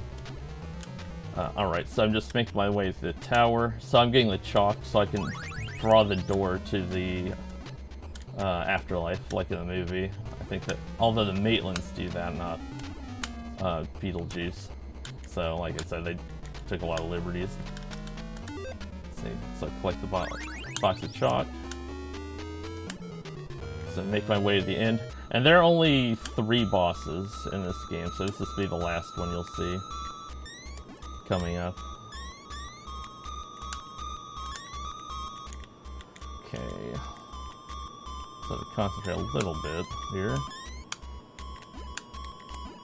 So the movement in the platform is actually pretty fun in this game. It's, I think, what really turns people off of this run is the Maitland house, because it sort of screws up the flow of the game. But I don't mind it, although I've run this for a while, so... Alright, so... There are a couple of strategies. I usually just take him on, the wizard on. So you just knock him, all the bosses, you just knock them back to that right wall, and they die. Okay, so this is Adam Maitland, give him his glasses, you remove this out of the way. This is the gate maze, which I have memorized, so you have to go through the gates and to get to the exits and pick up different items. I have to deal with these sweepers while avoiding that door. Okay, so that took out one of them, so I have to throw another. Okay, we took out the other. Okay, so I have to go back to the beginning and then go to the left here, and then get the key to open the door so I can draw on that brick wall. This is the attic from the movie. So I've made the mistake, like I've looked away and held down left, and you'll actually, if you do that on some of these screens with like the one tile path, you'll keep walking and then you'll go to forget what I'm doing here. Can't seem to talk and play this game. And you'll go to Jupiter if you walk off the edge of the screen. Alright, so to the afterlife waiting room. Okay, so I have to get 6 tickets, so I think K2 is sort of the one that did all the heavy lifting for this run. He did a lot of tasking, and he figured out a lot of this routes. Barton and Gargon and I sort of found some other stuff, and sort of refined the run a little bit, and then K2 built on some of those ideas, and I think he just recently brought the run down to like sub 11, so he has the world record, although it's not in SRC. I guess he has his personal reasons for not liking that site, so it's a bunch of other runners, but that's sort of another story. But anyway, so this is just coming up to the end, and that'll be time. So, time.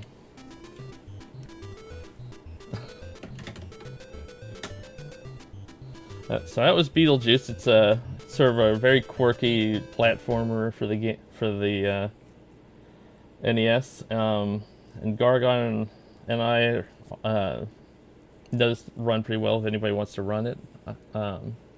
But yeah, thanks for having me on Best of NES. And I look forward to another one of my friends from ESA. I think Laxus is next with... oh boy, Ghosts and Goblins. So, but thanks for having me on. I'll see you guys later.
Alright, hello everyone, I'm Naxus and I have 3 runs for you today. Before we start, something personal from me. You see the cat on stream. I was not sure if I would even be able to do these runs today because sadly yesterday they had to put down my cat, and yeah, I had 17 years with her, and it's been rough. It's really not easy, but we'll get through this. I'll do the runs in honor of my cat, and yeah, let's just get to the games. I hope I will do fine.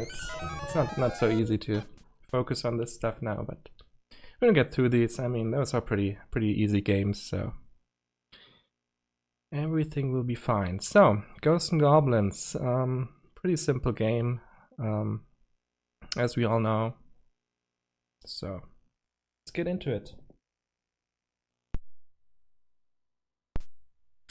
I'll start from a hard reset. That's very important if my console works.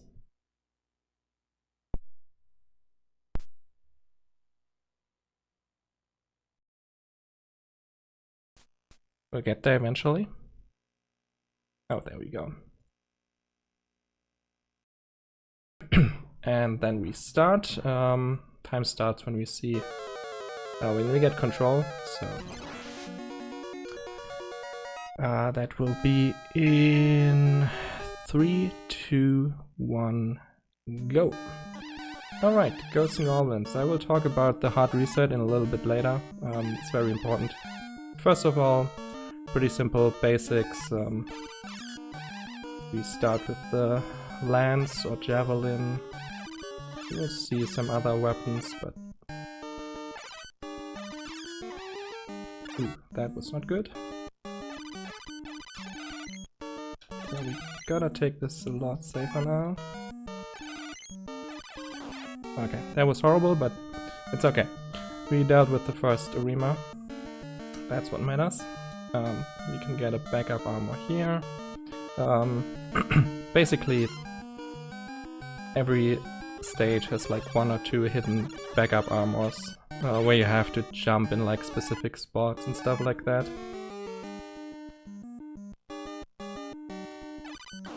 Which is no big deal when you know where they are, but casually it's pretty mean. Alright, we get to the first boss, which is a unicorn. Yes, it's really a unicorn. It's pretty random. Jumps, shoots fireballs, takes 10 hits, and then he's down. No big deal. Alright, stage 2. Let's talk about the hard reset. So what the hard reset did was it sets up my my RNG seed. That's what I call it. So all, like a lot of spawns, enemy spawns are actually... I did not want to jump there, but somehow I didn't get hit. That's good. I should be fine. A lot of spawns are random, but when I start from a hard reset, my seed is always the same, so I get the same spawns. As long as I don't mess up, I know exactly where all the spawns are, and that makes it a lot faster and more predictable. And also I can do this, hopefully. So as we all know, this house is pretty annoying, normally. Oh, I missed this. That's bad. That's really bad. Okay. So right here I lost my RNG seed, but that's fine. At least we got through this section a lot faster than what you normally would do. But from now on, like, I have to improvise more, but that's okay. These platforms are super annoying. You can scroll them off screen and back on to manipulate them a bit, because it's random if they go up or down at first.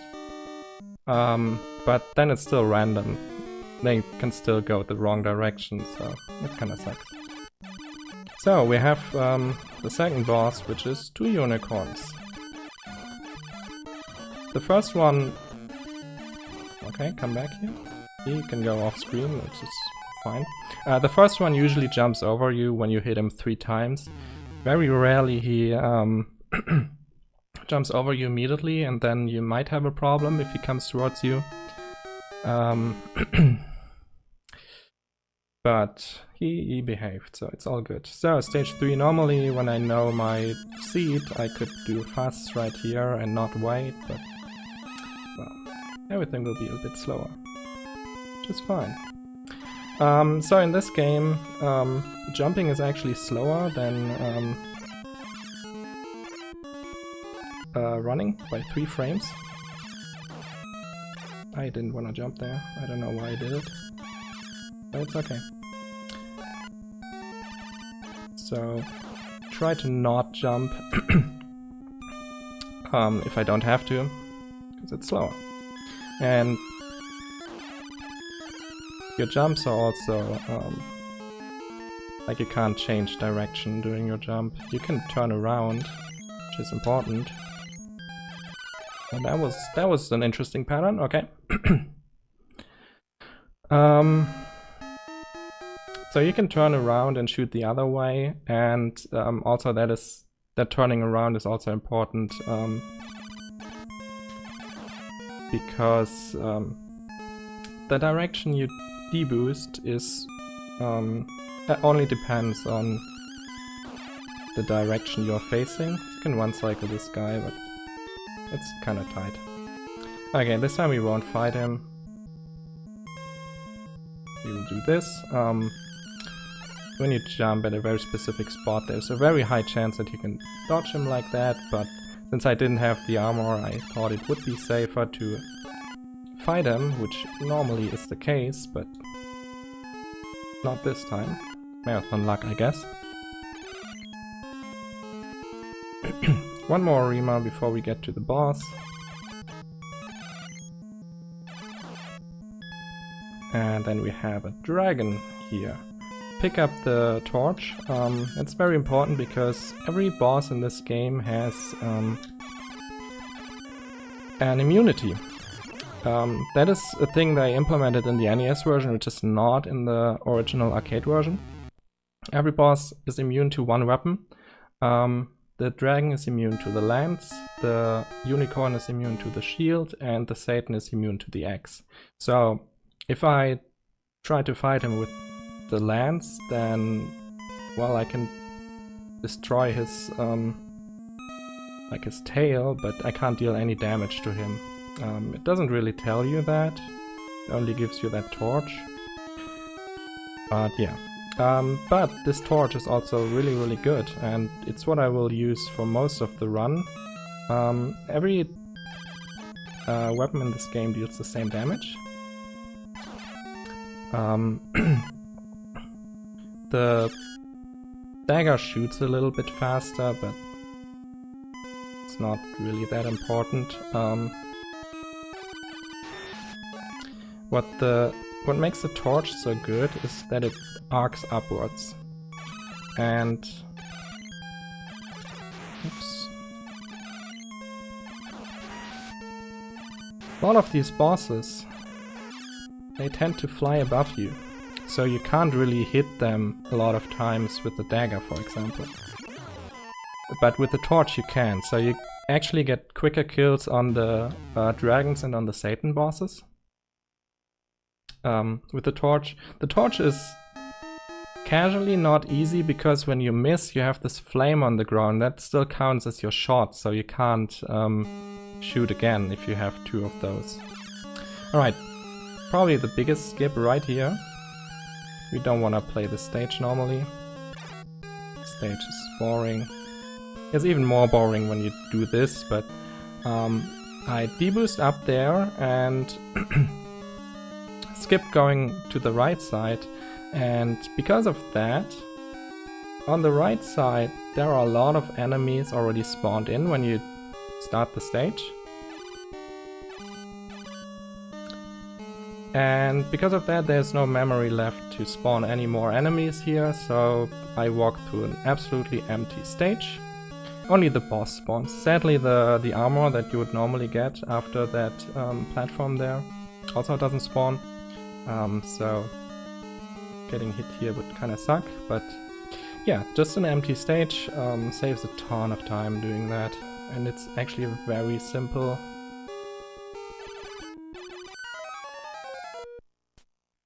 Well, so much for dying. That was like 1.5 minutes. I shot the wrong way anyway, but it's fine. Let's just do it again. And again, because I got stuck on the ladder. Well, already a game over on loop 1, that's it's going great. Make sure you don't select one player, instead continue.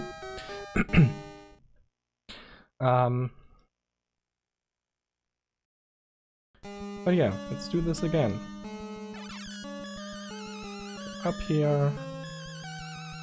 So every pattern I get here is random, so I have to react to it. Most of them are pretty simple. Very important to jump over that axe. Like I said earlier, Satans are immune to the axe, so if you get this axe, then well, you have to go back down and farm another weapon, and it's horrible. Luckily it never happened to me in speedrun before. I will get the knife at the beginning of the second loop. Not because the knife is that great, just because I need to switch weapons after the first loop, and it just happens to work out that way. Alright, let's try this again.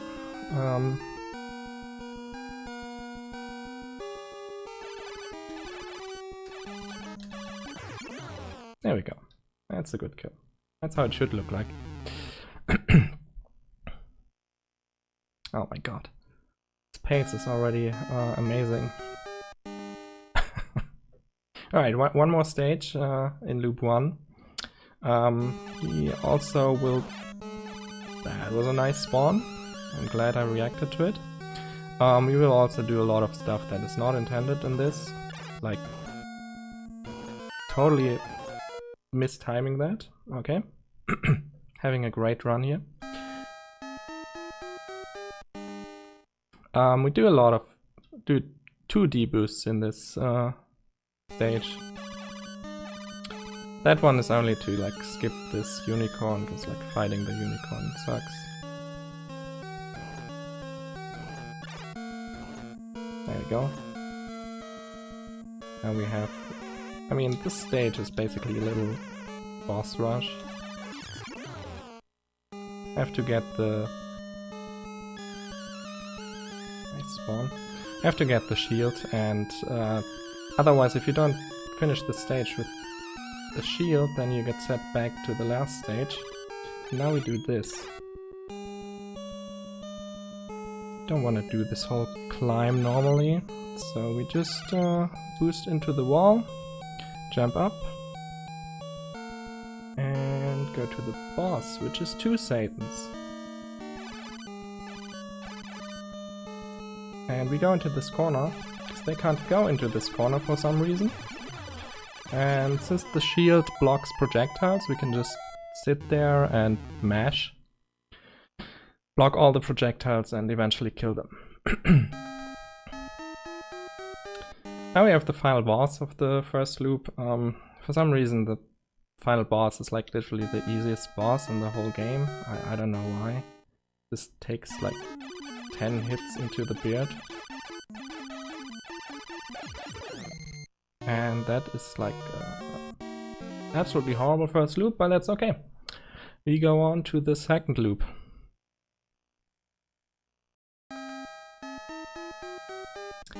Yeah, that kill is really easy. You just have to know how to move initially to make sure you actually reach the corner like that. But then it's like really easy and a very safe kill. Alright, loop 2.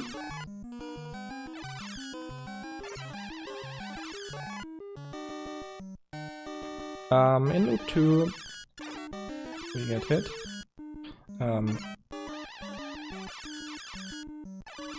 There's my knife. In loop 2 enemies are a little bit faster.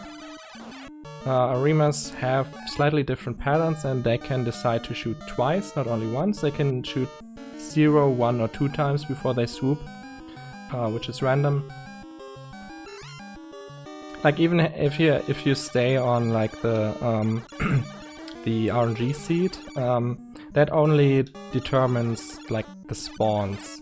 Enemy RNG like Arimas or bosses is still a thing, and it's still very random. These are not nice spawns, but we will do. And then at the end, the unicorn is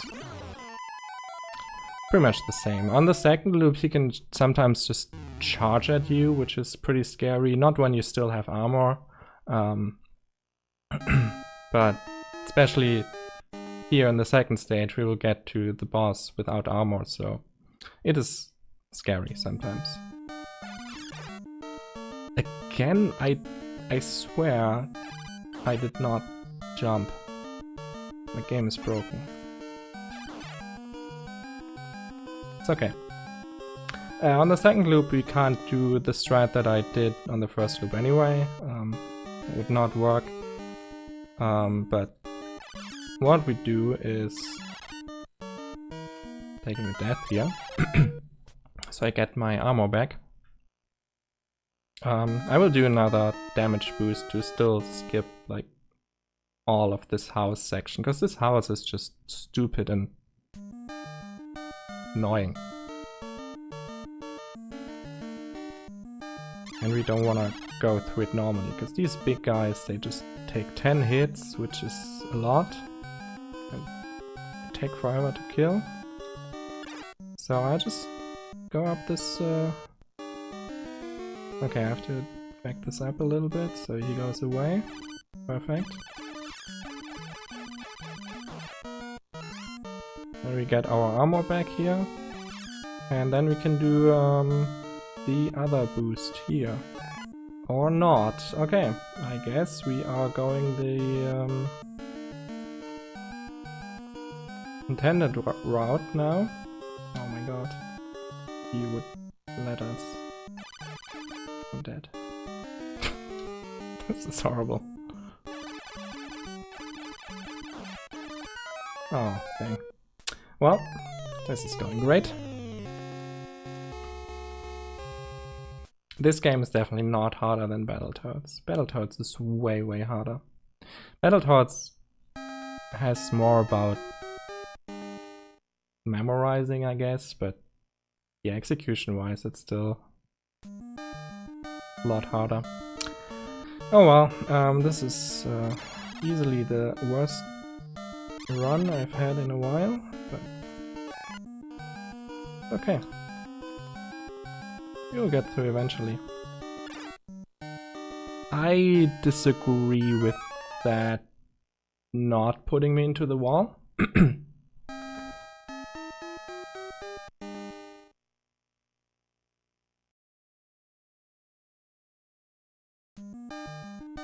Hitboxes in this game don't really make sense sometimes anyway, so I just blame the game, it's fine. Well, guess we are doing something casual here again. If they let us. That's why going through this house normally is like the most stupid thing.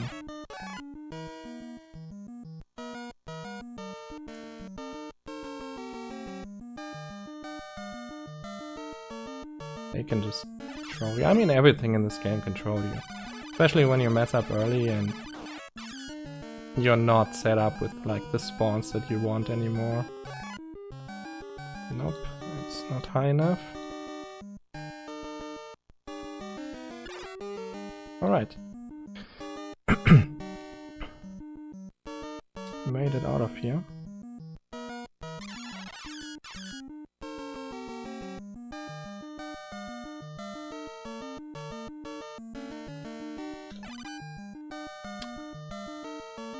That platform did not cooperate.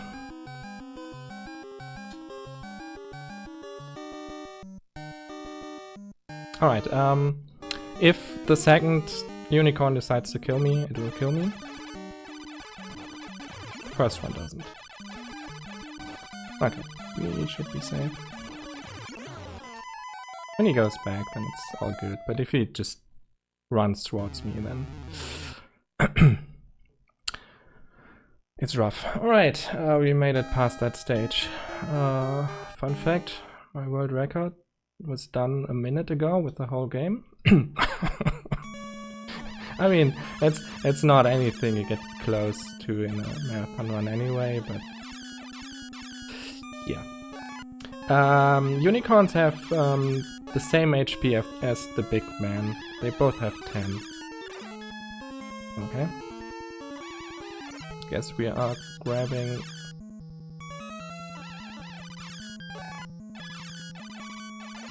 What are these spawns?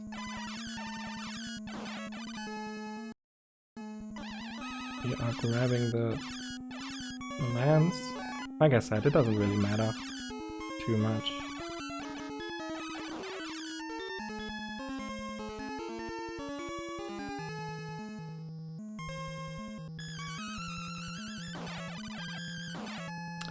Yeah, in Resurrection, it's pretty different. It's been a while since I played that.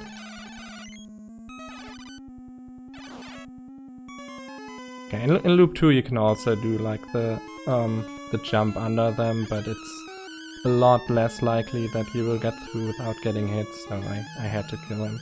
As a backup armor here, this is...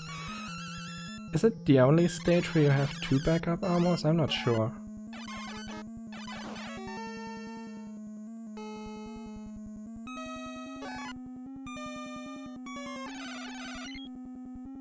Most Arima kills are actually pretty simple when you know what you're doing. Especially if you take it safe and like run backwards.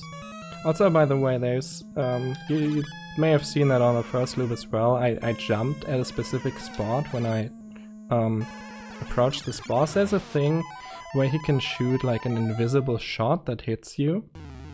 And it screws you up, and it screws up the pattern of the boss. But if I jump at that very specific spot, I will never get hit by that.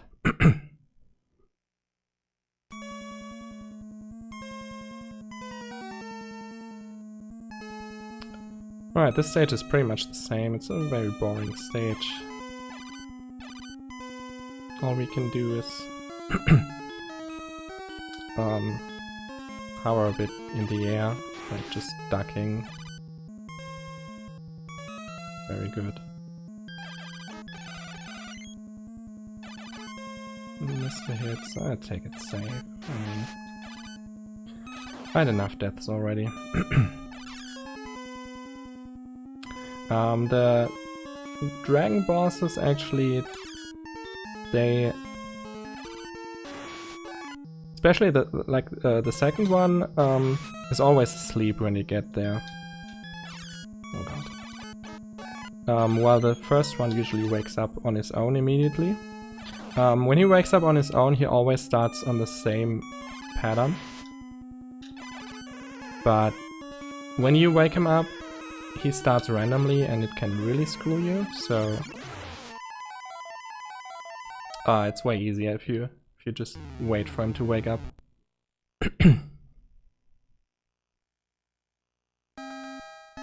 Doesn't have 10 auto-scrollers like Resurrection. Yeah, sadly not, no.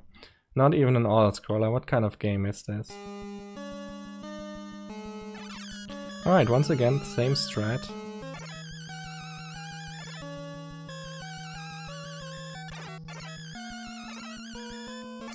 In the second loop here, I will grab this money back. This money back is important because sometimes we'll see if it was needed once get here, when I get an enemy here. Yeah, okay, I didn't need to grab that money back, but sometimes depending on the enemy spawn pattern that I get at the beginning, it can happen that one of those guys doesn't really despawn, and then this platform here that I need does not spawn unless I grab the money back, so I usually just grab it on the second loop just to be sure, because if you have that platform despawn, then you have to go back down and it loses like 30 seconds. You don't want that. Alright, let's try not to die to this boss again.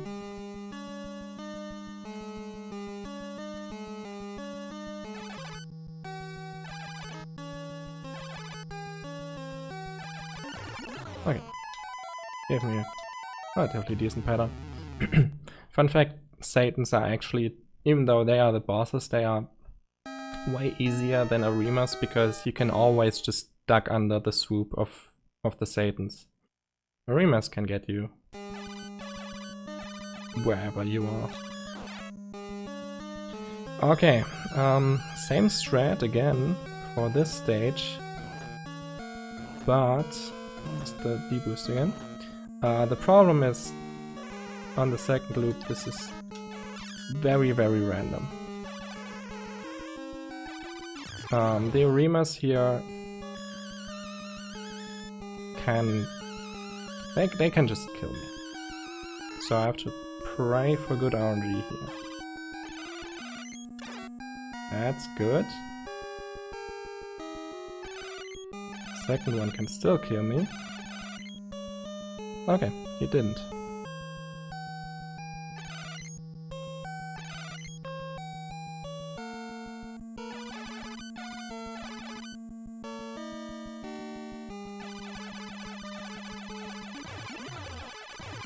Hey, actually a good stage.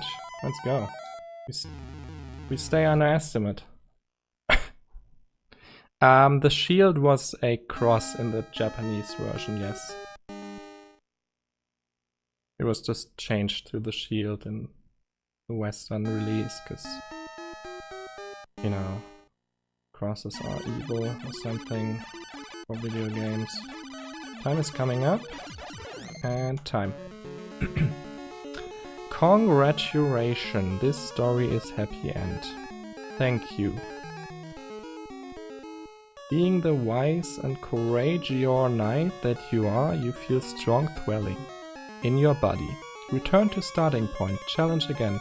Also, if you do a button combination and you get 5 seconds of these credits right here. That still have not the real name, so I don't know why they were hiding that. And then you are game over. Yeah, I mean, I stayed under estimate. This was a rough run, but we got through. Luckily, the last stage went well. If these arenas with the boost do not cooperate, yeah, you can be stuck there a while without anything you can do. But yeah, we got through. This is the real ending, yes. When you beat 2 loops, then you get the real ending. And it's still, I mean, not a great ending, but it's an ending, yes. And yeah, I honestly, I like this version more than the arcade version. Obviously, the arcade version looks a bit better, and the sound effects are probably also a bit better, but gameplay-wise, I definitely prefer this version. Alright, yeah, that's it for this game. I think we will do a little break, and then I will be back with Kabuki Quantum Fighter, so stay tuned.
Alright, it's me again.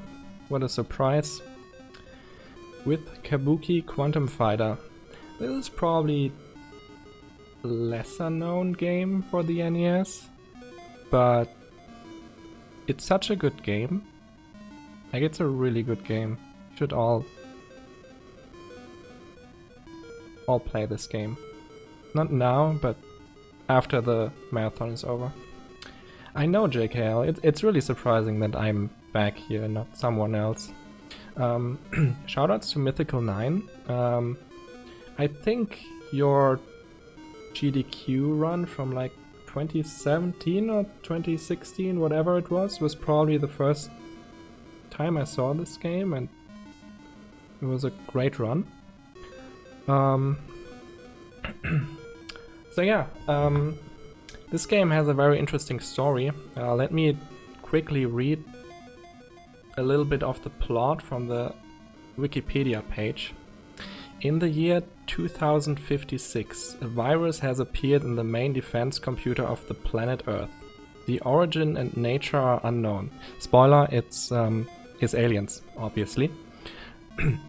Players adopt the persona of 25-year-old Colonel Scott O'Connor, a military agent who has transferred his brain into raw binary code using experimental technology in order to combat a rogue program in the main defense computer.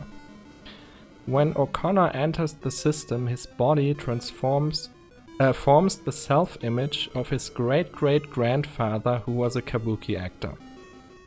Yes, that is the story of this game, and because of that, our main attack is our hair. I mean, it all makes sense. And yeah, we also have some sub-weapons. We get a new sub-weapon after each stage. It's a pretty short game. So yeah, let's just get into it. Obviously, yeah, it all makes sense, trust me. Alright, let's go in 3, 2, 1, go! Alright, that's a relatively fast-paced game actually. There was the one use of this first sub-weapon. We'll never see that again. And what you see is that quite a lot of D-boosts will be used, because dealing with enemies is kind of slow. You want to hit the enemies on the right side, so you get boosted to the right. These fireball guys, oops, oh my god, are actually on a global timer, so getting there on the right cycle was important. We did it. Taking a little bit too much damage, but it will be fine.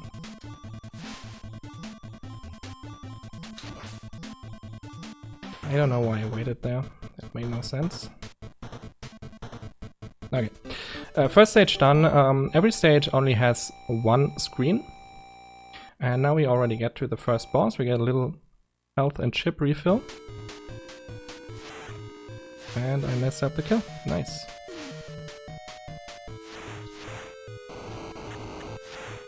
So this boss moves depending on your movement.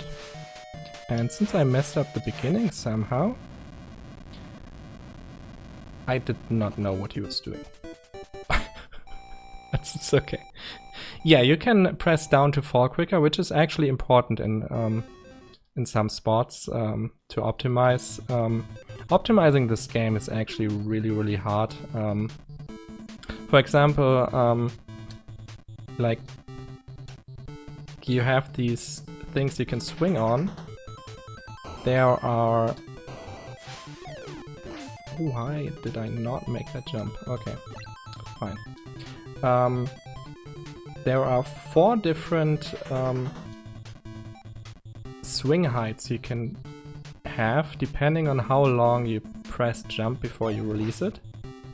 And obviously you want to optimize these swings. And one of the swing heights, the second one, I think, only has a 2-frame window. So if you want to get those, it's pretty tight. Also, one important thing for this game, you don't get full health refills between stages, you only get like a little refill. So health management is very important in this game, because it just influences like all the next stages as well. Alright, second boss, he's very random and just jumps around a lot. We just stay here and hope he doesn't jump over our shots. That was pretty decent. And then there's one thing pretty unique in this game. You can only in boss fights you can exchange life into chip, or the other way around. Chip is for the sub weapons. And for bosses we want a lot of chips, so oh, I messed up my sub weapon menu. That's the first vertical stage. Vertical stages are impossible. Climbing up fast is like so hard. But we will do our best. Here's a... Oops. For some reason, when you get... Oh my god. Ice physics are horrible, by the way, in this game. For some reason, if you get boosted while you jump off a ice surface, you get like a super speed. It's really weird. I don't know exactly how the physics work, but normally you would boost through here, but I just get hit instead. I try to have a little bit more health, but wow. Keep messing up all my jumps. It's okay. It is okay. More than enough health. Vertical stages are impossible, like I said. And this boss is also impossible because he's just very random. We want him to just stop immediately on the left side and we can quick kill him. But he will probably not cooperate. Oh, he does. Nice. Perfect.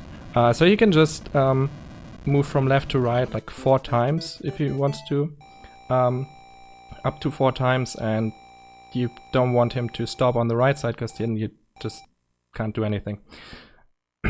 So yeah, got lucky with that kill. That's good.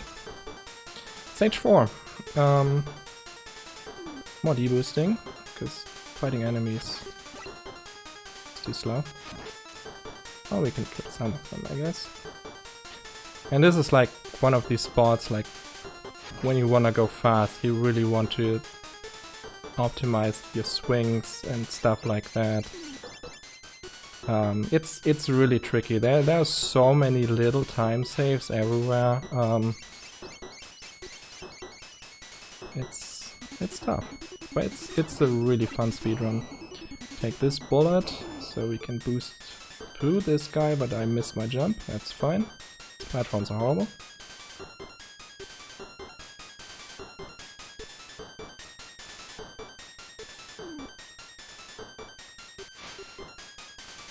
But we should be fine. These blue guys are also horrible, and big trolls. I hate them.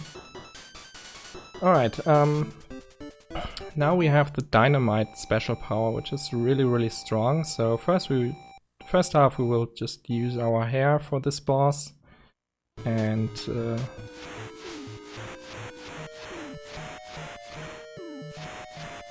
decent.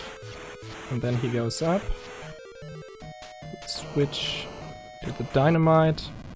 Because obviously, I mean, what better weapons could you have when you are like in a cyber world than your hair and dynamite, right? It all makes sense in this game.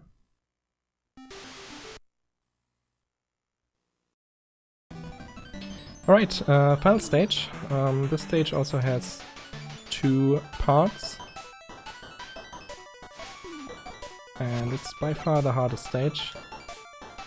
And I will probably fail miserably.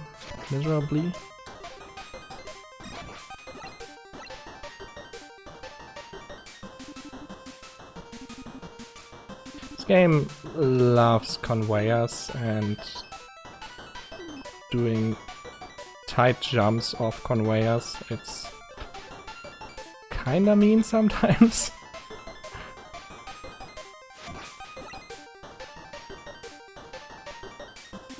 Then we can do some deboosts. Okay. Somehow that pushed me down instead of grabbing that thing. Oh my god, that's the worst.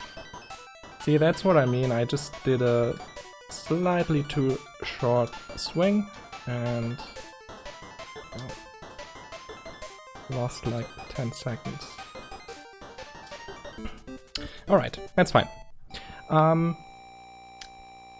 At least my health and chip is looking really good. That's nice. We need a lot for the final boss, because otherwise he's miserable. And here we have our second vertical stage. Okay, I've never done that before, but it worked.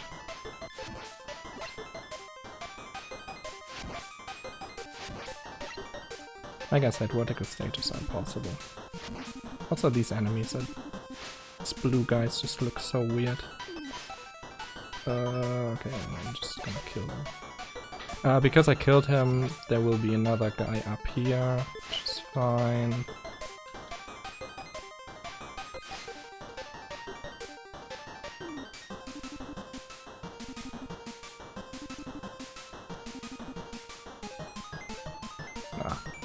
If you get that jump at the edge, then you can just skip one of the swings.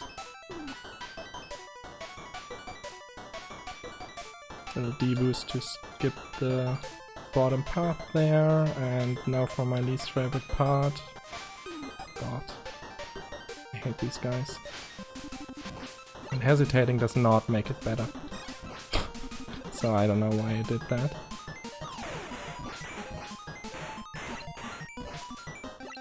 Okay. Ooh, what's that?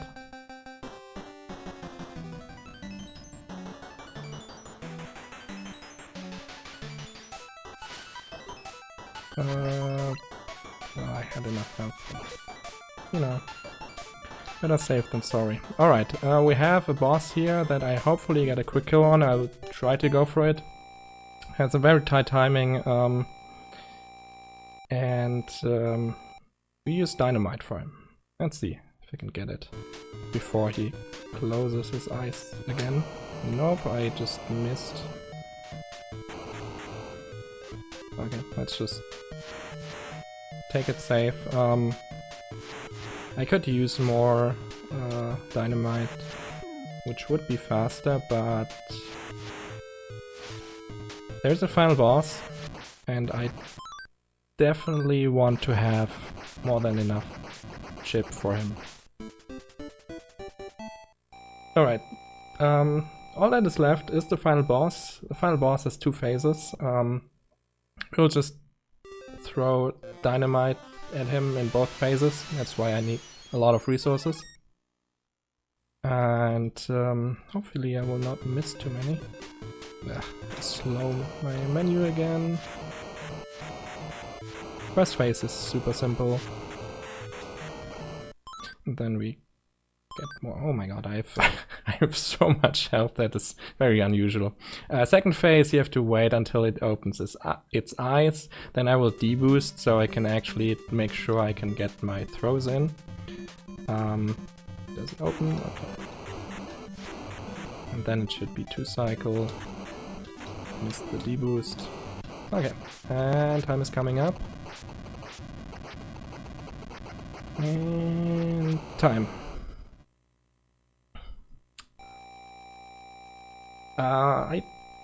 I notice it's really hard to actually properly commentate this game because it's just pretty fast paced and there's like not a lot of downtime. But I hope it wasn't too bad. Sub 12 time is it's fine. I was hoping for a little bit better, but that's fine. This is a tricky run. Like getting through is not that hard, I think. Like I said, it's punishing because you just take your health from the last stage over to the next one. So if stuff goes really wrong and you end the early stages on really low health, then that can really hurt you at the end. Yeah, especially optimizing this game is really, really hard. If you wanna take a look at the world record by Columbine, it's insane. Like, it's a 9:49, the only sub 10 that exists. It's so good. It's just so many little things to optimize with the swings and the vertical stages. Like, you can speed them up when you after certain jumps. When you press down to fall down faster, you can jump again faster. It's a really fun run. I can really recommend it to everyone. Next time Kabuki cosplay, I don't know about that. That sounds like something you should do, Tin.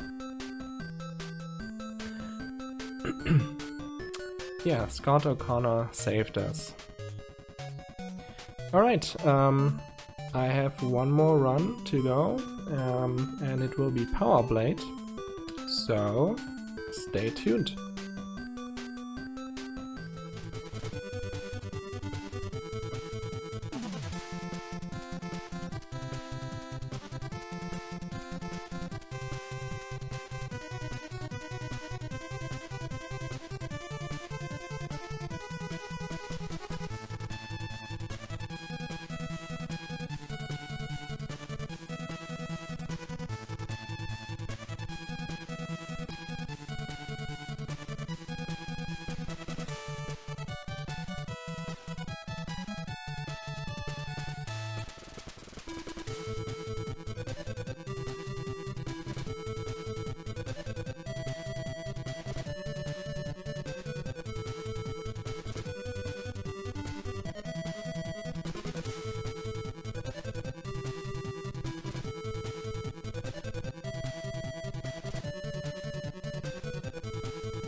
Alright, I am back one more time, then you finally get rid of me. This is Power Blade, another game that is criminally underrated. It is so good. Honestly, one of my favorite speedruns I've ever done. It's a really fun game. This is, by the way, not Arnold Schwarzenegger. His lawyers tried to sue the designer, but that's how the designer looks himself. So yeah, this has like a somewhat similar story to Kabuki,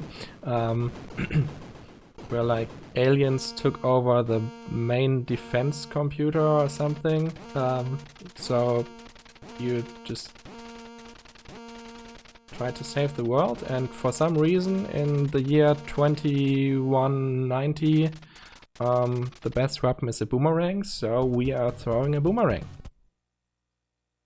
So let's just get this going in 3, 2, 1, go. Alright, so we have 6 stages to choose from. We just do them in order from 1 to 6. So we can throw a boomerang in 8 directions. Really good, but what's more important is Nova, our character, has like the best walk in NES history. I don't know, there's not much that can come close to it. It's just that good, that powerful. So, in this game, drops are not random. There is a drop table depending on how many enemies you killed. That stays between stages, so even when I die, it will just keep going. So I will kill very specific enemies, so I get my drops that I want specific spots. I jump here, 4-frame window, no big deal. So I talk to a contact there. In every stage you have to talk to a contact first in order to get into the boss door. So now we can go face the boss, the first stage.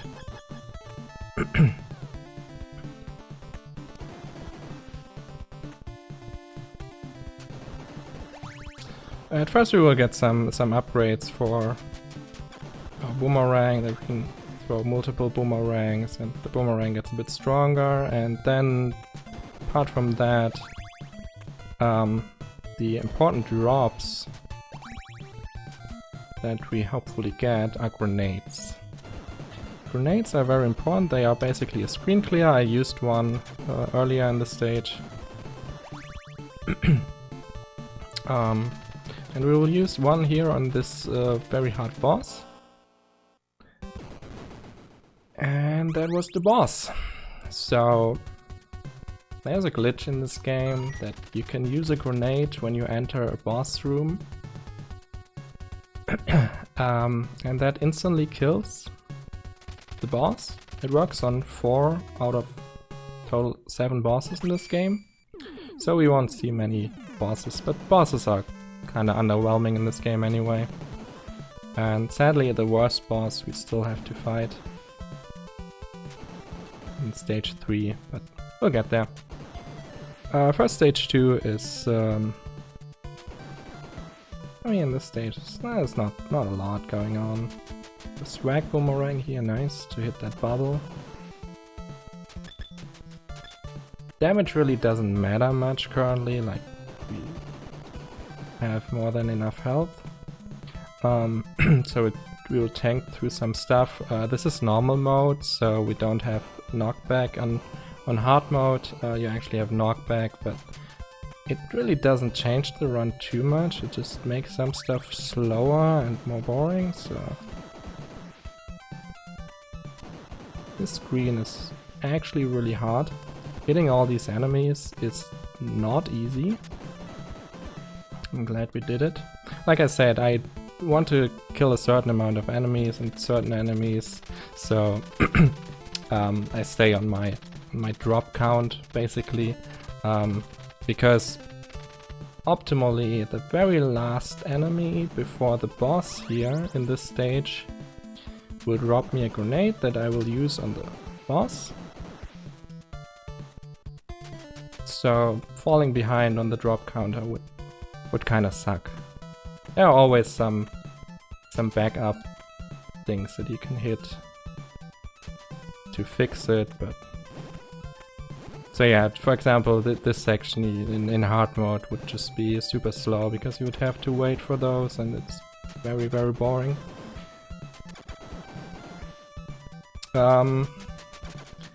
One thing I did, and I'm doing here again, is falling down the ladder. Ladder drops are actually pretty scary. So climbing down ladders, it's... Oh, by the way, that was the boss. Like I said, same grenade glitch. Really easy to do. So climbing down ladders is very slow. So we want to drop down ladders. The problem is, unlike in, for example, Mega Man games, you can't just fall down into the next screen. It would just kill you. So I have to fall down and then re-grab the ladder right before the screen transition. And that is actually pretty tricky because you hold down to go down the ladder, then you let go of the ladder, then you have to press up to re-grab the ladder.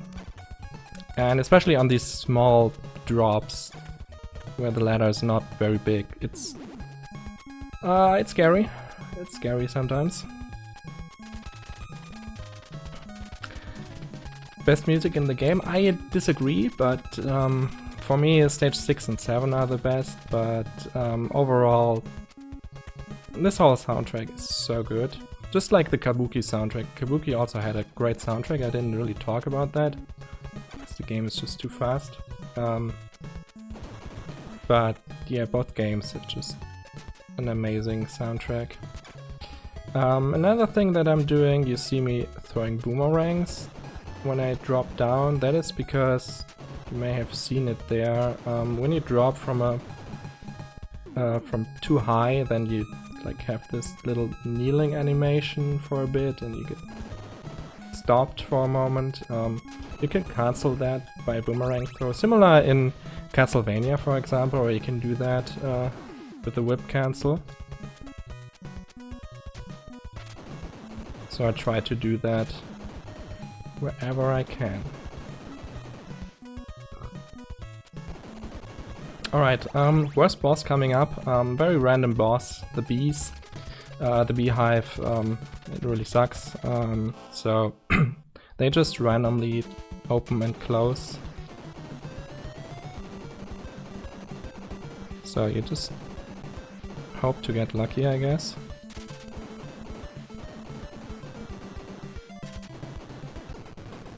Normally, like when they are open and you attack them, then you can one-cycle them because you kind of stun them so they don't close again. Somehow I did that wrong on the top one, so it closed again, but it's fine. We got 2, not the worst. Alright, stage 4. This is where the run actually gets really interesting because we have clips now. That's the first one.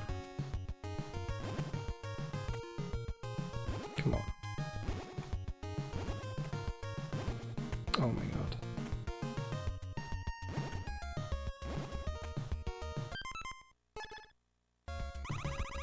I can't believe I failed this. There we go. Well, that was unfortunate.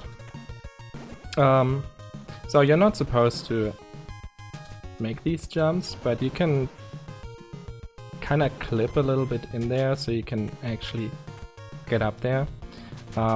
Those are pixel perfect, I think, but it should not take me that long. That was really unfortunate. But it's fine. This stage is overall, I think, the scariest stage, mostly because of one room later on. But for now, it's very important is... Oh, by the way, when I failed that clip that many times, I used my ration that I got from earlier. That's like a... Oh, I'm not making that. It's like a full refill. I don't have a grenade. Why did I not have a grenade?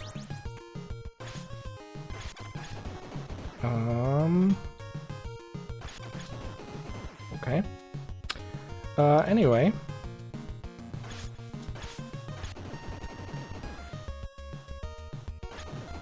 I have the power suit now.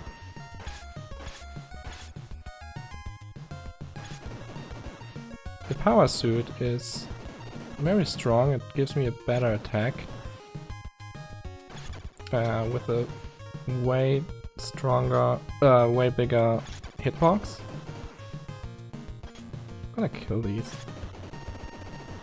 Because I am apparently very far behind.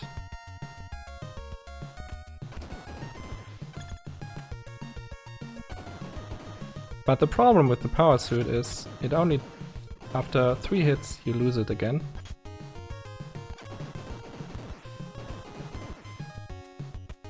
And we don't want to lose this one at all. This is the scary room and I mess it up, so we're gonna wait here. Okay, I completely failed it. Super easy to like mess up jumps here and die.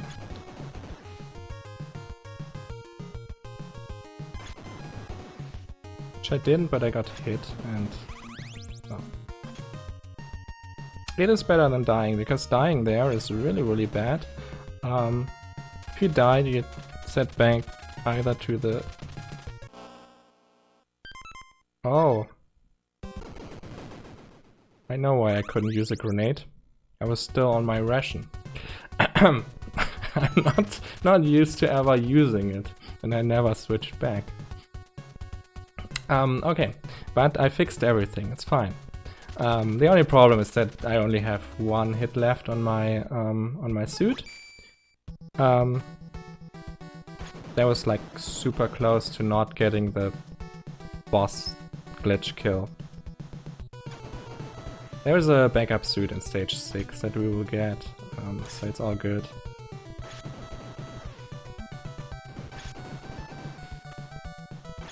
So stage 5 is very boring. It is probably the shortest stage, and also has the biggest clip. That's the one clip that no matter what you do, if you want to run this game, you have to do this one. It is the worst one, but it's also the one that saves by far the most time. Because normally, like, the contact is right below the boss door, and the game wants you to, like, go all the way around.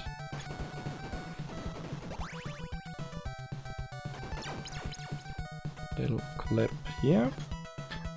So right here, game wants you to go back down and all the way around, and it wastes like 1.5 minutes compared to just clipping up here. But there's no good visual cue for this one. Oh, easy. Easy game.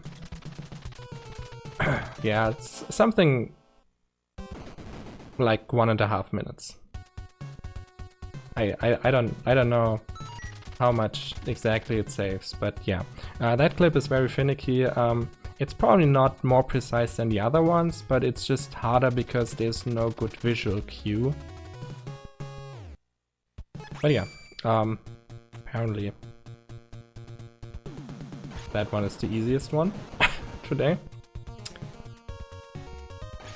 But that was sadly also the last boss that I can kill with the grenade. So we're in stage 6 now, so this boss I will have to kill, and then the final boss in stage 7 as well. They won't be very interesting, but you know, what can you do? Our only female contact in the game.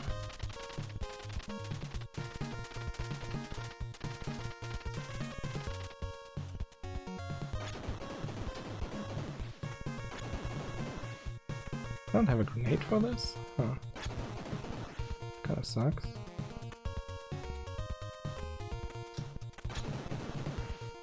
I don't know, my grenade counts something. Something went wrong, but it's okay.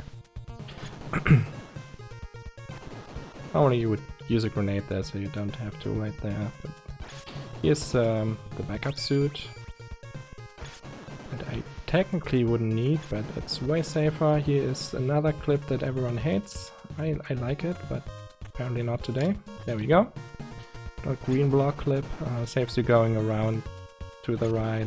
It's like 20 seconds or so, 15-20 seconds.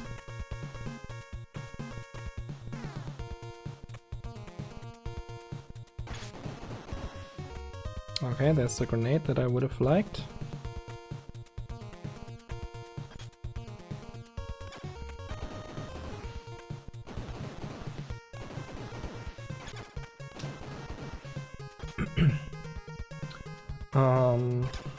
I guess because I missed the grenade, I will just boost through or something. I don't know. I would need a grenade in this next room.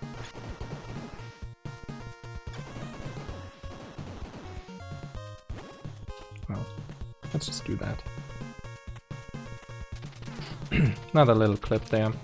Normally you would do another one in the previous room, but okay. Here we have a boss. It's the Terminator, I guess. Yeah. That's what I mean with bosses not being very exciting.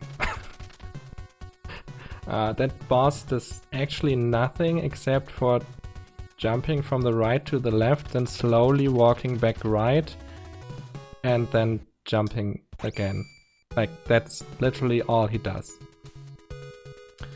Alright, this is the evil alien final boss, and he looks like Lennon, and he also looks like JC. So, shoutouts to JC. He just tells us that we should not come for him, but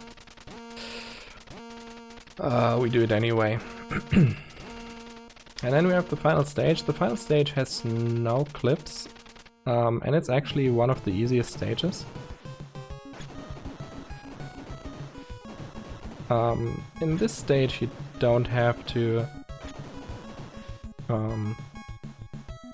talk to a contact. You can go straight to the boss.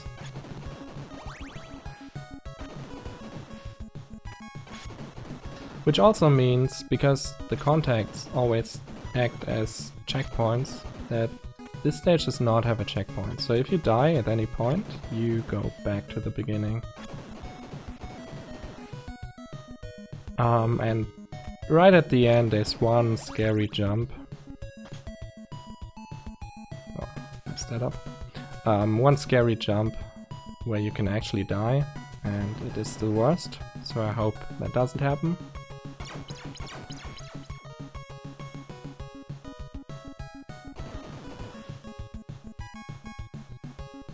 Otherwise, not much going on in this stage, honestly. Like I said, it's really one of the easiest stages.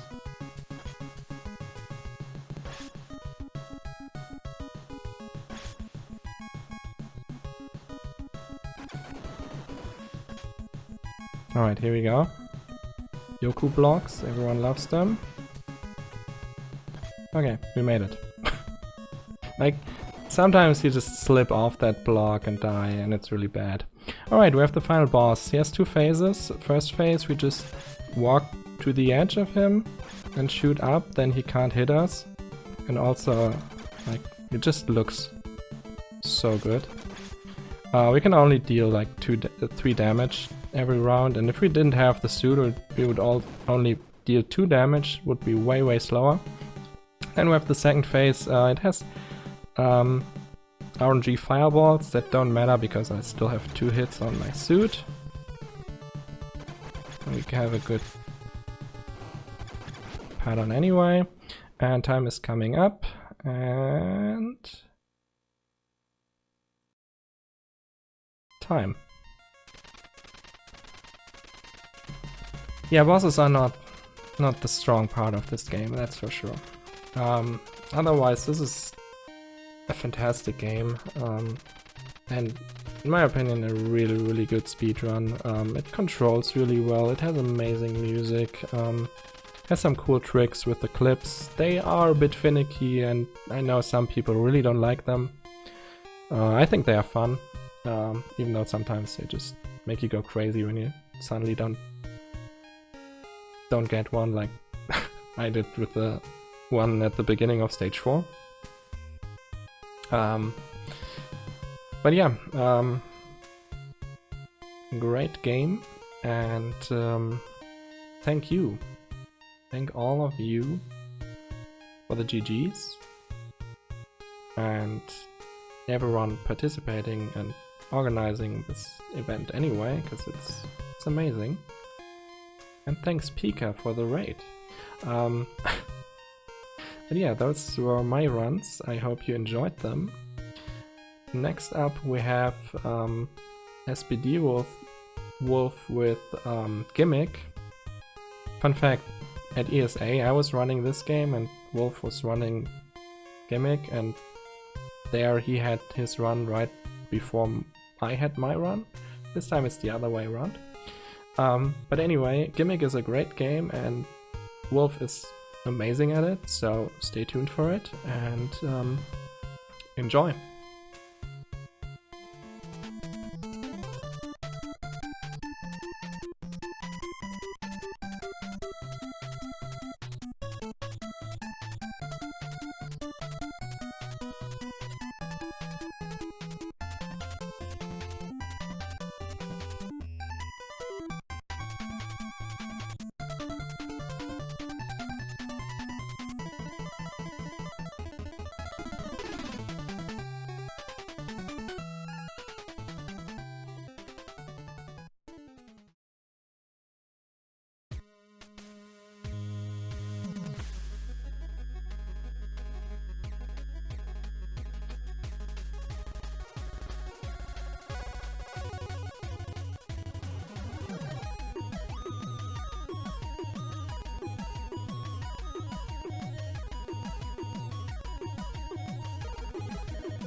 Alright, hello everybody. I've been told that I have the honor of concluding the ESC block here at the Best of NES Marathon. This is Gimmick. This is a really hard run, pretty much one of the most dense speedruns I've ever run myself. A bit hard to talk while playing this game, but I'll try my best to kind of go over all of that this run has to offer while playing. Now, before I get started, I will say there is a thing at the start of this run that is going to be worth resetting for, even in a marathon setting. Basically, I need to grab an item at the top of the screen and fall down in a specific way to manipulate my points, because points in this game determine what item drops you get, and they're gonna be really, really worth it in level 2. So, forgive me for probably gonna be pressing the reset button a few times here, but it's gonna be worth it. But yeah, hello everybody, hope you enjoy Gimmick. Time starts as soon as I press start on the title screen.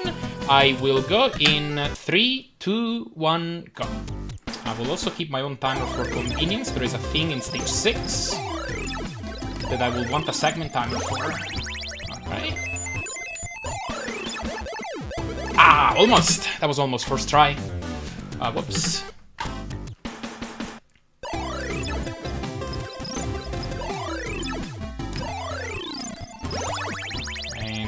Again. Nope, I pressed right a little bit too soon and hit the edge of the star and lost my speed. Okay, up again. Should work. Here we go. Even got 2 bombs out of it, that's fantastic. Alright, here we go. Runs off. So, slopes, when you go down slopes in this game, you accelerate and you can kind of keep jumping to bunny hop and keep your speed. Particularly important in this tunnel.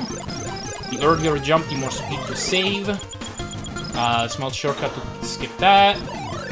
Small shortcut here on the right to skip the pipe on the left. I don't need the bomb on the right since I already have 2. My score is 630, so I just need 10 points. Basically, you get item drops if your 10s and 100s digit match, so now that I kill this guy, it's gonna give me 5. And that's level 1. Now, level 2, this is pretty scary. There's a skip. 2 skips, actually, in this. If I fail the second one, I lose a minute. And it's not easy. I'm gonna try my best because the alternative is not great. And if I do lose that minute, actually, I do have to go for that alternative, and it's not gonna be great, but...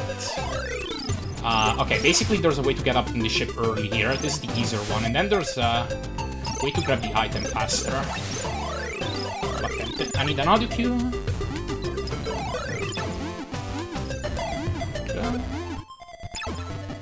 Awesome, okay. Very glad I got that one. Because yeah, if you fail that, you just fall down at the start of the level. You gotta ride the boat, you might not even have a bomb to get up on the ship early anymore either. So it's pretty fun. Very, very glad that went smoothly. Okay, on to the boss. Oh yeah, I haven't mentioned what this category is, right? I mean, you probably read it, but this is best ending, so... The way this game works is you can beat the levels normally. You can just kind of defeat all the bosses and move on to the next stage. Normally, as soon as you defeat the level 6 boss, the game just ends and you get a bad ending. If you collect all the hidden items throughout each stage, then as soon as you beat the level 6 boss, you unlock the secret final stage and you can get the best ending. So this is what this category aims to do. Going down into the tunnel, for example, to collect that sphere or orb, whatever it is, and then making my way to the end of the stage. I don't know what my score is. I should have been paying more attention. I think it's 830. Oh no, it's 940. Okay, so no point in defeating enemies. I could have gotten an extra bomb, which would have sped up the boss, but it's no big deal. That was a death warp, so there's a missing ceiling tile that... Okay, no big deal. You can jump through with a very precise start shot.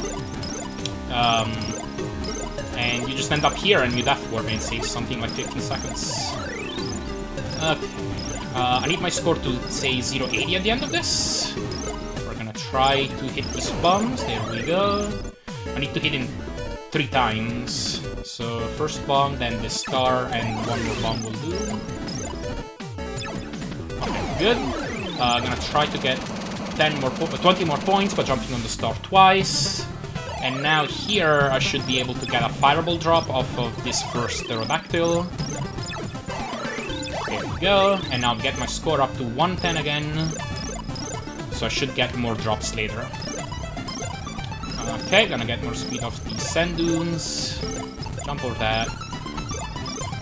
And I'm gonna grab this health for safety because, so one thing about the best ending category, well, any percent and best ending do it, but there's also zipless categories. I'm gonna be doing a glitch on this level's boss. Had trouble with this skip, hang on. Okay, there we go.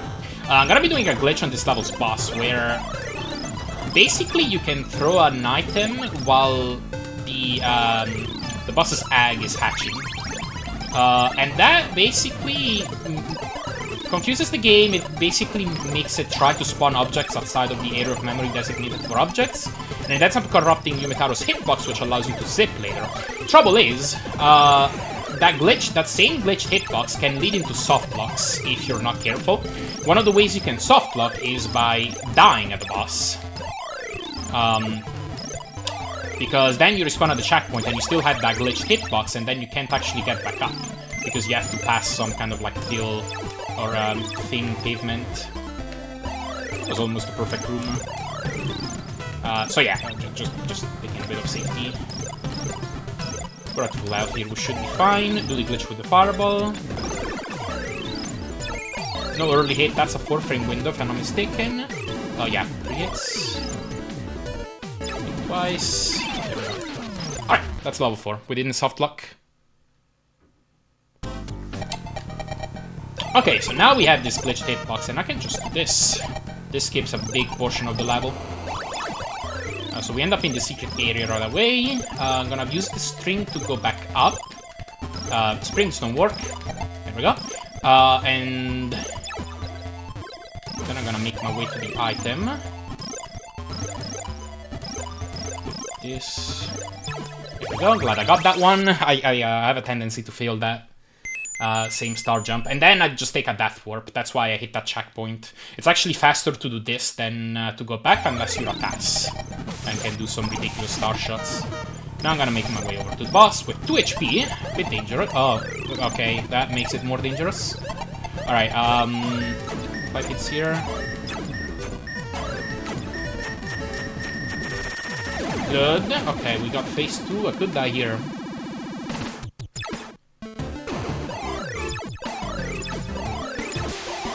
Okay, good. Oh, I didn't pay attention to my score. I could have gone for an additional item when it in level 6.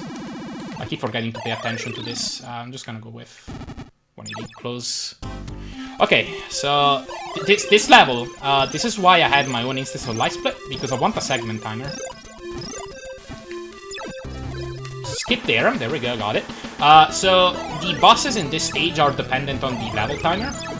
So if I have a somewhat clean stage, I can try to attempt to manipulate them. Making my way to the item, on good pace now. Skip this. And now we got one final star right for this level.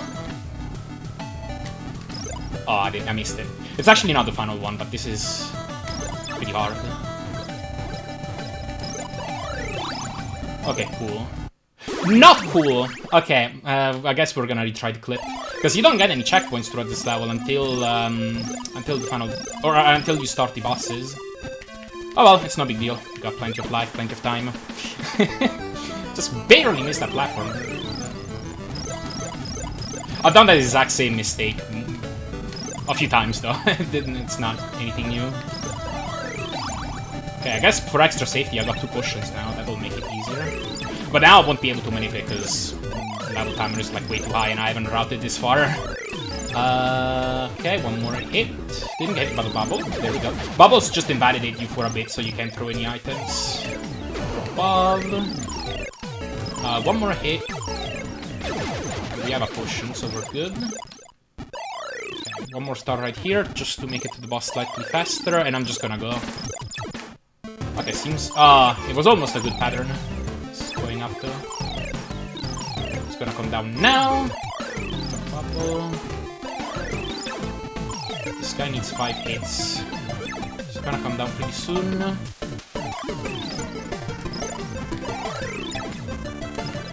One more. Oh, damn. Yeah, I should have gone up under him instead of trying to jump above because he was, like, way too far.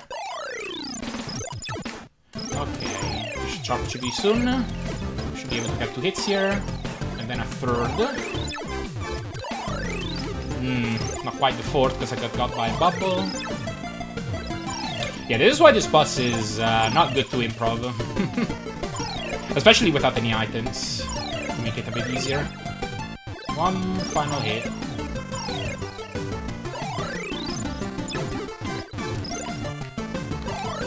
Okay, there we go.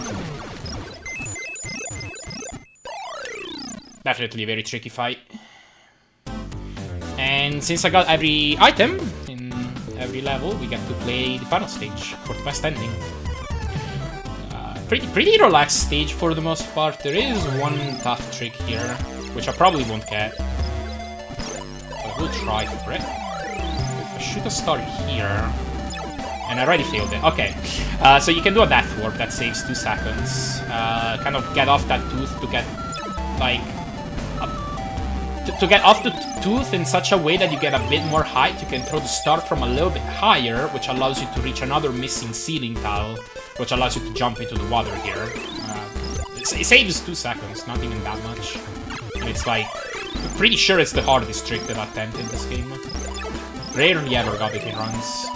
I need to do that warp here because we need to go through a 1-tile pavement, which with our current glitched hitbox we can't go through. But luckily you can just jump up, hit the checkpoint, and then that warp. A bit of a difficult start right here. Okay, didn't hit the good pixel, that's fine though. And now we're on to the final boss, which may remind you of Dracula. There's 3 hits. Left. Yeah. This needs 5. Stun lock. There we go. Okay. Not a bad run.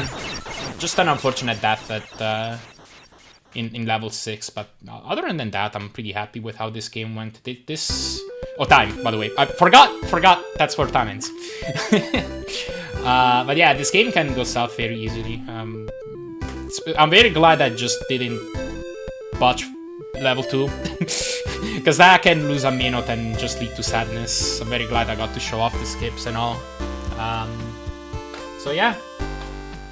Very great run. Can highly recommend it if you're up for a challenge. This is a very hard game, for sure.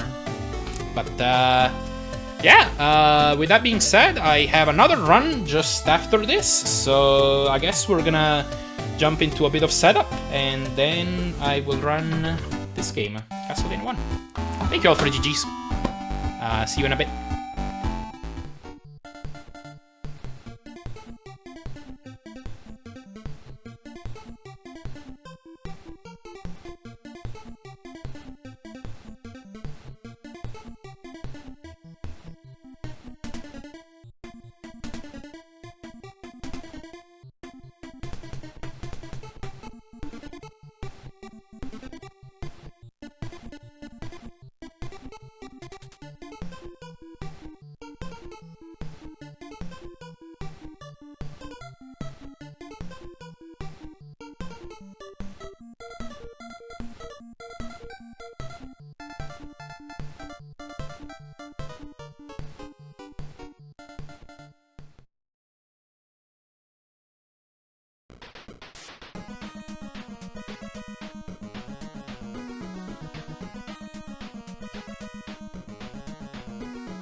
Alright, I'm back.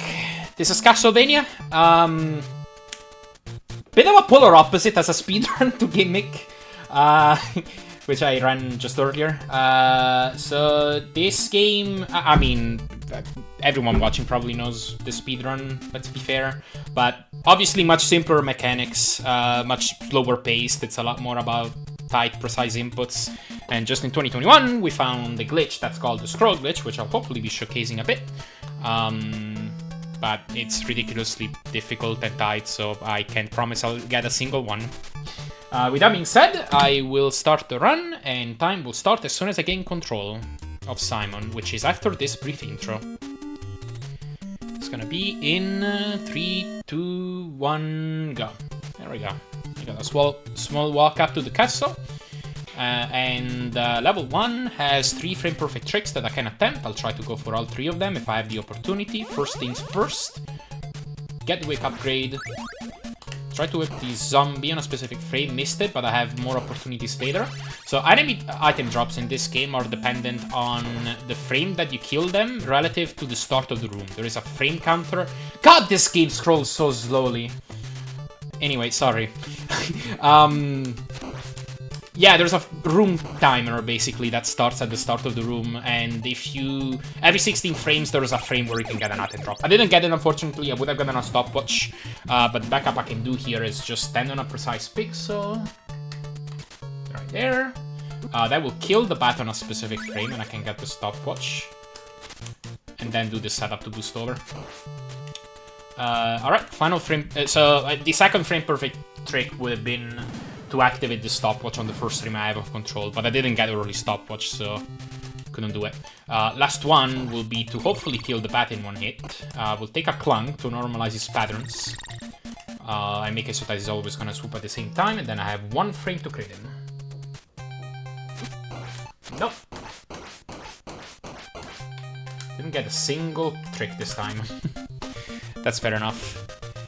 Yeah, JC makes a great point. I could have gone for the plink. So this is something that JC kind of labbed recently. Instead of going for just a straight up frame perfect trick, or a frame perfect B input, you can pause when you crit, and if you're early, you can unpause and turn it into a plink input. So like, for example, if you pause on the perfect frame, you can press start and B on the same frame. If you paused 1 frame too early, you can press start and B 1 frame apart, and so on. Actually, definitely makes it more consistent, but didn't do it. I could have. I'm not gonna listen to Laxus this time. I was doing a practice stream of Gimmick earlier, and Laxus just told me to reset in level 4, and I just did it, even though the pace wasn't bad. I really okay. I almost did the hard setup, so that's a damage boost to get up and skip half of this room. There's another setup where you can do a neutral jump and jump at the edge of the platform and then jump back to the left, but you can die. And it only saves 1 frame roll. Alright, so this is the first scroll glitch of the run. I didn't get it. This was not the first scroll glitch of the run. The next one will be. So yeah, if you do turnarounds in specific spots, you can manipulate this game's loading mechanism for blocks off screen, and you can essentially change the level layout, which is pretty tricky. Alright, I set up for a crit here. Remember that the pixel is different. Perfect. And I got a cross drop. We'll have to keep that in mind. Not only are item drops dependent, like, when you get an item drop, it actually affects what items you get next. Each level has its own kind of table of items, but the index stays the same in between levels. So if you get... There's basically 4 different slots for items, so if you get an item in level 1, it will advance the index in that table, and it will change the item that you get, even if it drops in, like, level 3. So right now, the next item drop should be a rosary. I will try to attempt to manipulate some.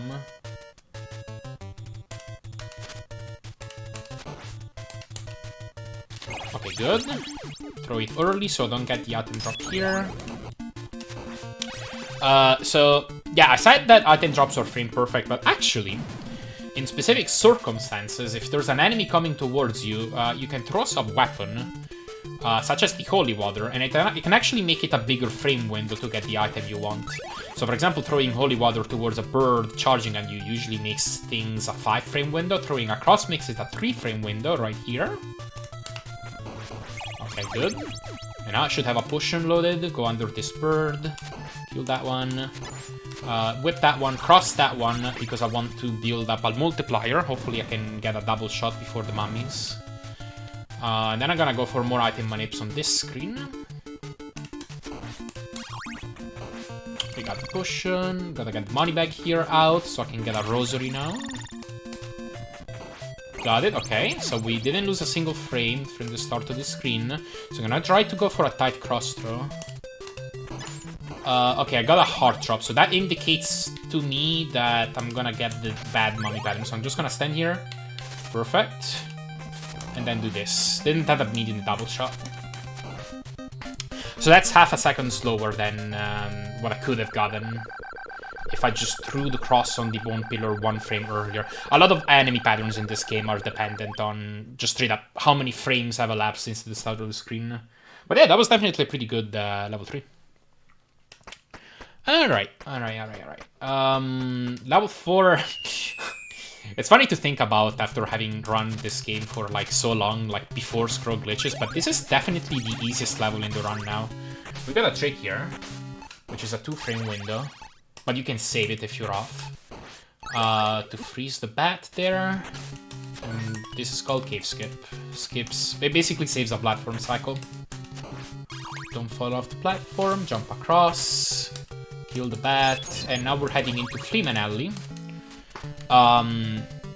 Which is 100% consistent so long as you keep holding right and not lose a single frame. All these enemies are gonna spawn in the right spot. I just have it memorized where I should jump, whip, throw holy water, and so on. Got a heart drop. I'm gonna try to use more holy water to burn these hearts, because if you have hearts left over at the end of a stage, they count down for your score and you lose 2 frames for every heart that you have left. And this is on the Japanese version, which actually was only legalized for the boards, I think a couple years ago. Before that, we all used to run on the US version, and on that version, one of the main differences was that every heart cost 8 frames, not 2, so even more of a punishment. Alright, gonna try to set up for a crit here. This is a 3 frame window. Perfect. The way those work is kind of complicated to explain, but basically you kind of use your last whip to stun Frink in such a way that he starts moving synced with your own movement. And since you're both moving in the same direction, there are multiple frames that you can whip and impact on Frink on the same frame. Alright, gonna try to go for a scroll glitch here. Got it! Okay, so hopefully I can boost up here. Do a neutral jump. And so that removes a block where the stairs would be, and we can just keep going up infinitely, and that saves roughly 10 seconds of the level. Jump over that skeleton. Since I took an extra hit in the first screen, I need to get this meat. And then we're approaching the breakfast room. I don't know how this started, but we started naming scroll glitches after food. And there are 3 scroll glitches in the next screen, so these are called bacon, egg, and cheese. So hopefully we get a full breakfast dish. We get 2 attempts of bacon here. Okay, got the second one. Now we're gonna attempt the egg. Didn't get the egg. I got the cheese, however. Okay, that's pretty good. The egg would be creating an extra block that allows you to damage boost up right here. And I think this saves 8 or 9 seconds. Since I didn't get it, I'm just gonna go the long way around. Jump over this bone pillar. Stun that skeleton. Just to preserve health, I'm gonna toss a holy water on this bone pillar. That's a 4 frame window to make it through without taking damage. Yeah, I guess we got a bacon cheeseburger. And this hallway is obviously made really easy by the holy water. Not even a concern.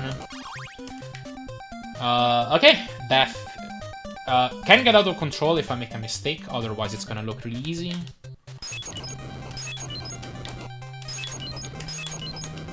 Okay, cool. A lot of people lately in the Castlevania Discord have been experimenting with death crit setups to save not even a second. Because we're going down the scroll glitch iceberg. They're basically a scroll glitch that removes blocks under the door on the left so that you can go for a crit under a 2-block height, which is a special crit that basically deals more damage and can instantly kill death. If you do that, you can not do that stun lock on the right. You let death fly on the left and then crit there. And then it's also frame perfect to crit. There's currently no good setup to make it a wider frame window. I have doubts that that's ever gonna make it into runs, but we do like our mad scientist experiments with this game. It's definitely pretty fun to lab. Alright, one final scroll glitch in this run. This is the hardest one. I really should have tried the other setup. Oh well, okay, didn't get it. We're just gonna go the long way. Because now this is gonna be a little bit riskier. I also didn't get the meat for Dracula, so... hopefully I don't make a mistake here, because I could lose a minute. Really should have just not done the scroll glitch and then just gotten the wall meat. But that's okay. We'll hopefully just get a 2-cycle here. We attempt a crit that is like a 3 or 4 frame window, but you need to stagger A and B by exactly 2 frames. And also you need to do a frame perfect pause buffer if you get the fast pattern. Let's see if I get it. Okay. I missed a lot of things there, but I guess we're gonna need to do a deep backup fight here. Just fight Dracula the slow way, unfortunately. I could go for a crit, but given my health, I don't trust it. Whoops, I meant to jump forward. We're just gonna try to not die here.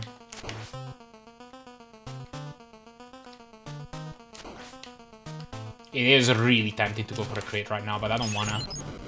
I can do this though. Oh, didn't get it. You can do a backward jump and get 3 hits in per cycle. Okay, cool.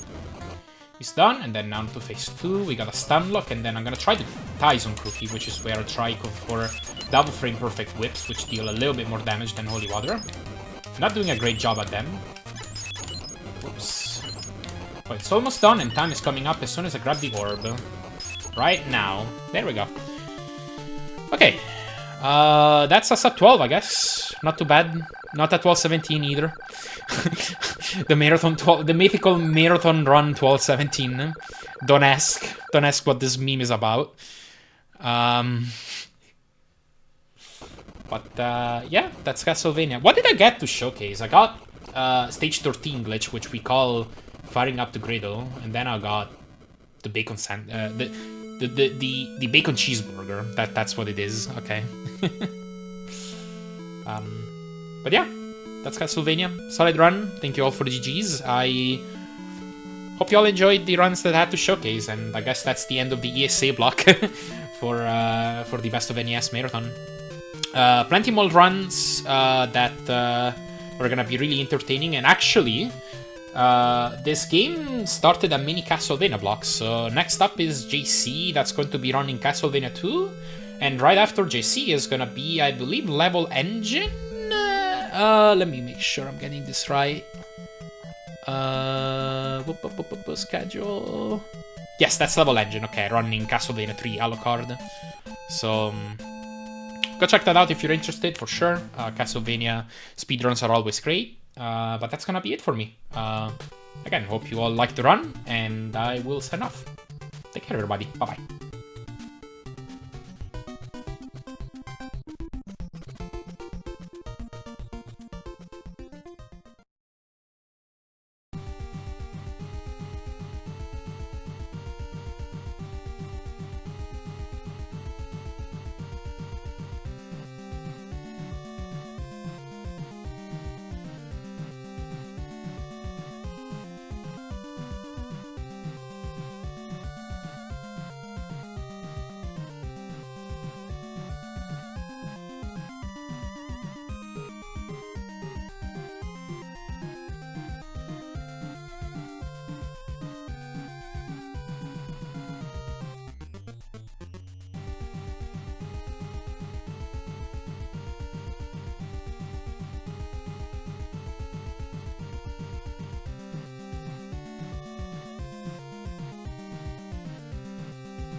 This is Castlevania 2. I should probably not start immediately. Okay, so this game is notorious for being just a train wreck in a marathon. So I have a generous estimate. World record is 29 minutes 47 seconds. I have the estimate at 40 for a reason. First of all, quick disclaimer: I might reset in the first minute if I don't get enough hearts, because if I just go without those hearts, I'm gonna lose probably a minimum of 3 seconds and a maximum of like 7. So I'd rather lose 1 minute than that. Okay, disclaimer out of the way. Let's do the countdown. 5, 4, 3, 2, 1, go. All right, so it starts with a interesting trick. It's called the floor drop.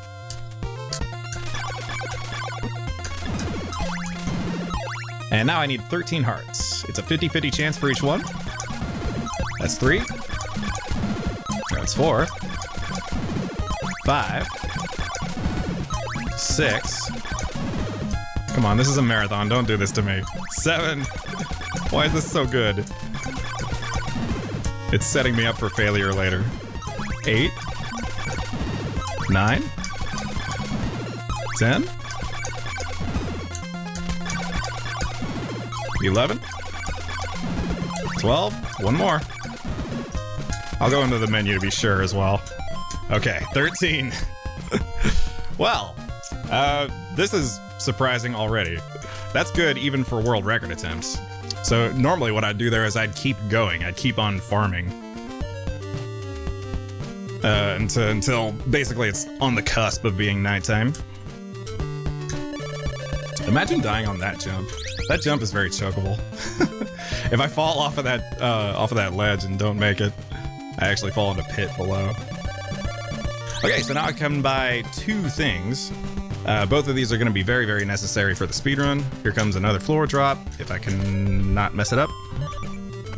I hope I selected holy water. I did, okay. Right, so the first, the bulk of this beginning section here is going to be farming. I'm going to try and get enough hearts to be able to handle the rest of the game.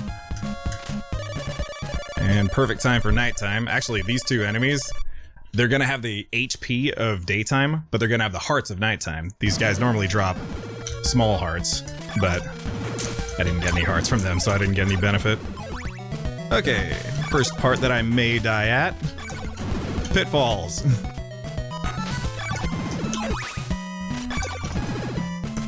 Alright, we made it past the first scary part. I actually died there in practice earlier today. I was just doing like a practice run. And I missed a holy water input and just died in a pit. Little BGB, what's up, Jaderg? Welcome everybody, I can see the chat. So feel free to talk to me if you have anything to say to me. What's up, Billy?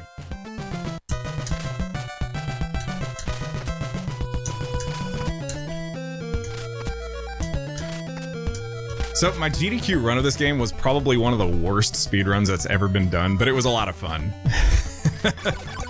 I wasn't too shook up about it. The secret was I was a little bit drunk. Just a little bit. Just enough to loosen up. Right, so this is the zombie section. There's kind of a newish strat. I'm actually doing the slower of the new version of the strat. There's another strat where I can do a holy water throw that jumps over him. But the idea is if I get one whip on the way to this left zombie, I'm gonna be able to finish this off with a holy water. And that backward moving zombie will be in a decent spot, whereas he wouldn't be otherwise. Shout out to Ty for finding that out. Because if there's one thing that we need in these speedruns, it's more hearts. That's not sarcasm, we need hearts. We're always strapped for hearts. Just because we can't, like, stop to farm. Except here, that's all we've got. And we're capped to daytime, so... I'm going for mostly lag strats, just to hopefully have the in-game time go faster, and so morning occurs quicker. A spicy bean boozle, potato. Well, I do have a generous estimate. I guess if this run goes too well, maybe I'll have time. Maybe I'll have time for a spicy bean boozle. I can even pick out the Reaper.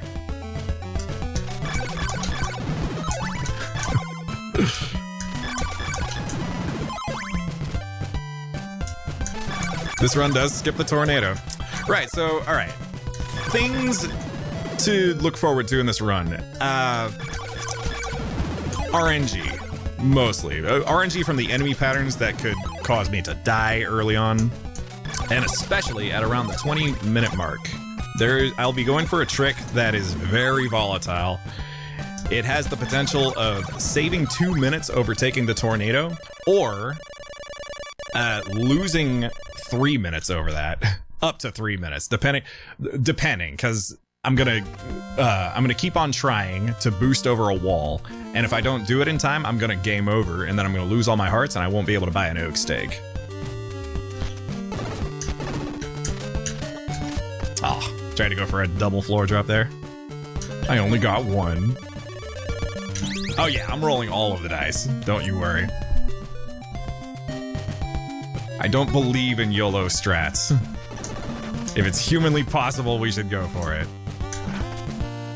That's not even true. That's probably a bad way to go about things, but... Okay, first interesting strat here. This eyeball takes 2 hits to kill with a holy water, but... By hitting things... by hitting things with the holy water on the very last frame of the holy water's existence, the holy water will do a whole bunch of extra damage. I don't know the specifics of why that is, but it just kind of reaches a value that corresponds with 185 damage.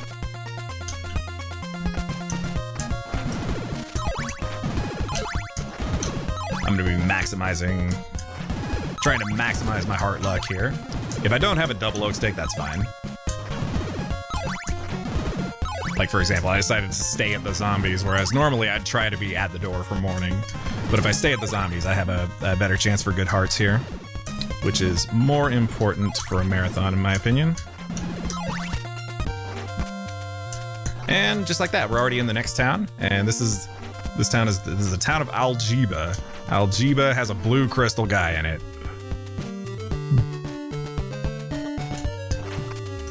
And the blue crystal is mandatory to get underneath the water to get to the first mansion, which is actually the second mansion in the casual playthrough, but we do the mansions a little bit out of order. Just a little bit, just the first 2. And the last 2. Okay, we do everything out of order. Everything's wrong in this speedrun. It's a very confusing town. So there's a blue crystal. I'm gonna go for, ooh, is that a 2-frame or a 3-frame? That's a 2-frame. So there is a setup here that hopefully will yield a good subpixel for this floor drop. Hopefully I get it first try. Oh. Okay, good. It was looking kind of bad at first.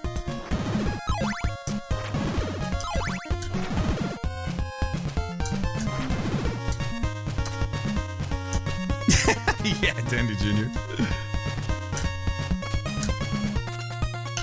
Nice, I got both of the dash jumps off of that. So you can actually trick the game into keeping the rightward moving conveyor momentum in the air, simply by letting go of the D-pad and jumping at the exact same time. I'm gonna go for the slow strat here. It's very laggy, but whatever. I want my health. The Sath triple in Castlevania. If I miss the quad drop, I'll go for that. Like I said, I don't believe in YOLO strats.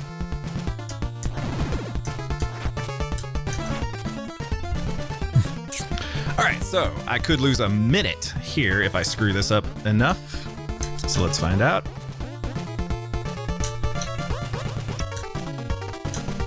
Okay, this looks like a good setup for the wrong warp. This will put me in the wall over here. Ooh.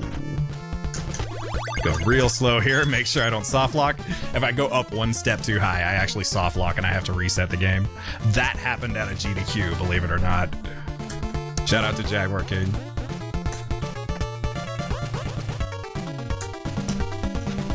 I forgot to equip an orb. Ooh, I don't know what my subpixel is. I hope that's a 2-frame. Let's find out. Also, what's my hearts? I have so many hearts. Ah, it was a 1-frame. Does this still work? Okay, we're gonna be here for a second, waiting for the subpixel. Okay, we got it quickly.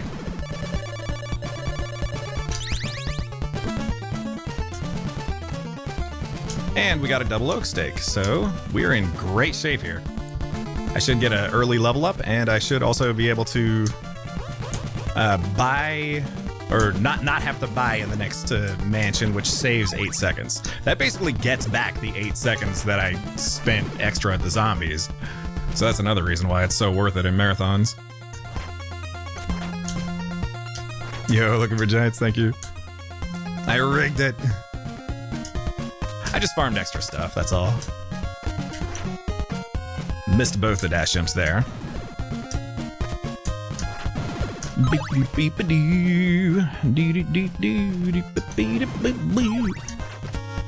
Thank you, Sastrash. So that double floor drop I did. The fact that I could go through 2 floors at a time, that can only be done with a 2-tile height followed by a 4-tile height. Normally, floor drops can only be done from a 2-tile height. Much like what you see here. This right here is a 2-tile height. There were 2 skeletons that spawned there. Did you see that? I just noticed that. Just because of when it switched to nighttime. This is a great time for a level up, actually. Whoa, hello. I could have died there. I could have accidentally floor dropped right there. With the way that I fell off right there. I've definitely lost runs like that before. Just an accidental floor drop death. It's so funny. Okay, so the good thing about that level up means I don't have to kill extra things, which means I don't have to go back kill those eyeballs. I could just go. Alright, so there's a boost that takes you up to the upper wall there. It skips the slow-moving stair walk. And it is slow. The stairs cause you to go horizontally half as fast as normal walking. Yes, Simon can get slower, if you can believe it. But welcome to the Berkeley Mansion. So this is the mansion where I'll be saving 8 seconds. I don't have to buy another oak steak because I had enough in the Rover Mansion.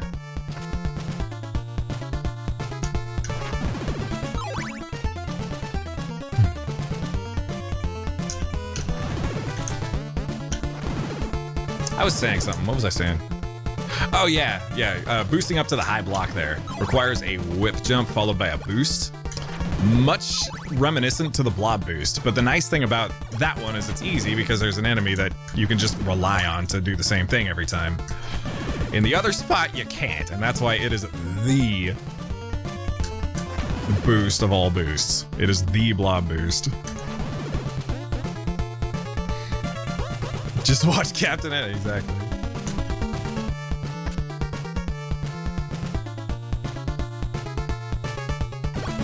Okay, so this should set up for another double floor drop here. That one's a little easier. It's not double frame perfect this time. It's a 2-frame window. 100 hearts, not bad.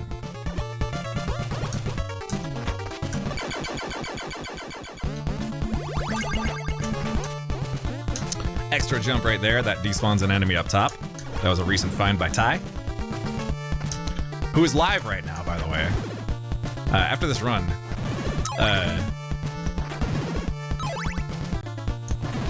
I'm gonna go over there and probably do some like labbing with him because he's actually working on another strat at the end of the game that we just now kind of found. We haven't quite worked out all the kinks yet, and for all we know, it might not be worth it. But that's something I hope we can get into runs soon. Okay, and that's it. That's Berkeley Mansion. So you're kind of seeing the theme of this game.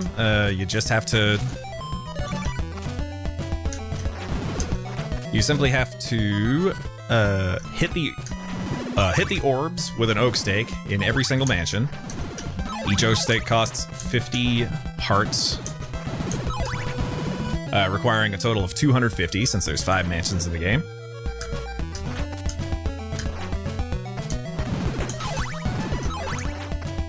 And not all the mansions have bosses in them, but I will be killing all of the bosses. Even the death fight. It's kind of well known casually, you can just skip past the death fight, you just walk right through him. And he won't even follow you, you can just go straight to the orb and skip him. But actually, in speedruns we want to kill him, because he drops an item that we not 100% necessarily need, but it does go faster than not having it. And so that's why we get it. It's the golden dagger.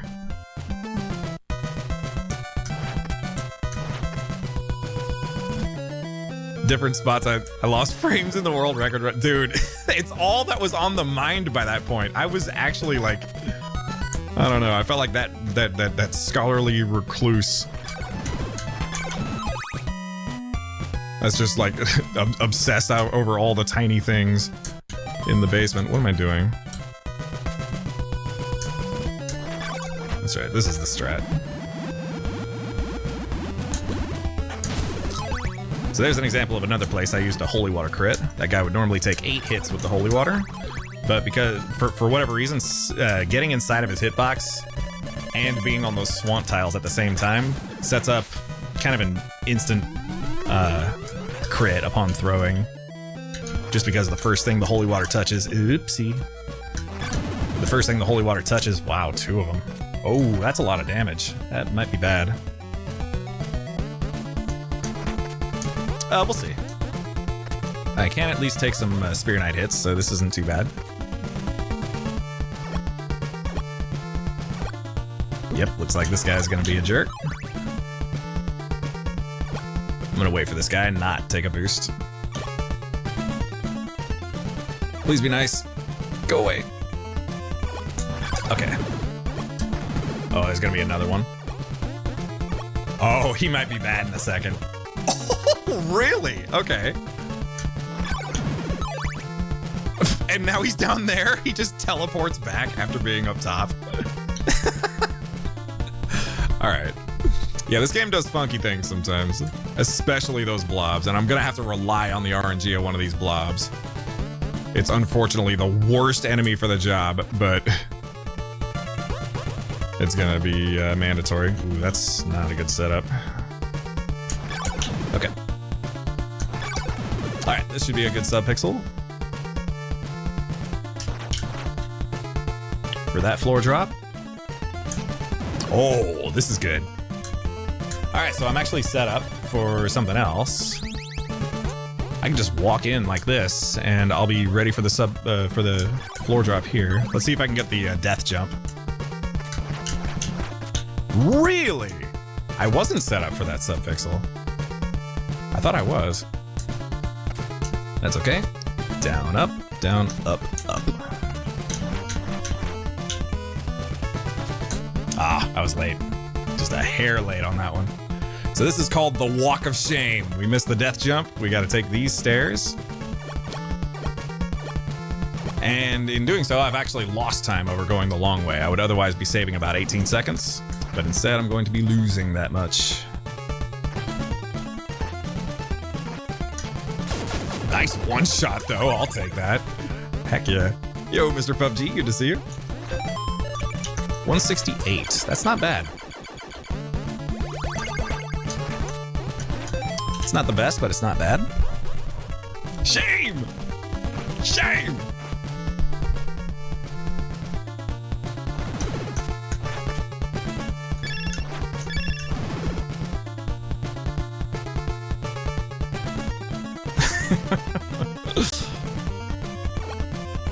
Oh, interesting blob there. I actually thought he was going to be on the ground and knock me off upward. Which can happen sometimes. He can knock you off that big stair and you just lose a ton of time for that. Oh, that's a bad spot. I thought I was getting hit there. Okay. Oh, what should I go for here? Okay, I'm gonna go for the strat here because I didn't really practice this. Okay. Some early jumps there to make sure that that I get that ceiling clip first try. There's a way to save some time over it though if I just don't wait. Okay, bump. Oh, I got the bump strat. My world record couldn't even get that. Nice. So, what is this one? I think it's bump and jump. I'm just gonna try it and see. It is, okay. Uh-oh. That was actually gonna kill me if it touched me. If I die here, that's fine. But what I'm hoping for is the optimal death, which is a pit death. In one of the next screens. Not this pit, this one. This one costs too much time. Just like Boshi World 6, exactly, empty webinar. But with, well, with the DuckTales music in that game.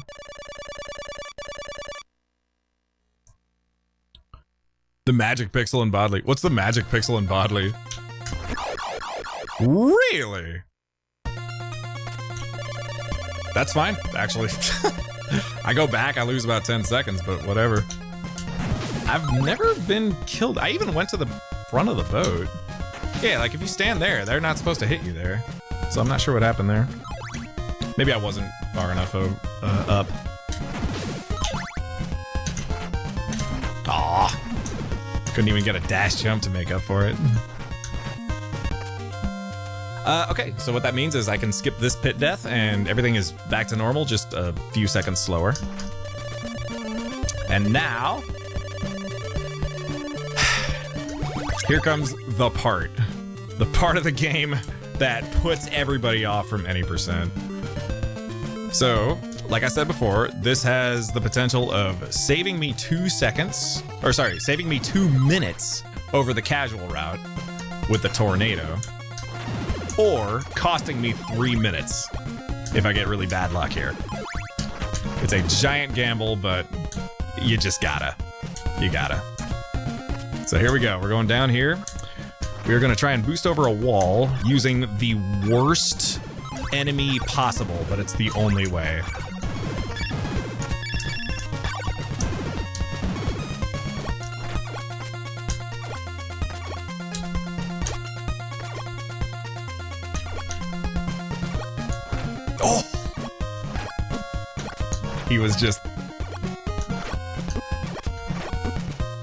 He was almost there, but he didn't quite go high enough.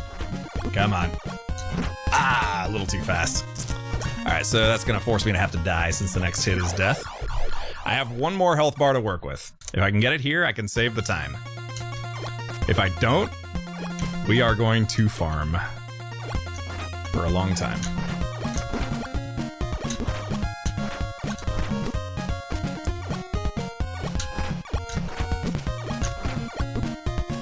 More try.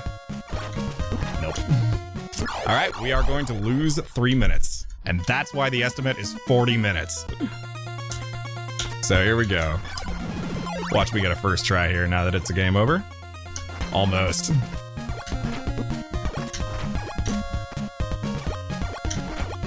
And yes, this is as dumb and random and unmanipulatable as it looks.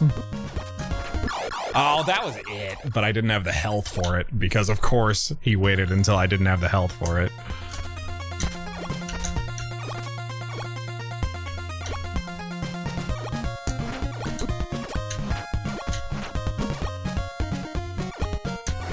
Any second now, he'll give me the jump. Nope, that's not high enough. Come on, Blob.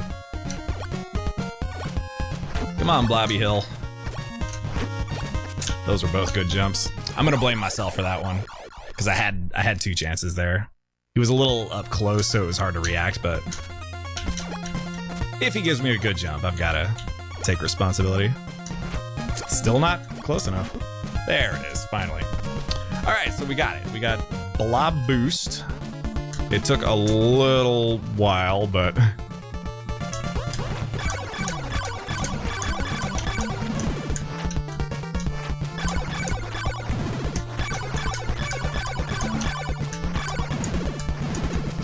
But now we kill all of these enemies, and this is why this is so much slower if you game over on the blob. Is because now you are forced to farm these enemies that take a while to kill. I don't know what life I'm on. I don't think I'm on... Yeah, I don't think I'm next to a game over. So I don't think I need to force a game over just yet. The best place to farm here is actually up here. This has happened before. This is how I know all these things. The best place to farm if this happens.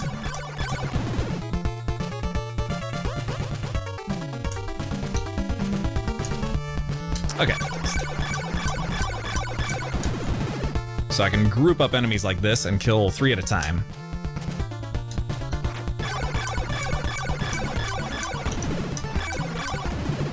Wow, I'm getting nothing. On top of that, we've got 50-50 luck that we have to rely on, which is why I use the phrase up to 3 minutes lost. Because it's all depending on how long it takes for these guys to drop anything.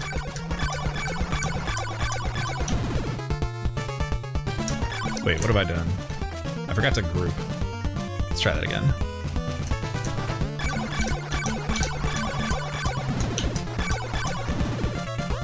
Okay, this should be back to normal.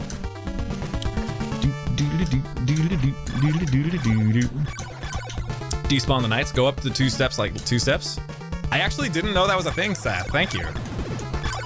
Yo, Sathress, that's a great strat. Thank you for telling me about that. So yeah, that's gonna despawn those knights down there, which makes it so that this farm does not go so bad. Well, so that this farm is less laggy.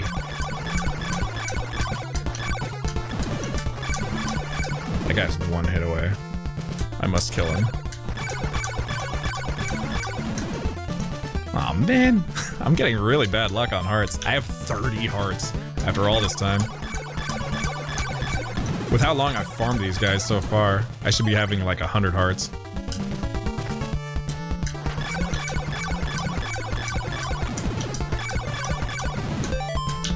Wow. Nothing. Just nothing after nothing after nothing. This is more like the marathon that I know and love of this game. This is what I was expecting when I decided to enter this game.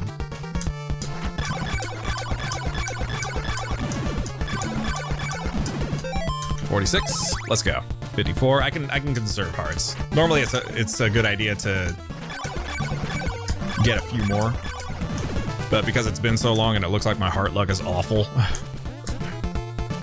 I'm gonna resist the urge to do that.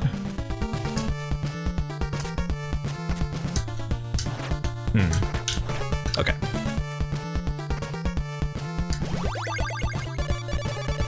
Doing damage list? Well, I've already screwed it up. I've already screwed up the damage list run, that's for sure. Going for the wrong strats to do. Well, going for the wrong route to do damage list. I have a deathless run though. Deathless is not easy to do. You also need like a really specific scenario for that to work as well, especially if you want to add blob boost into deathless. Oh, I already have that on. What am I doing? It's always a good time for it. All right, so this also means that I'm going to be doing this boss the slow way, but the fun way. I actually enjoy killing this boss with the whip. See if I can get a 12er. Nice. Aw.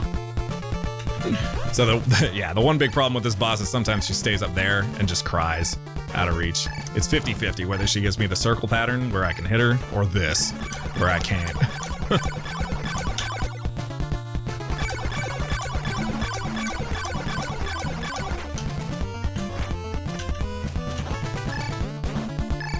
It'll take 60 hits with a chain whip. Ordinarily, people would get into this mansion and they would have the flame whip, but since I went down to the blob boost, I'm stuck with this puny weapon. It takes forever to kill the boss. It should be one more circle pattern. Should get her dead. but she's giving me RNG like this, so. Alright.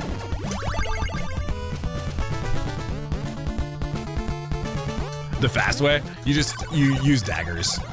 And because I game overed on the blob boost, the blob boost took me so long. Can I make that? No, I can't. Oh, right, you're not supposed to... whatever. You're not supposed to jump whip there. Because I game overed on the blob boost, I have no ammunition. Since the golden knives cost hearts to use, they cost 2 hearts each to use. So normally I would take my non-game overed heart count.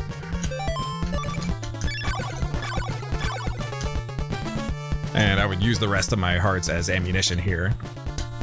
But now, we've bought the last Oaks egg, so now we don't need hearts, and now game overs don't matter. So everything from this point onward should be much smoother.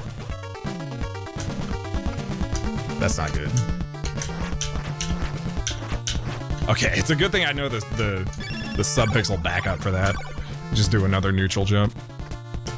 I've messed this up in all the ways possible many times. Okay, it's pretty decent RNG. I have one more dagger left. I'm kind of thinking I should just game over regardless. I don't know how many lives I have left. I think I have one more life after this one.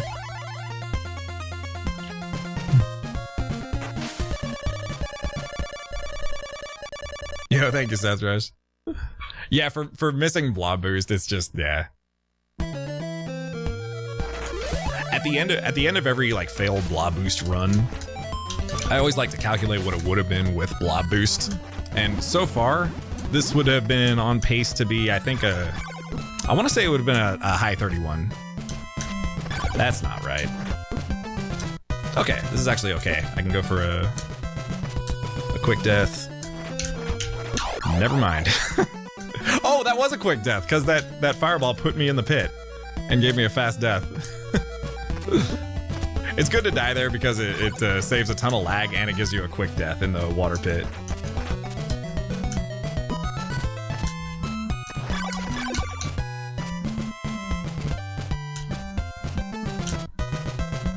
I actually didn't know that. That's really interesting.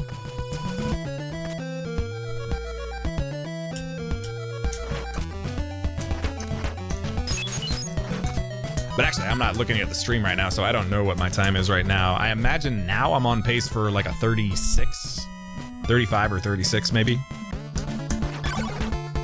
But I won't know until the end. I'll check the stream once I... Yo, Prizzy! Welcome, Prizzy. Thank you for the raid. Whoopsie.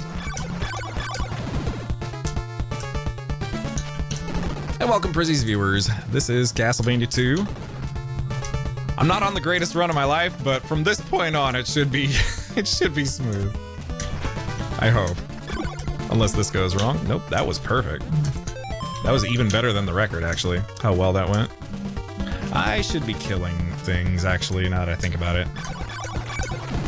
Yeah, I'm gonna need some ammo. How many Prizzies are there? I don't know. Apparently, this is the second Prizzy.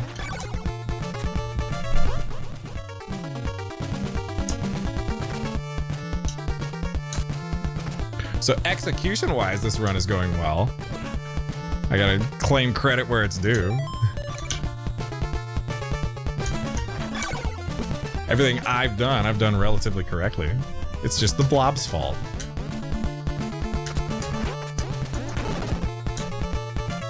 Right, so I have the nail on, which is why these blocks are breakable now. And that's a little faster over taking the stairs up top, which is why I'm doing it. Also, this nail is useful for later. I'm gonna have a very quick entry into the quad drop section. Ooh, this is interesting. I'm gonna have to kill these guys with the whip. Oh, I'm out. Wow, nothing. Nothing! Actual nothing. I'm getting Ty's PV luck.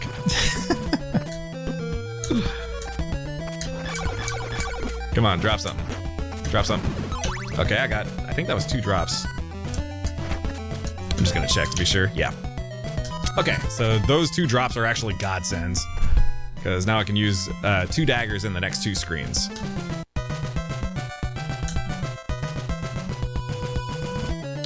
I'm gonna use one right here. Hopefully that crits.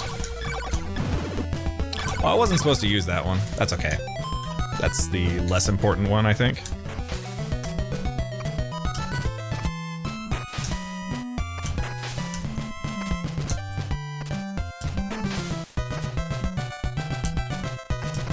Whoopsie. Okay. Moving on to the home stretch, where we've gotten the 5 mansions done, and now we're heading to Dracula's castle. And ordinarily, in a casual run, that area is very anticlimactic, and it's just like strange just how easy it is. There's nothing there. You get to the boss, and the boss is a pushover. In a speedrun, it's the opposite. That is actually the hardest spot of the entire speedrun, because you're relying on something called a quad drop, which is a lot of frame perfects, and then you're relying. Oops. And then after that, you're relying on. I was gonna die anyway, so that's fine. And then after that, you're relying on a double frame perfect kill on Dracula. I'm actually gonna take this a little slow. I want to keep this health, because I want Dracula to need 2 hits in order to kill me, not 1. So I have the perfect amount of health for that. So yeah, Dracula can kill me in a speedrun because wow, morning. That's how long the blob boost took. It's actually morning time now. Correct, yeah, no flame whip. And it is possible to whip him down. It is possible to kill him with just the whip, but it does take a while. It takes 60 hits, and he has a good chance that he's going to move in that time. And once he moves, I'm dead. But there's a slightly faster way. And that is using the holy water. I'm going to use the crit that you saw on the death fight, and on that 1 eyeball, and that swamp monster. Only with Dracula, he has 240 health, and remember that number I said before? 185? Ah, early. So I got a double there, which is still pretty good. But now, I have to go for this. Because all the runners on planet Earth are going to twist my arm into making sure that I go for that. If you first try that, you save 1 second. So it's absolutely not worth going for, but it's fun to go for it anyway, just for the memes.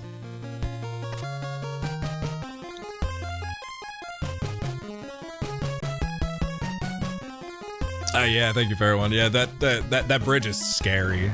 But as long as everything's on script, you should be able to just waltz on through. Okay, let's see if this kills me.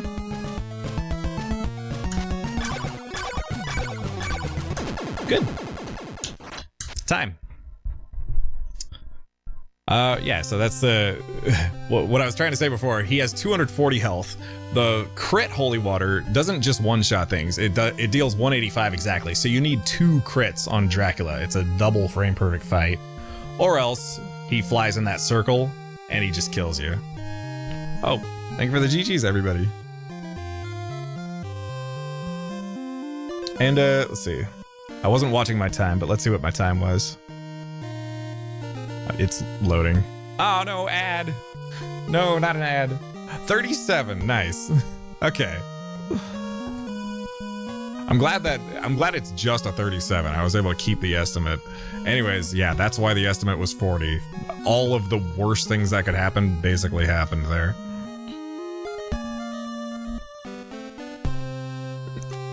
And stick around, everybody. Next is going to be Castlevania 3, which is a really exciting run. Going to be run by Level Engine. And good luck to Level Engine when we get there. And I guess I'll... What does my hat say? It says, "What a horrible night to have a curse." I decided to wear this one just for that. It's not a coincidence or anything. I put on this hat just for this. Yo, thank you everybody for the GGs again. And the plot twist of this ending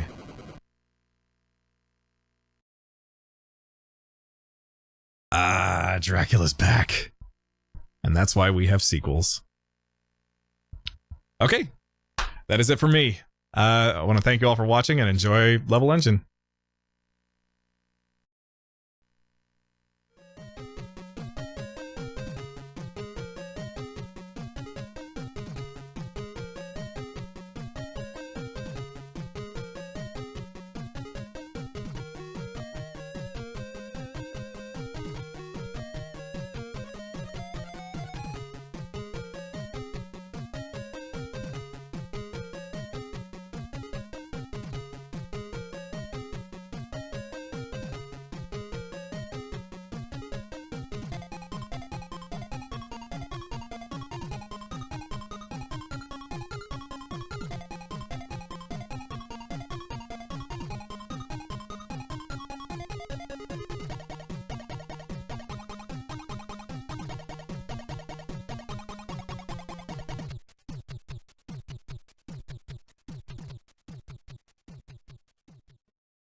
Oh yeah, now we're on.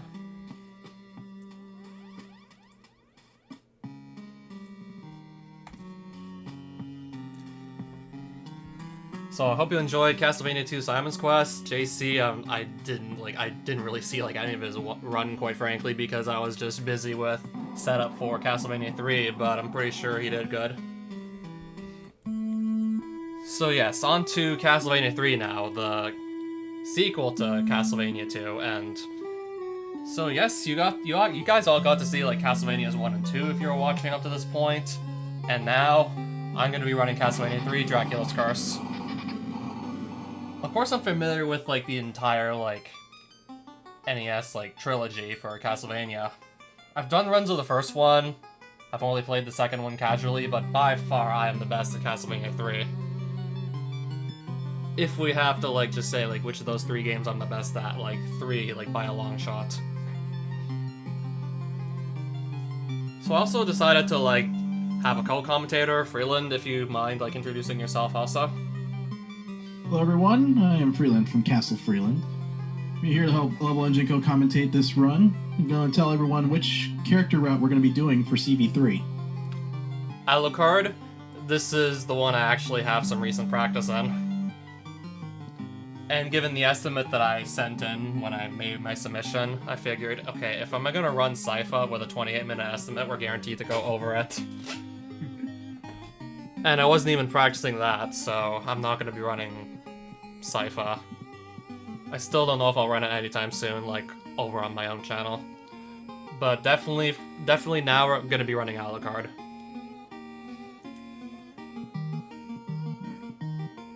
So I invited Freeland here because, I don't know, I'm usually like not the best at trying to both talk and just play at the highest caliber of Castlevania 3 possible. So Freeland is here for co-commentary.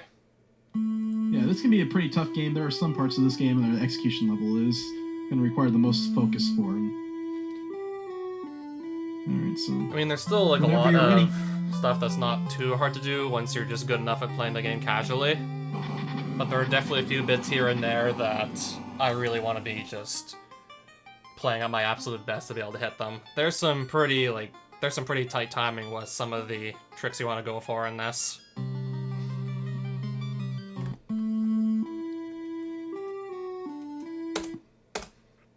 Alright, whenever you're ready to go. Any preferences for the name entry screen or no?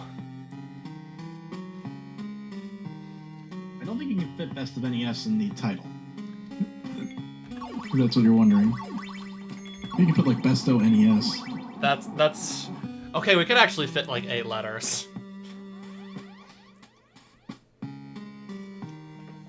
Or 5.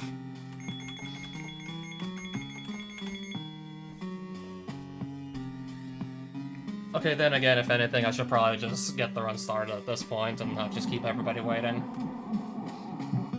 Okay, I'm admittedly a little bit nervous because this is going to be like my one chance to pull off a good Alucard run, and if I don't do it now, then I mean, nobody's gonna laugh at me, but I'm just gonna be like carrying that with me the rest of the day. Like, oh, I just played really poorly at like a video game that's like over 30 years old.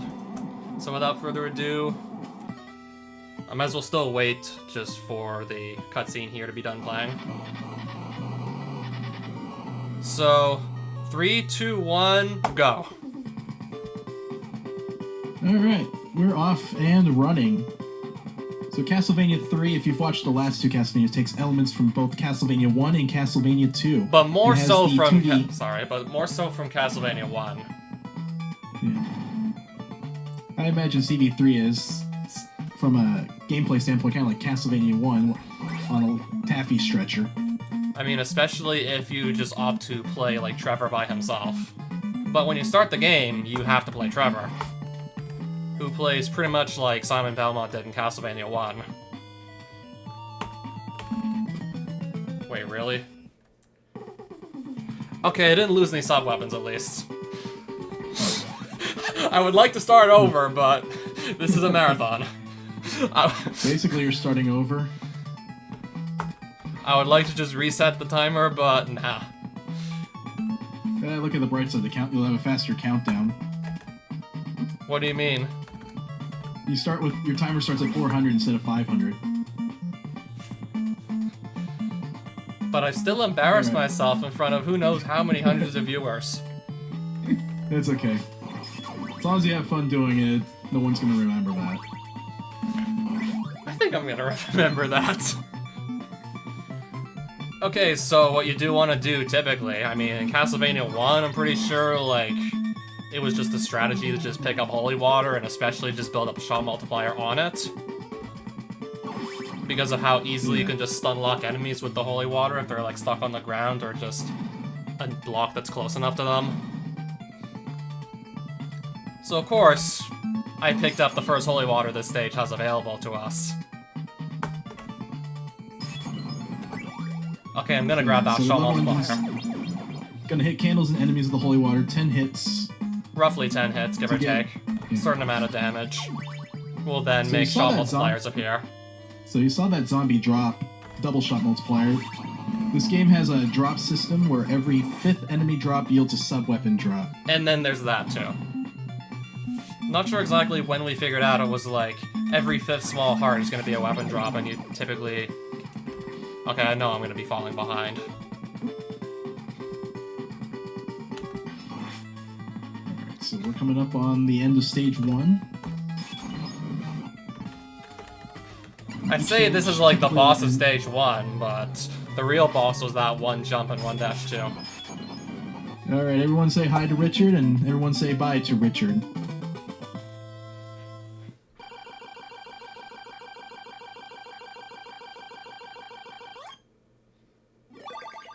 We'll be seeing him again. Yes, you will. Yeah, this wasn't a concept in Castlevania 1 where you can just choose your path. You can either choose to play like an optional like stage 2. But if you do play that optional stage 2, you do get to encounter like one of the other playable characters, that being Grant. Or you can just skip it because you can't actually like, well, I mean, if you don't plan to use Grant, there's really no point in playing 2 in a speedrun at all. The 2 of the 5 speedruns for the NES do go to the clock tower. The Grant full game route as well as the 15-minute any percent run. And yes, it does play that long clock tower, the any percent.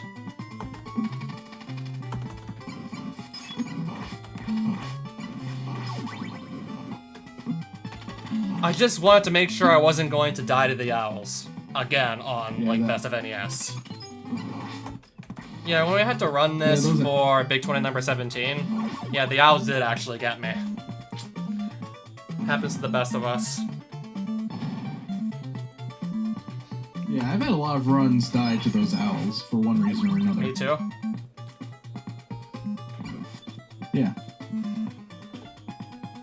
Just have one owl placed in the wrong spot near the water, and Trevor's taking a swim. Yeah, I would know. Literally, that happened to me like right at the start of Big 20 number 17. Okay, I'm the best at Castlevania 3. What's gonna go wrong? And then Al just makes me take a swim.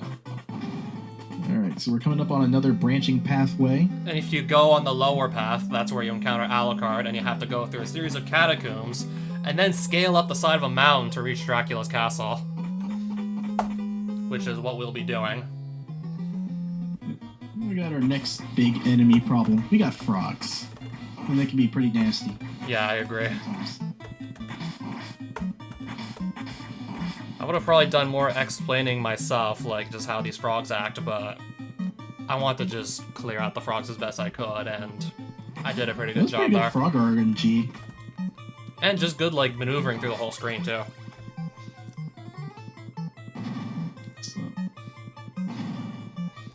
So we're gonna see Level Engine reset his Holy Water sub-weapon multiplier here on this screen. It'll be for a triple shot manip later in the game. Much, much later in the game, actually.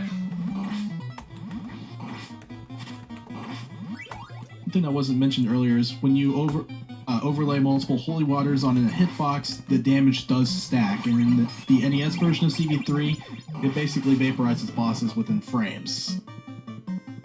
Castlevania 1 doesn't do that, but it does let you just run through an enemy that's currently being stunned by Holy Water, whereas CV3, like, you cannot do that. You'll still take damage. I mean, I'm pretty sure I'm pretty sure you guys might have seen people just running through some enemies that were stunned by Holy Water, so maybe I didn't need to explain that. No! Got a drop? Exactly! Ooh. There's not going to be another Holy Water until the other side of Stage 5. So...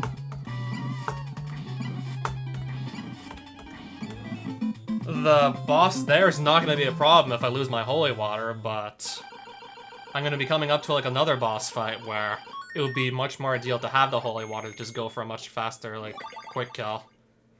Whereas the best I think I can do here is maybe either go for a cross or an axe.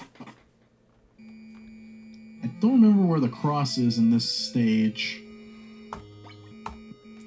I think I might remember where it is. If you want to see the... I want to see the cross. Okay, that fire's in the way.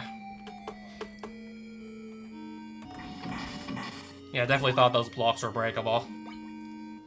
I thought I remembered that.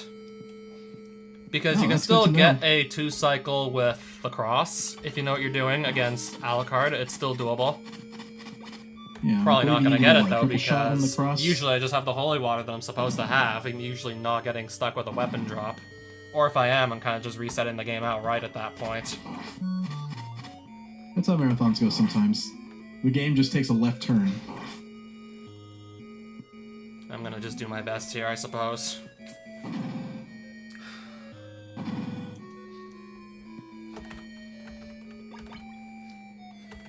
Yeah, up until like 5-6 pretty much I'm gonna have to play off script. Because that's where the next Holy Water is. I think you're going to have to play off script certain points to the end of the stage as well. Okay, I pressed jump, but the input didn't go through. Yeah, I'm pretty sure I pressed jump there, so now I don't even have the cross.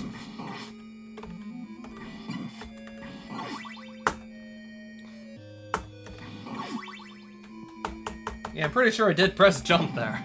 It's just the input didn't go through. Not exactly sure what that was about. You can always blame lag. Maybe. I guess I'll try a backup kill with the axe then. Don't really have much of a choice at this point.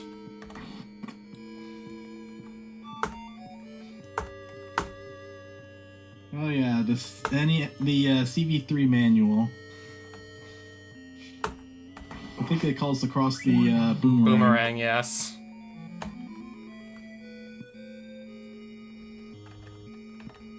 Alright, so we're coming up on the Alucard fight. We're With gonna be fighting the an axe. category titular character in a boss fight first.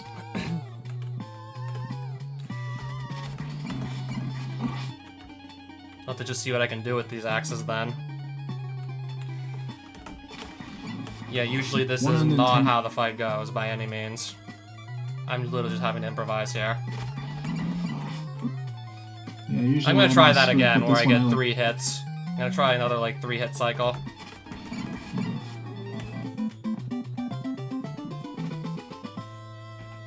Yeah, that's about the best you can do if you're stuck with an axe when you're fighting Alucard. Try and go for 3-hit cycles like that, where you throw an axe and then just jump up to that ledge to my right and then whip him twice before he just teleports again. It's about the best you can ask for. So yeah, one mechanic of CB3. In order to gain an allegiance, you must kick their butts first. And of course, I want to take him with me. And hope that the rest of the run just goes much better. A little less antagonistic a partnership than in the Netflix version.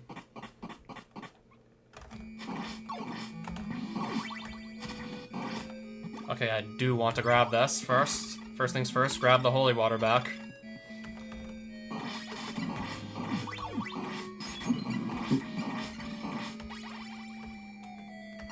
I hope I can just... Okay, it's fine still. I'm trying to get, like, a shot multiplier back here. We're not really getting that right now. Yeah, there's a breakable block in right before the boss stage that will drop. I think I probably already missed that by now. Yeah.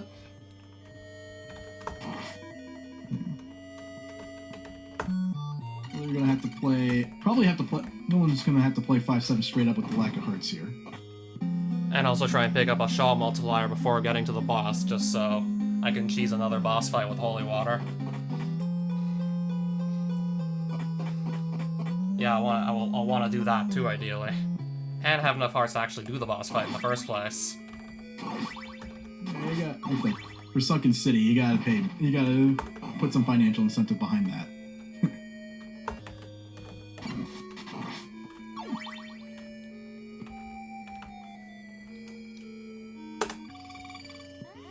Three hearts, no shot multiplier, half a health bar.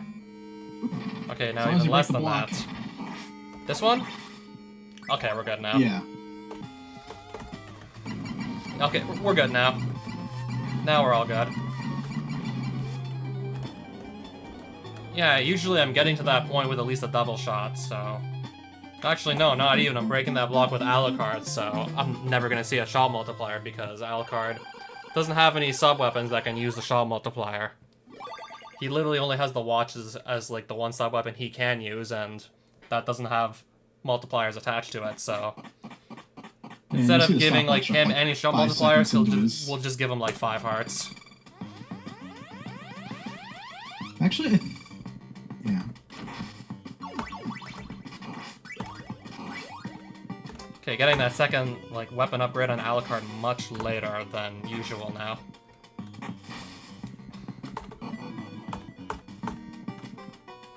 So you're seeing in stage 6. Stage 6, you're gonna see A lot more exhibition Alucard, of- a lot more Alucard gameplay.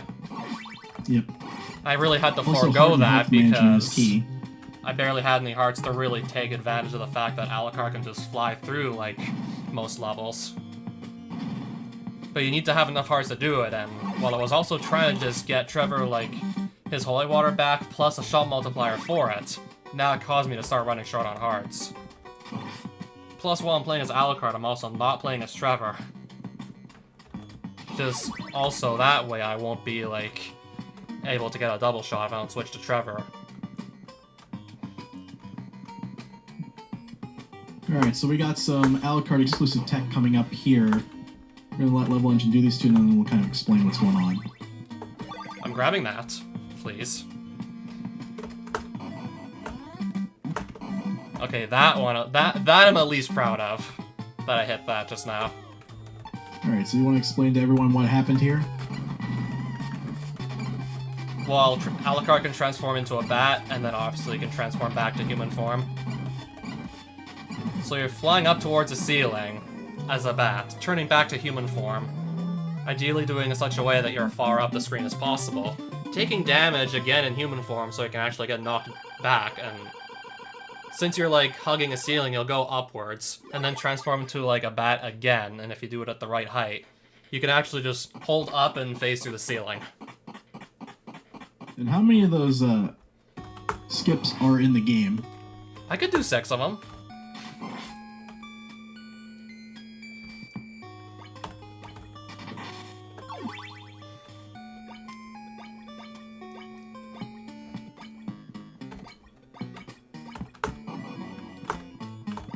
Okay, maybe not that one. I would say this one in stage 7 is the hardest one. Yeah, because I went, like, early.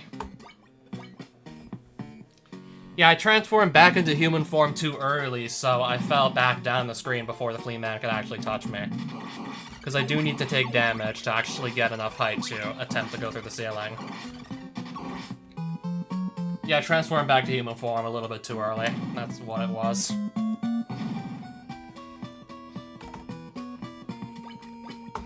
So in this category, stage 7 is the longest stage. Yeah. Checking in at just under 5 minutes from Fade to Black at 6 to Fade to Black at 7. Yeah, that assumes you actually have a good stage 7. That assumes you play it well. Yeah, this stage is particularly punishing if you're a little bit off. Or if you're not bringing Alucard to 7-5.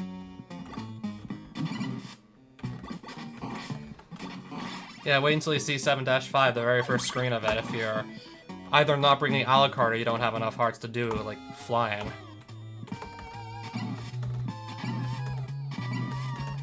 Nice, I got that perfect. Not easy to do, but made it work. That boss is easy to kill as Trevor, but at Alucard it's much more difficult. You gotta time 4 fireball shots. And as soon as the fireballs, like, touch anything, they just disappear. So that's why the timing is much tighter than, say, like Trevor hitting that with his whip. Because the hitbox is pretty much gone instantly as soon as it touches something. So it's got to overlap perfectly with a bunch of, especially like tiny bats near the end of that quick fight. Assuming you do it like literally perfectly. Looks like your heart count's in pretty decent shape. Going into 7-6. That's So actually, this is as low as it can be. Yeah, you need at minimum 9 hearts to fly under that bridge. Like the moment you just appear on that screen and by don't doing even so, climb the he's stairs. despawning these Medusa heads. By staying at the bottom, they touch the bottom of the screen, trying to move in this wavy motion, and then yeah, they do despawn. But if you, of course, if you touch the bottom of the screen, that's no good. Alright, so we're coming up on an auto-scroller in 7-7.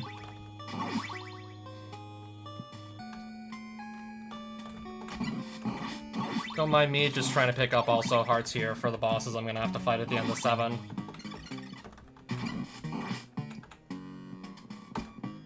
Now should be good to go.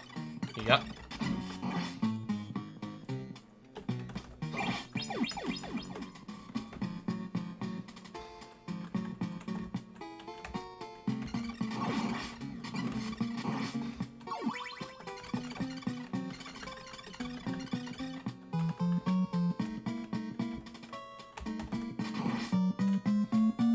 Just gonna wait for these 2 gargoyles to spawn, and then I'll start jumping up these 2 ledges. This way, I usually like never get hit if I set up the screen like that way. Yeah, it's the same strat that I use, except I'm on the second last platform while I'm waiting for them. I have plenty of hearts, but I still do need to actually deliver with these boss fights. But thankfully, I can just holy water kill the mummies. Hopefully Cyclops behaves. And yes, Cyclops does need to behave, and I also need to deliver with the maneuvers required to actually kill him quickly.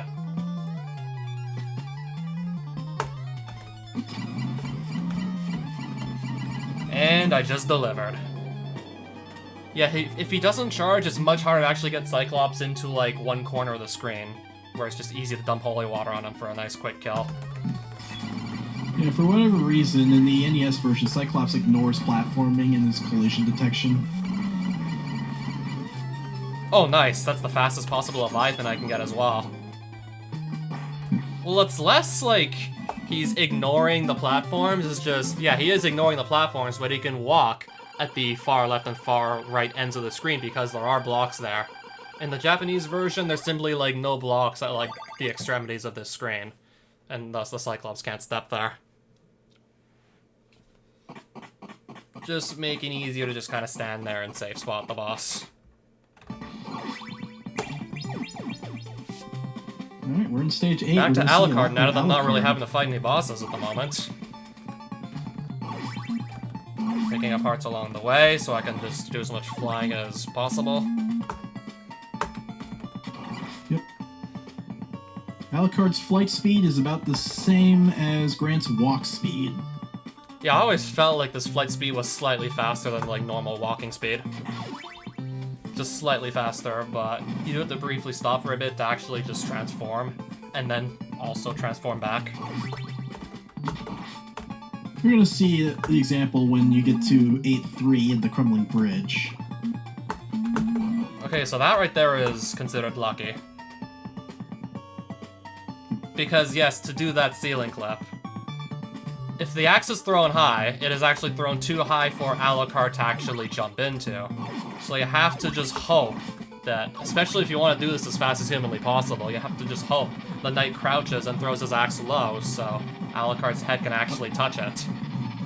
Yeah, and if you get the high axe pattern, usually what we do is we go down and then back up to reset the screen. Yeah, that's always an option.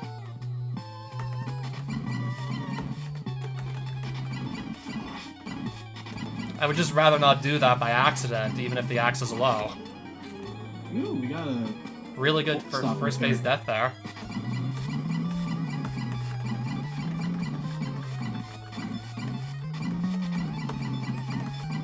Sometimes with Alucard, if you can time your fireball cancels, it almost looks like Contra spread rhythm.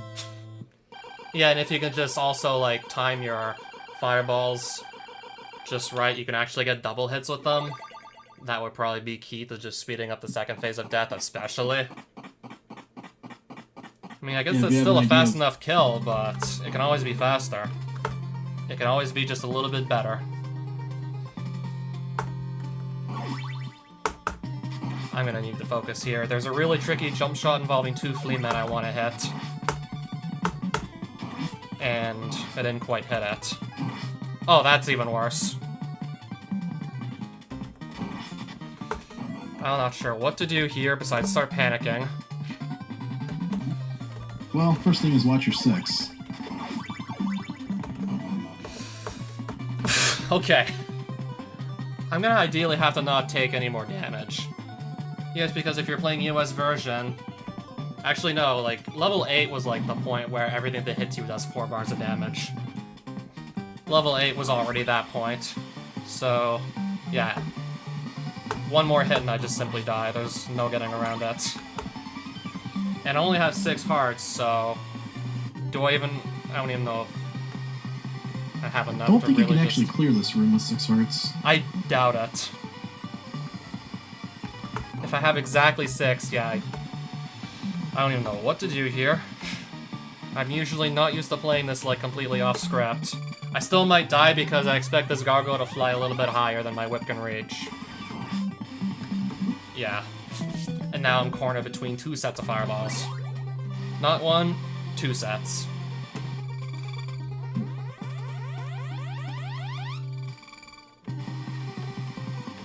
Fortunately, death in stage 9 isn't too punishing. Not as much as, say, if I were to die in, like, stage 7, like, before, or just during the boss fights. That would have been a lot worse. That would have been, like, really bad. In fact, I'm a little surprised that didn't even happen. Yeah, it was a pretty clean Considering save. just, like, how this run has been going in general, it has been going pretty terribly, if you ask me, at least. Yeah, I'm gonna die again, actually. At that point, there is actually nothing I can do. Yeah, I definitely thought there was a big heart somewhere around here. Now what is this set of spikes gonna do? Just waiting for it to not kill me. Still only gonna have like 5 hearts here. Still only like 5. And unavoidable taking damage there. Yeah, I do not really improvise well. I can run this really quickly, but I typically don't improvise too well. Uh-oh. And nope, can't make it. Did not think I would actually literally go in game over on my marathon run, but here we are. I did in fact just take that game over.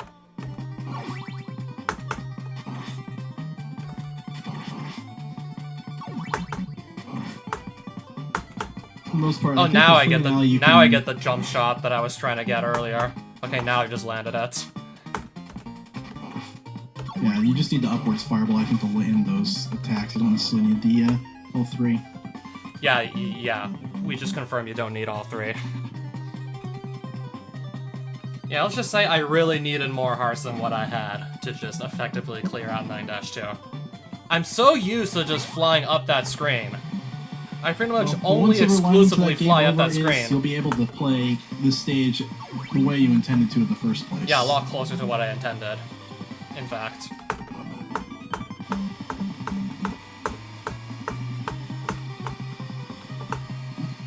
Yeah, that right there is what I wanted to do all along.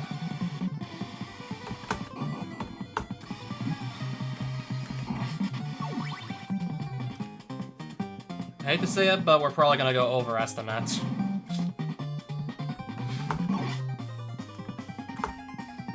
Happens sometimes.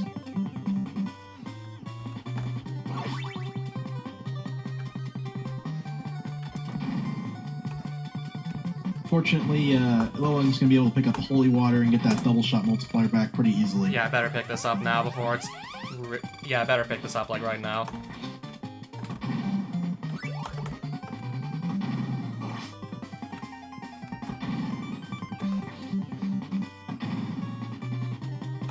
Also want to get Trevor's whip upgrades back as well while we're at it.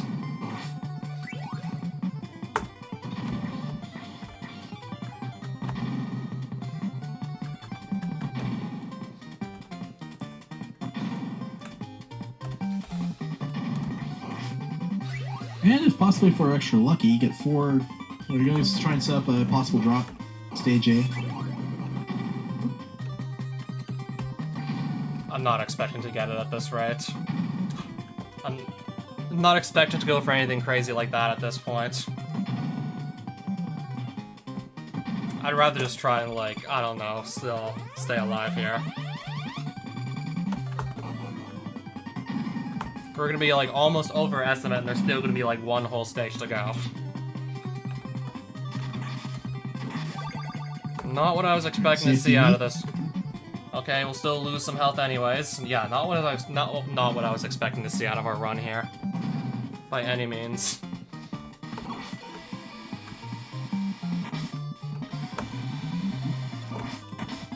Now I gotta figure out what these birds are trying to do. Lest I want to just die again. I mean, I had like half a health bar, so I could still afford to take like a 1 hit there. But 2? No, that's too much. Yeah, one thing to note, and we saw this in stage 7, when Alucard's transforming, he's invincible, so we use that mechanic to deal with birds who die on collision. From pretty much anything. Even if they run into you, they still die, but under normal circumstances, you're taking damage still.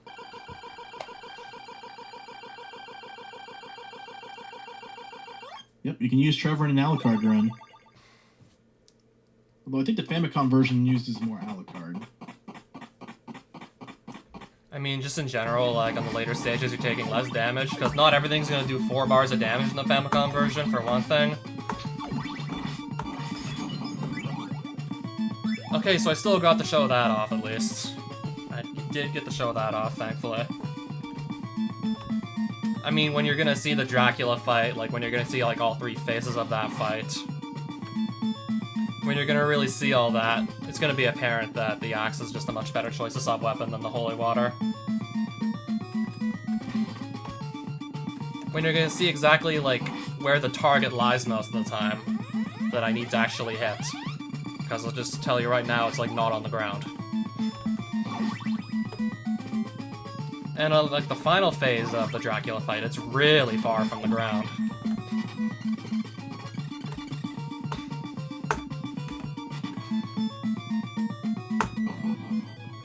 Alright, one final clip coming up on the next screen.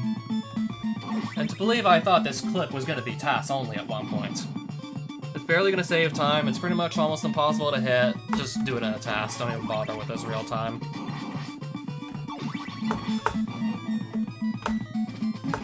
But there it is, and you just saw it. There it is.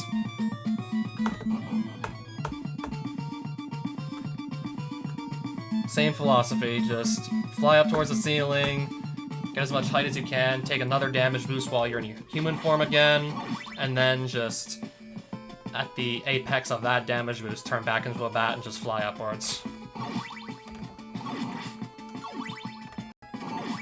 Alright, 27 hearts should be like plenty. If I know how to use them, that is. 25 is the bare minimum for Drac? Yeah. I've done this with 25 a few times.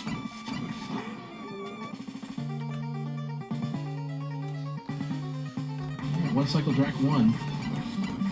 Probably the best outcome you can get with just access. Put the... 6 heart kill on Drac 2, so... Same kill, Drac.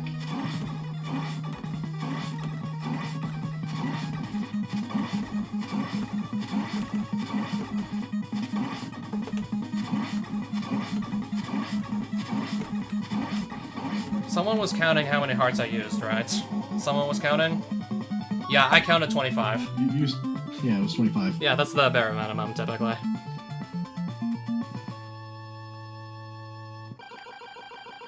That was a perfect Drac fight. Yeah, perfect drag And, fight at the end of an pretty high- otherwise terrible run. Like, why did this have to be like the run that I got on the channel? I mean, terrible for my standards anyways.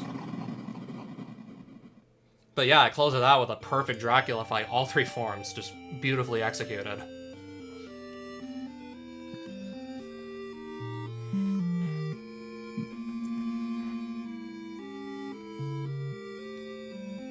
So now we have our classic Castlevania 3 ending where we have the sad music and the long scrolling text.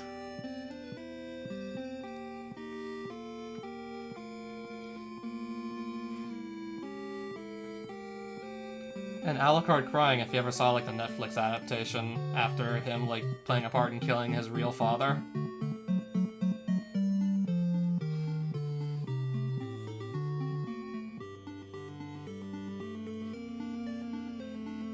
Yeah, we won't hear from Alucard again until Symphony of the Night. Late 90s, am I right? I mean, I've never played the game, so I don't know the exact like year it released, but I know it's on the PlayStation 1. That's about the most I know. 1997. About 7 years then.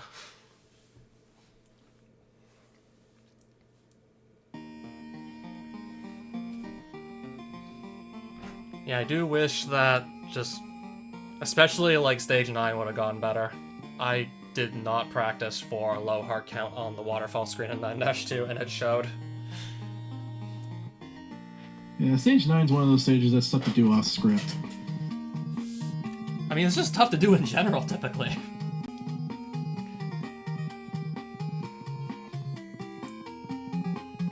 And I'm just so used to flying through pretty much the whole stage, and when I have like very few hearts, I can't really like do that without just risking running out and then just falling off screen and dying anyways. But then, like, past that point, at least I was able to just play, like, Stage A extremely well. I don't know, like, where I lost, like, 5 seconds over my WR. Considering I played that, like, extremely well the whole stage.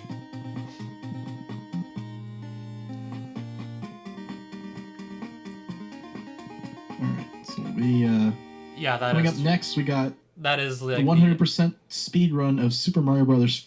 3 by Mitch Flower one of the Power. top SMB3 runners of all time in Mitch Flower Power. So, yeah, then you- we got the Zelda block coming up next, so you want to stay tuned for that. So yeah, you guys should not be disappointed. Unlike me. But still, like, regardless, thanks for having me on Best of NES and letting me also finish this run that I know went over estimates, so... Well, Yeah, 54 seconds over estimates, not a big deal. 2 minutes, 54 seconds over estimates. Oh. I submitted the estimate that for was like 30. 28 minutes. Oh. I thought it was 30 is also a pretty reasonable estimate, just in general, for Alucard. 28 because I just know like how much better I am at CB3 Alucard than the average player.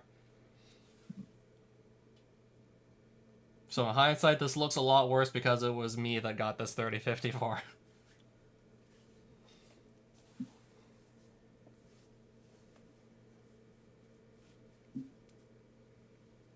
So I don't know if you've already like cut me off, but yeah, you can cut me off and just start like getting Mitch ready for his run.